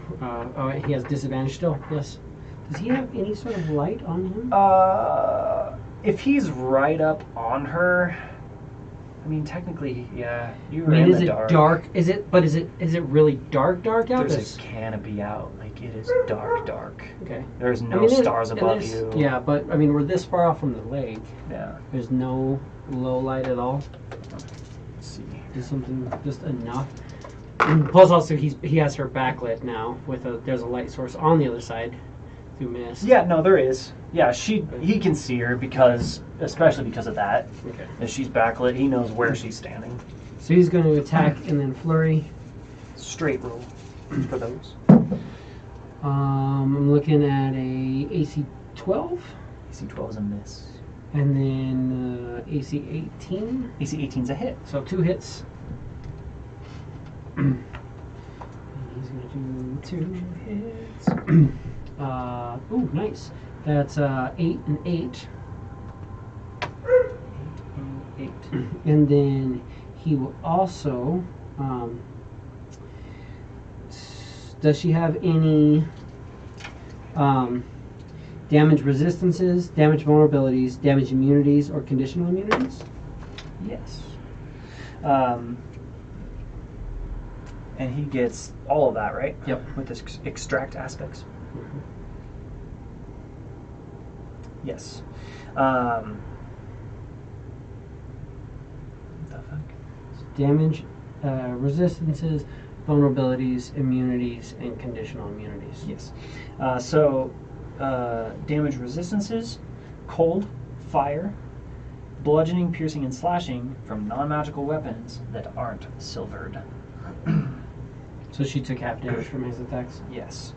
And the conditional immunity, charmed. Cannot be charmed. And that's it. And that's it. Say, don't attack her with cold or fire. Use silver if you have it. And that's it for Reeg. Now that he has extracted aspects, he can use a reaction to hit her if she tries to melee attack, and he can react to punch her. Mm-hmm. Just so you know. Rain is up. Now is the creature. If the creature misses you. Yep. She tries to hit him and misses. Rain is up. Rain is going to.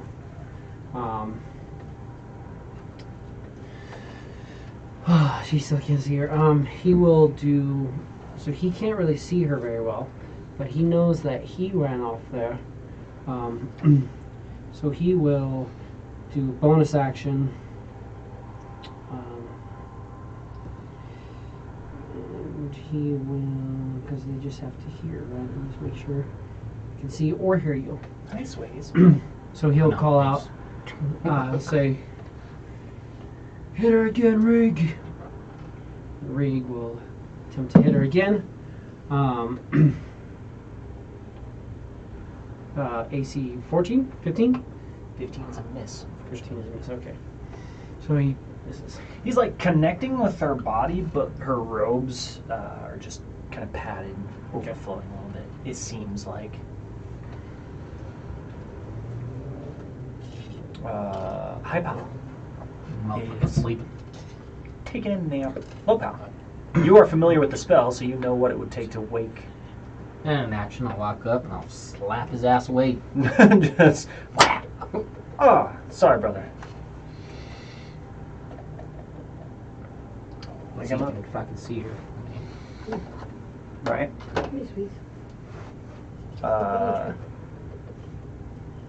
Absolutely. That's good. Just chilling over there with the rest of your movement. Yeah. Cool. Blood is sleeping. Xylea in her spider form. It's going to move in. Spider. And she's going to spider. Giant spider. Giant spider. So she's going to move in and bite. AC 17. That is a hit. I need a con save. Con save from this bitch. 8, so fail, I'm Yeah, guessing. she fails. So it takes, initially it takes 11 piercing damage. And there's no way she's magic yet for the purpose of overcoming damage reduction. We're too low for any of that. So there's that. But it also takes poison damage, Poison. which is 7, 9, 10, 11, 12 points of poison damage. 12 points of poison, which it takes. 12 makes that. Okay. And It's just the one attack? yes, because she wouldn't have done that yet. I'm just gonna fuck it up first. So yeah, she moves in and bites.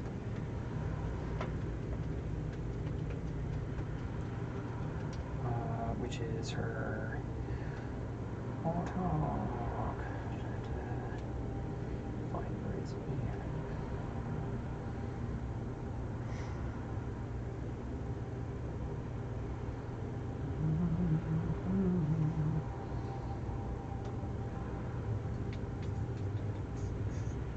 There it is.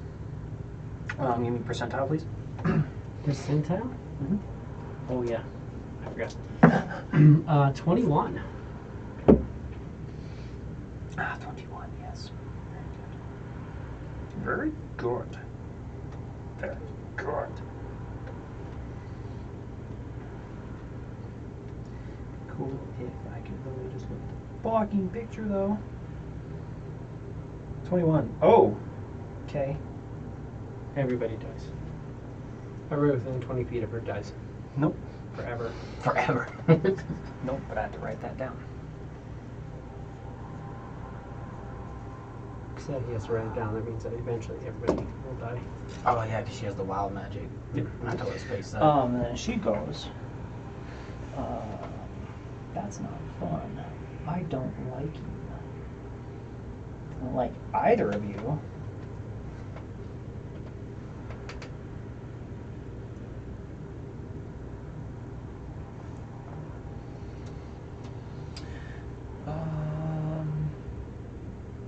Yep, right there. Just gonna do it again. Rig and Spider. Let's see what we can roll. Are you trying to sleep him? Yeah. She gets 2 of them. Fuck me. Reed's at 27, the spider's at 26, so spider technically goes down first. Yep. So, and she got just enough to put the spider asleep. Spider is unconscious. Oh, starter per turn. She takes 6 points of acid damage. Oh, right. Yeah, because she is acidated. 6 points. Heard. 6 points puts her there. Spider's unconscious. That'll be it for now. Missed her up. So the spider fell asleep. Yes.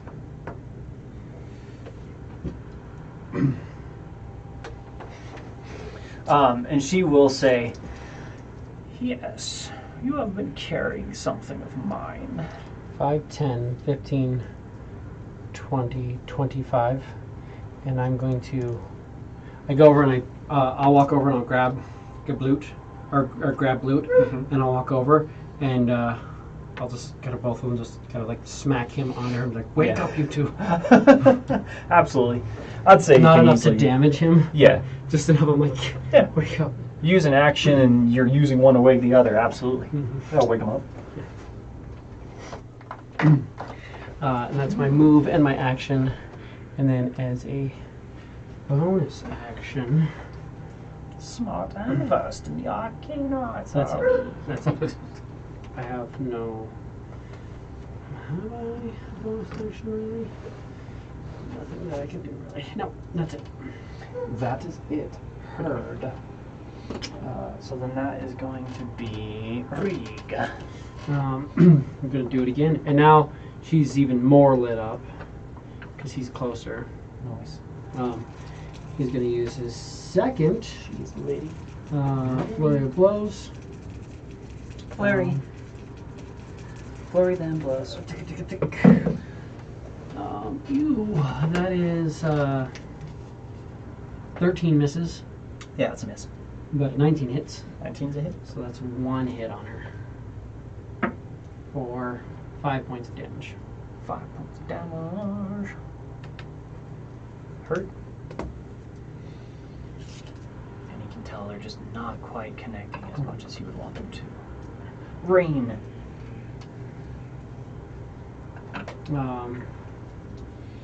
Still, I mean, he can't do anything. Actually, yeah, no, he'll look at big spider bitch on her and go, look to Xylea like, Xylea, bite her again, chin like that. She did not like it. Oh yeah. It's definitely a hit. Nice. I rolled an 18. Rolling. So, yeah, 23. She takes Absolutely. 7 piercing damage, and I need a poison or a con save. And then makes this. And another con save, right? Con save of, that is a 19. So she takes 5 points of poison damage. Save for half. 5. Poison brings her here. Good chunk of damage. She is staggered for sure. Oh, sorry. She also took with the superiority die. Spirited Die, an extra 3 points of damage. So I said, I think that'll bring it back to, because it was an odd. You had said I'm trying to remember. it was 5?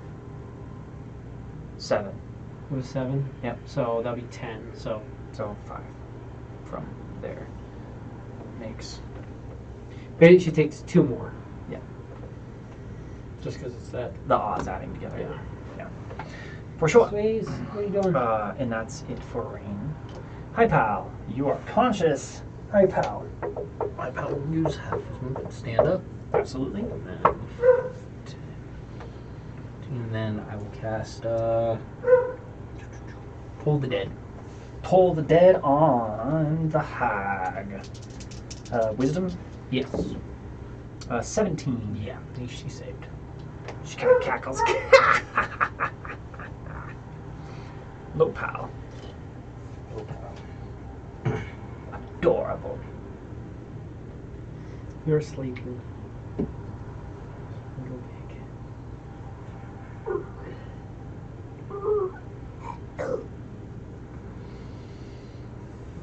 Yeah.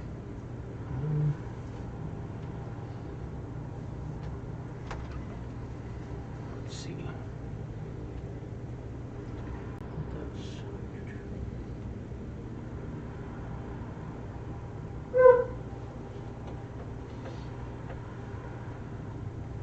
So,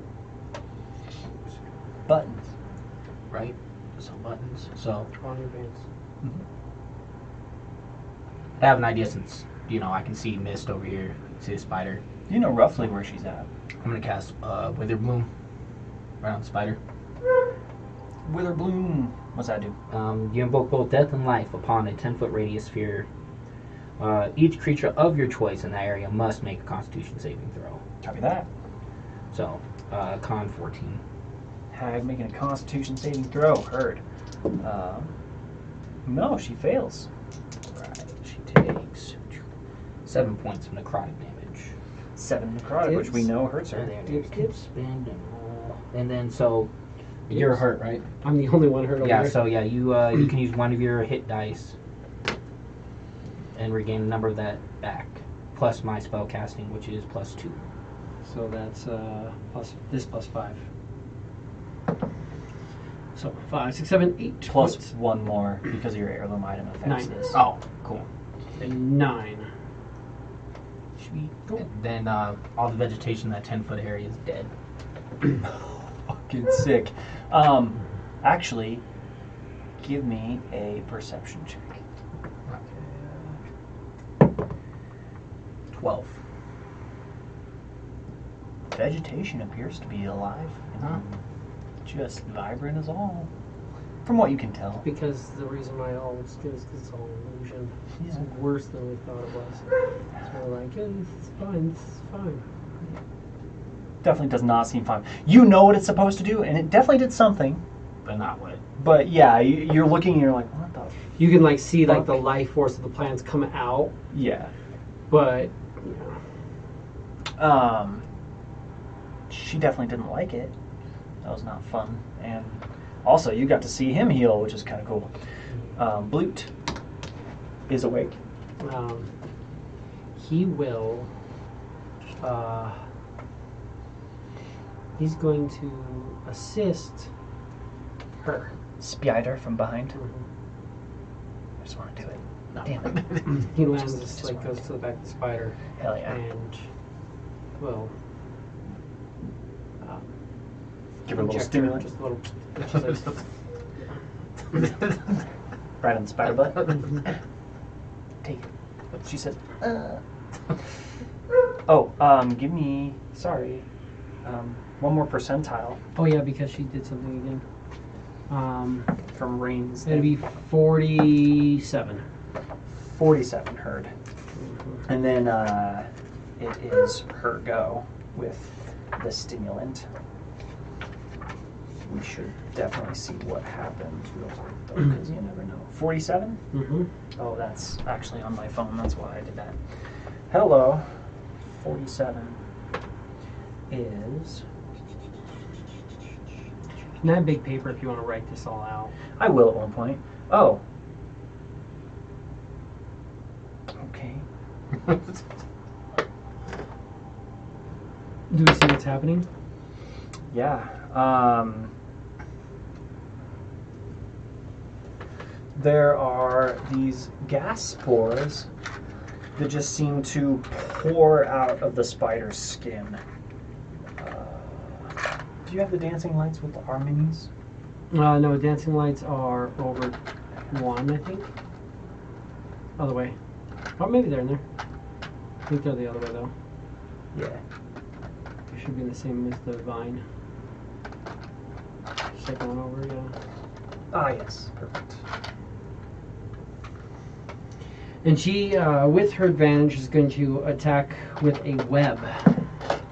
It's a 9, 10, 11, 12, 13, 14, or because she has advantage, no, 14. Guessing 14 misses. Yeah, 14 is a miss, unfortunately. Of course. And then what's the,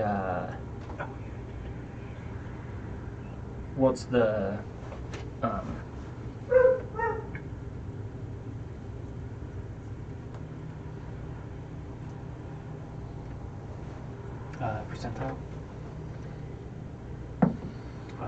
0, 3. 0 3 heard.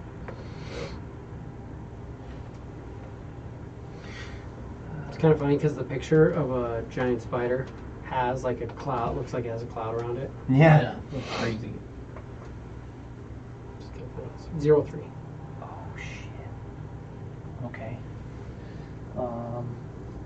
Fucking ridiculous. Just so I don't have to change the minis. She is currently reduced, and the hag is currently enlarged. But these gas spores kind of appear when Rain told her to attack, and they're just kind of floating around these little bulbous plant things in the air. And she goes to make her second attack, and you see she shrinks down, and yeah, fucking the hag just... There's a reduce and enlarge or things. Are there? Yeah.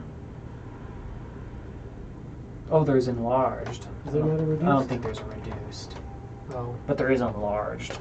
So we'll use enlarged on her. Boom, enlarged. Which really isn't going to do much right now. That's it for Xylea.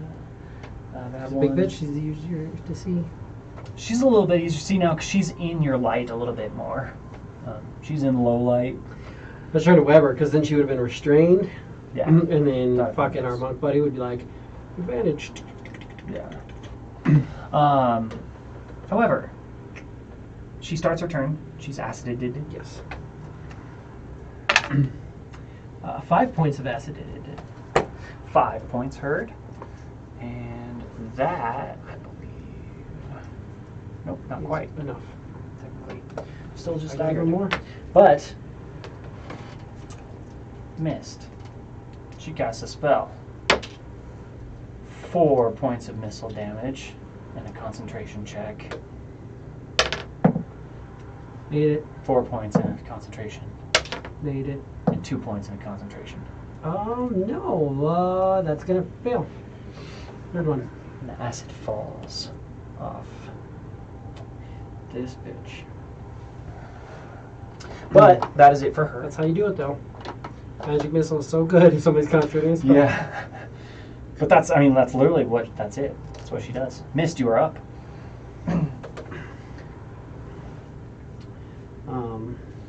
You have your reduced friend in front of you. I don't have anything I can do about that. I don't have. don't have second level spells yet. And you what am I have- going to do about a reduction? And you have spores around you too. But Do you have any idea what these spores are? Can I try to get like do an alchemy check to see if I can tell what kind of substance they are? yeah. Go ahead. Give me alchemy. That's terrible. 9. I'd say probably not. No, 9. Yeah, you'd absolutely have a decent understanding. They're just gas spores. They're immune to poison, and they expel poison when they burst. These floating little pods of gas. If they're attacked and they burst, they pretty much explode with these poison spores. They also try to reach out to things next to them and can spread disease, is what you would know. I'm going to move over to there, but I'm going to drop my hat as I do. Okay. So I move over and drop the hat on the ground, Next to... like right here. Yeah, perfect. And then I'm going to do an acid spray right there. Going to hit the pod and her. Absolutely. So I need her to give me another deck save. Right here. Another dex save on her, which is... Oh, well, maybe. 13, That's which is a a fail. So she fails her dex, gets acidated, and then the pod, right? Mm-hmm. Yeah, fails, absolutely fails. So at the start of its turn, which I guess would be maybe Xylea's turn? You're no, concentrating again? Probably, I am. On it? It'd probably be Rain's turn, because that's when they were summoned on Rain's turn. I'd say it's probably the start of their turn, unless you have them moving somewhere in initiative. Yeah, I roll initiative for them. Oh, they're in 2, I see. Yeah. That's it for Mist. Reeg is up. Let's do our last flurry of blows on this bitch. I don't think I'm going to need to do, I mean, what else do we do? We're just trying to get her down. So I have nothing else to do. Yeah, he has nothing else.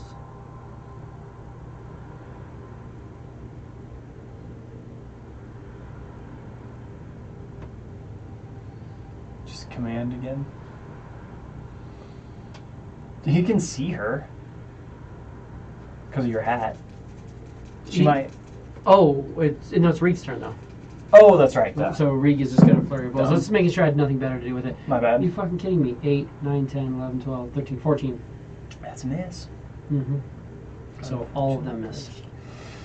Miss. This guy, he's...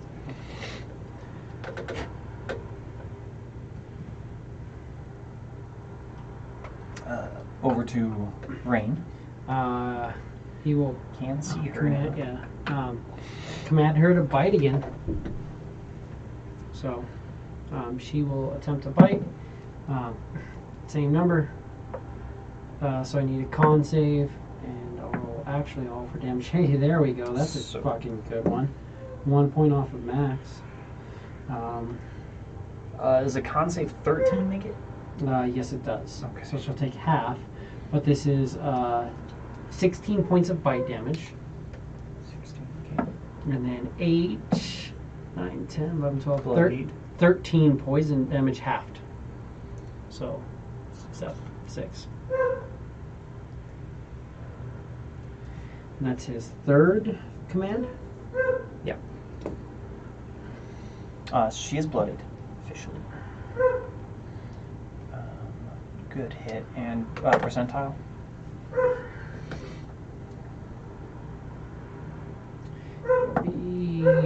Oh. Oh. A lot. To 100. Oh. Oh. The planet explodes. Oh. Good to know.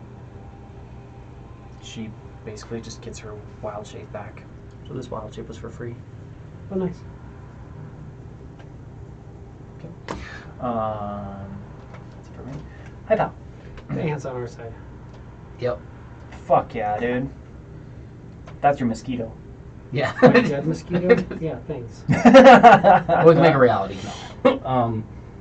Let's go. I'm gonna have him do. He's struggle blessing. Let's do. It's because I sprayed. He when they shouldn't come have. up.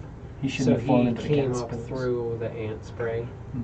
which instead of killing him, just left him in a bad way. I'm guessing. Yeah. I'm guessing Yeah, that's he probably ain't why he's doing like that, because he's acting like he's all fucked up from the ant spray. Like he's walking backwards. Mm-hmm. I'm gonna have. High Pal is gonna cast Eldritch Blast. Absolutely. Roll to hit. Oh, that misses. That's a miss Yeah. with the deuce. Yep, with the deuce. Low I power. love it. Low Pal is going to Toll the Dead. Toll the Dead wisdom save. Yep. Oh yeah, absolutely saves. Son of a bitch. Blute. Assist the spider.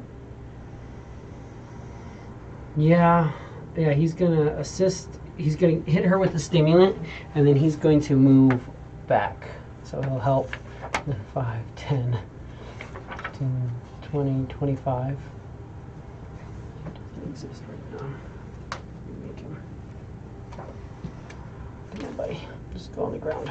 Stop trying.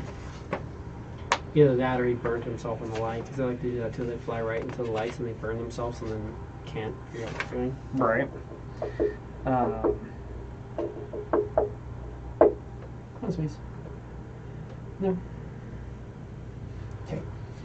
You see juicy? Nice.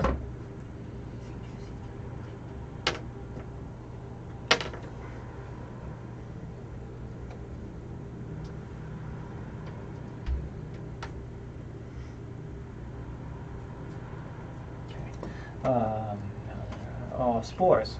Awesome. Beginning of their turn, watch this run roll 8. Nope, 7. Almost max. Oh yeah, and it pops. So Reeg, the hag, and the spider need to make Constitution saving throws. The spider, absolutely, I'm guessing. That's 19. Absolutely a save. And Rig Con, 19.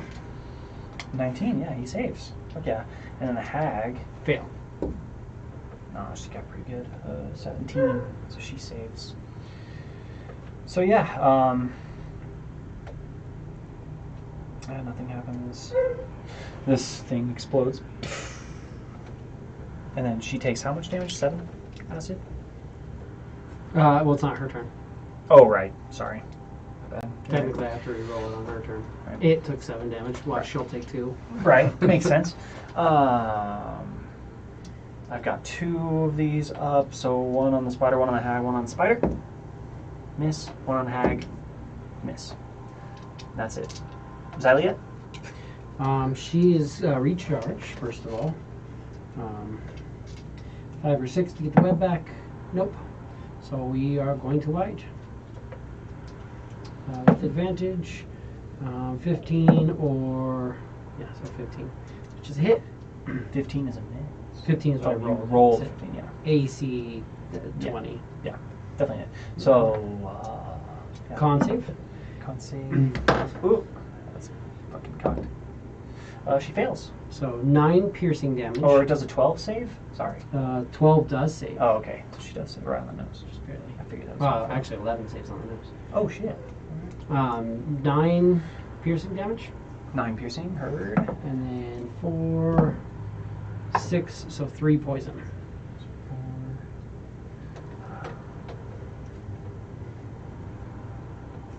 Okay. And percentile from her, please. 61. 61 is.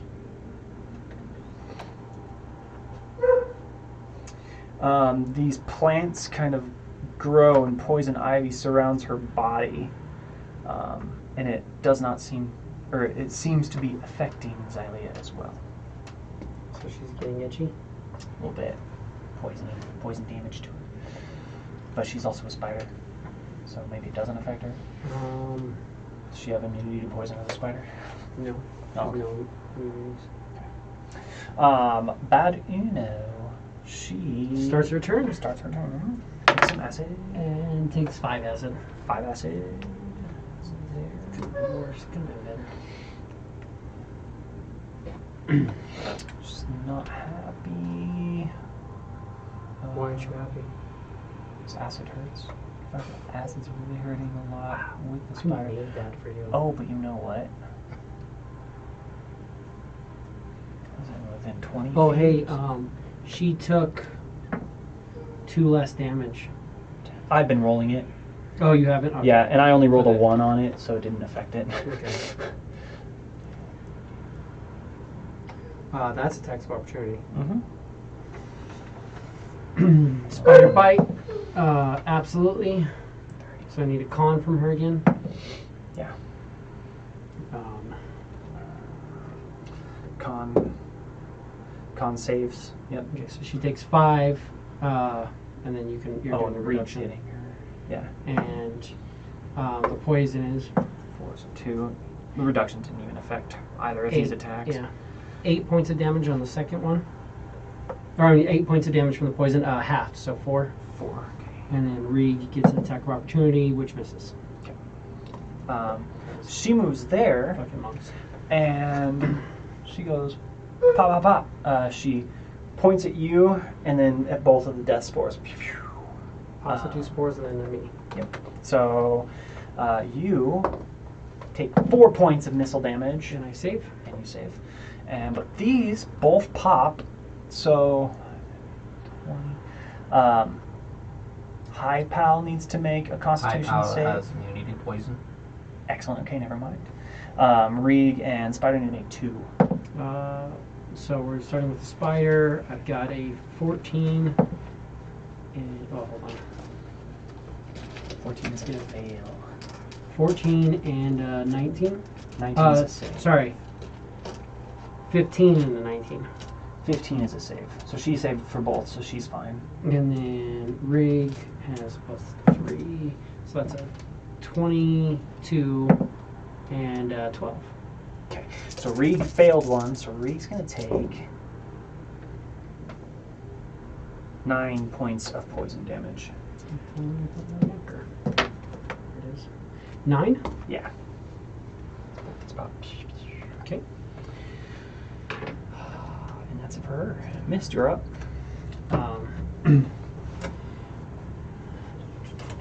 Oh, did you roll percentile for the last attack? For her last attack, no, attack of opportunity is 0, 7. 7.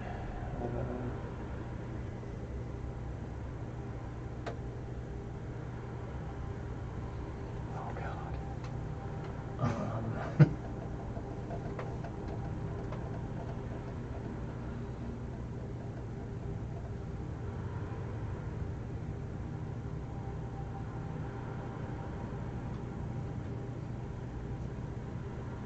And on this chick, Okay. The plants around her still act all crazy.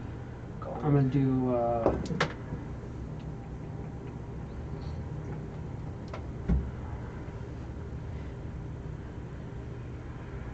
I'll hit her with an anticoagulant dart. Okay. Maybe. No, 13. Yeah, it's a miss. Reek? Or did you want to move? Anything missed? Or are you chilling? No. Okay. 3, 10, 15, 20, 25, 30. He's going to go over and he's going to... He drops the hat here, but then he's going to do just a bunny hop over to the other side of her. And then he's going to attack her with his flurry of 2 attacks. Flurry of attacks. So I don't have flurry of blows anymore, but I have 2 attacks. We're going to not use that way. We're just going to use these 2. So attack and bonus action attack. Beat him up, beat him up, beat him up. Hey, 16 hits. Yes.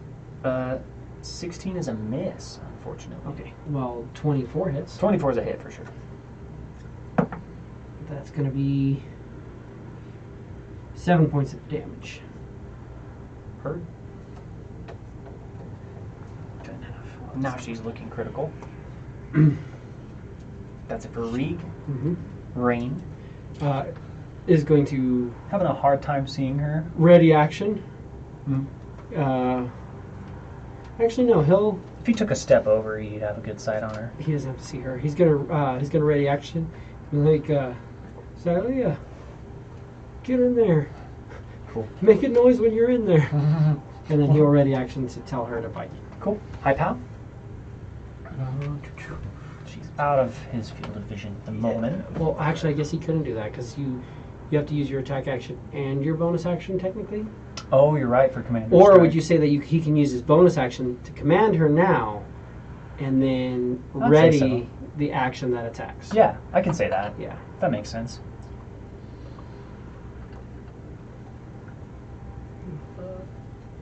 Yep.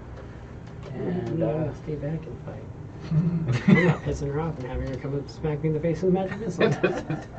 I'd say how you know that they're mad is when they come in and get meleeed a magic missile. Yeah. Pop. So Fuck. Have one round while you're doing something. gonna do Eldritch Blast. Nope. That's a not gonna hit. miss. Yep. Low pow. Low pow, alright. Throw the initiative marker. Nice. Yeah. You.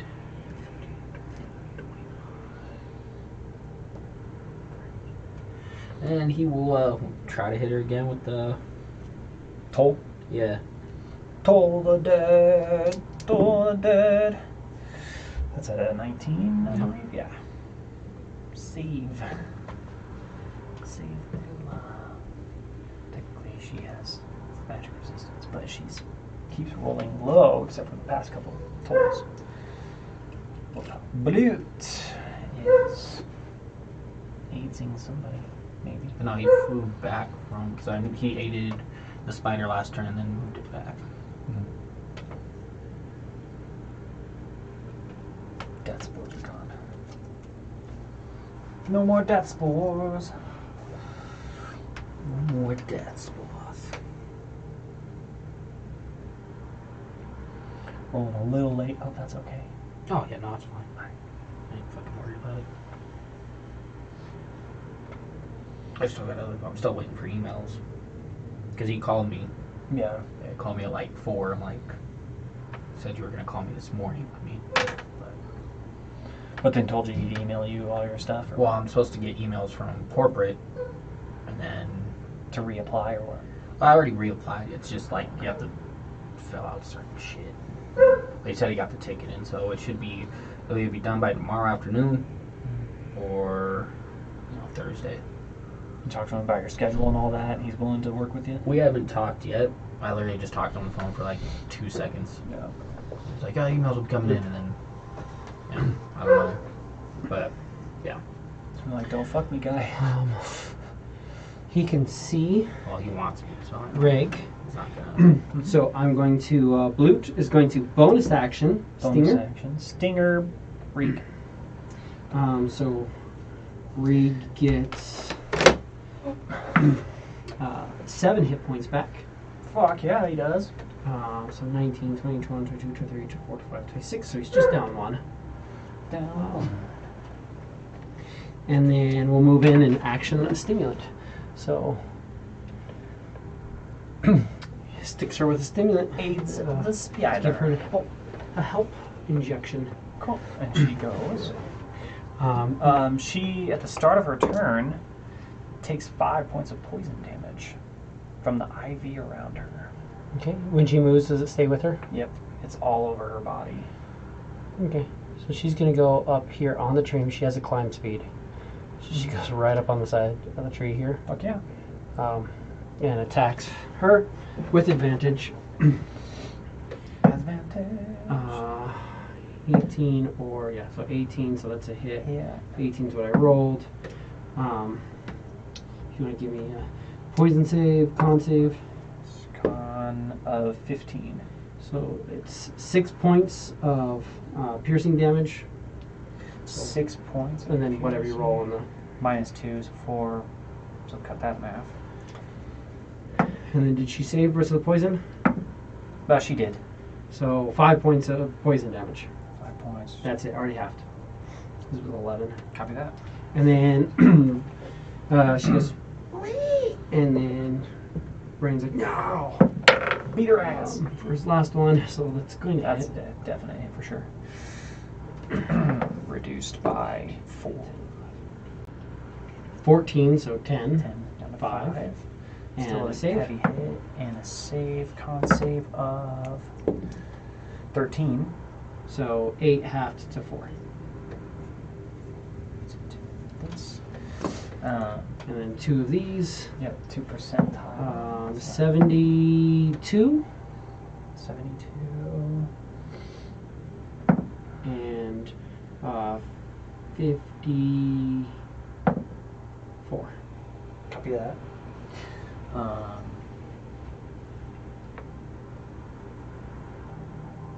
And then 54? 72, 54. 54. Oh, okay. All right.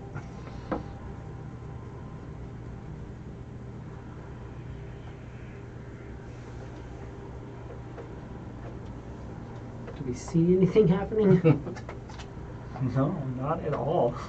Actually, you could see her fangs kind of get this like almost sulfuric look and scent to these dripping poison that starts coming from her fangs. You did say she took 5 points of damage at the start of the turn, right? Yes. But that's precisely it. Mm-hmm. Awesome. Have 2 points of acid damage. Oh, I forgot about the acid. That could have been really bad. But only 2 points hurt. Nihag starts her turn. It says, maybe I'll bring my sisters. Until next time. And she disappears. She's still covered in acid in theory, unless It's true. that's the first round type of, or that's the, all right, so that's That was like the 9. second round. Second, well, because I had to cast it twice. Mhm. So yeah, it's the second round. She gets 8 more rounds of acid. Mhm. Can we roll it? Or is she gonna get away? She's It could You would- be 8 times 8. It could be 64 damage. you feel like you're maintaining concentration, but you're not sure at this point. Okay. Yes, she is. So she can also take an action and remove it from her. Yeah, And that's, yeah, duh. she knows exactly what it is. Yeah. Being what she is. And just, what? Yeah, really? I mean, she doesn't know exactly what it is because I homebrewed it. Roll me the Slightly. roll me the damage For the first for round. the first round. 5. Yeah, it would fall off her. Yeah, she'd get it off. Yeah. Wow. I'm gonna guess we were really close there. Well, she had 8 hit points. Then she took 2. Then she took 5. Very, very close. As she plane shifts back to her home. One of her homes. But, anything else for the rest of the night? Do you know? Nope. The rest of the night goes by uneventfully. You get your long rests, and we will pick this up next week. Hopefully with some peeps. We'll have some peeps. We'll have maybe a Mikey who's not sick anymore, being a little bitch at home. And hopefully we'll have Ashley feeling much better with her teeths. And we'll have our low pal, high pal friends. And we'll have my dad coming back from vacation because he's a slacker. And of course, the wonderful Mist. And I'll bring And back myself. in, at the end of long rest, I can bring back in Gibloot. Gibloot. For sure. Yeah. Hell yeah. I'll move the stinger back over to him. It's so nice to be on blue. It's actually better, but he only has 1 fucking hit point. Yeah. He can actually go, he has actions as normal, he just can't attack those. So he can go help and bonus action heal. Yeah. But he also is a bitch. He's got his 1 hit point. I mean, I can kill him again. You can re-roll his hit points. You don't roll his hit points though necessarily. No, he gets a D4. You can roll a D4 for him. You don't have to just take the static. I just took, yeah, it's D4 minus 1. It's your spell. I mean, you're casting a spell. I feel like it's okay. 4 minus 1. Yeah, so he has 3 hit points. Okay, so that's A little bit better. still not the 13 that the other guy has. Right, it's not Giblet's 13. Which I didn't even know he had 13 hit points. That's pretty good. Oh, kids. Not too bad. Maximum. That's actually I mean, it is kind of good, but it actually goes up a lot. Over time. Yeah. Yeah. Give it to me. The Hold on. 3 green. hit points 1 plus your intelligence modifier plus your artificer level. The homunculus has a number of hit dice equal to your artificer level. So. Oh yeah, that's pretty cool. I like that. So if he did Wither Bloom, he could spend a D4. Yeah. Because he has 3 D4, but his hit points is So 1 plus my intelligence modifier plus my artificer level. But thank you for tuning in to Weave-Blight. Please tune in tomorrow for Oceanbound, or as I was saying last week, we are now airbound, skybound. You guys are still going to the ocean. We're skybound. You're still you're we're in skybound. the sky. We have a battle blimp, so we're skybound. Okay.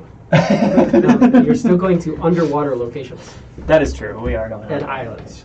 We are Islands bound are by in our the quest to the ocean. Is really what that is. Unless you want to do something else. But instead of being on a ship, we're in a battle You can blimp. literally do anything you want, Yeah, it's fantastic. but you have a battle blimp and you need to figure out how to outfit it. We have a battle blimp. We're going to a pirate island, captained by a mysterious motherfucker who was gone and then just decided to show up and talk about fucking He's not the captain. He's water. No, I'm genes. the captain, bro. Oh yeah, we did make you captain. Yep. That's right. Yeah. Good. Yeah, because you killed the other guy. Yeah. Dude, that was a wild series of events, man. I'm trying not to play like a dick. Like I want to tell that story, I don't want to be a dick to other people, but I'm like, literally, I don't trust my friends. I just don't. Hila doesn't. Because she grew up in a place where literally it was like, fight your siblings to the death. Mm-hmm. Just, hey, we want you to inherit this power, but you have to win a battle with your siblings to the death. She came out on top. So obviously, she'd be dead. If Right. Not. So, that's the land that she grew up in. Yeah. Oh, cool. Now God blesses you and thy family. Thank you. Yeah, the family that you don't really have left anymore. Pretty much. The ones that survived, depending. Some of them went off to do different things. Some probably became slaves. You know my favorite thing too? That I had Mikey do the ritual instead. So Zila did the ritual instead of Mist. Mm-hmm. So their coven isn't around, so they can't cast any of their coven spells because he's now within 30 feet of them. Right. So I'm just sitting like, oh, cool, that's good. Yeah, you guys don't have access to the coven spells right now. And The only thing he can do is just see through it. Where we're you at. definitely rigged the ritual, which has no consequences. I didn't rig the ritual, I just... It has He just no, gave me out. tits. has no consequences whatsoever Yeah. to do this ritual. But yeah, we'll see you guys tomorrow. I'm going to go shut off the feed. Hell yeah. See you all tomorrow for Oceanbound. Peace out. Peace.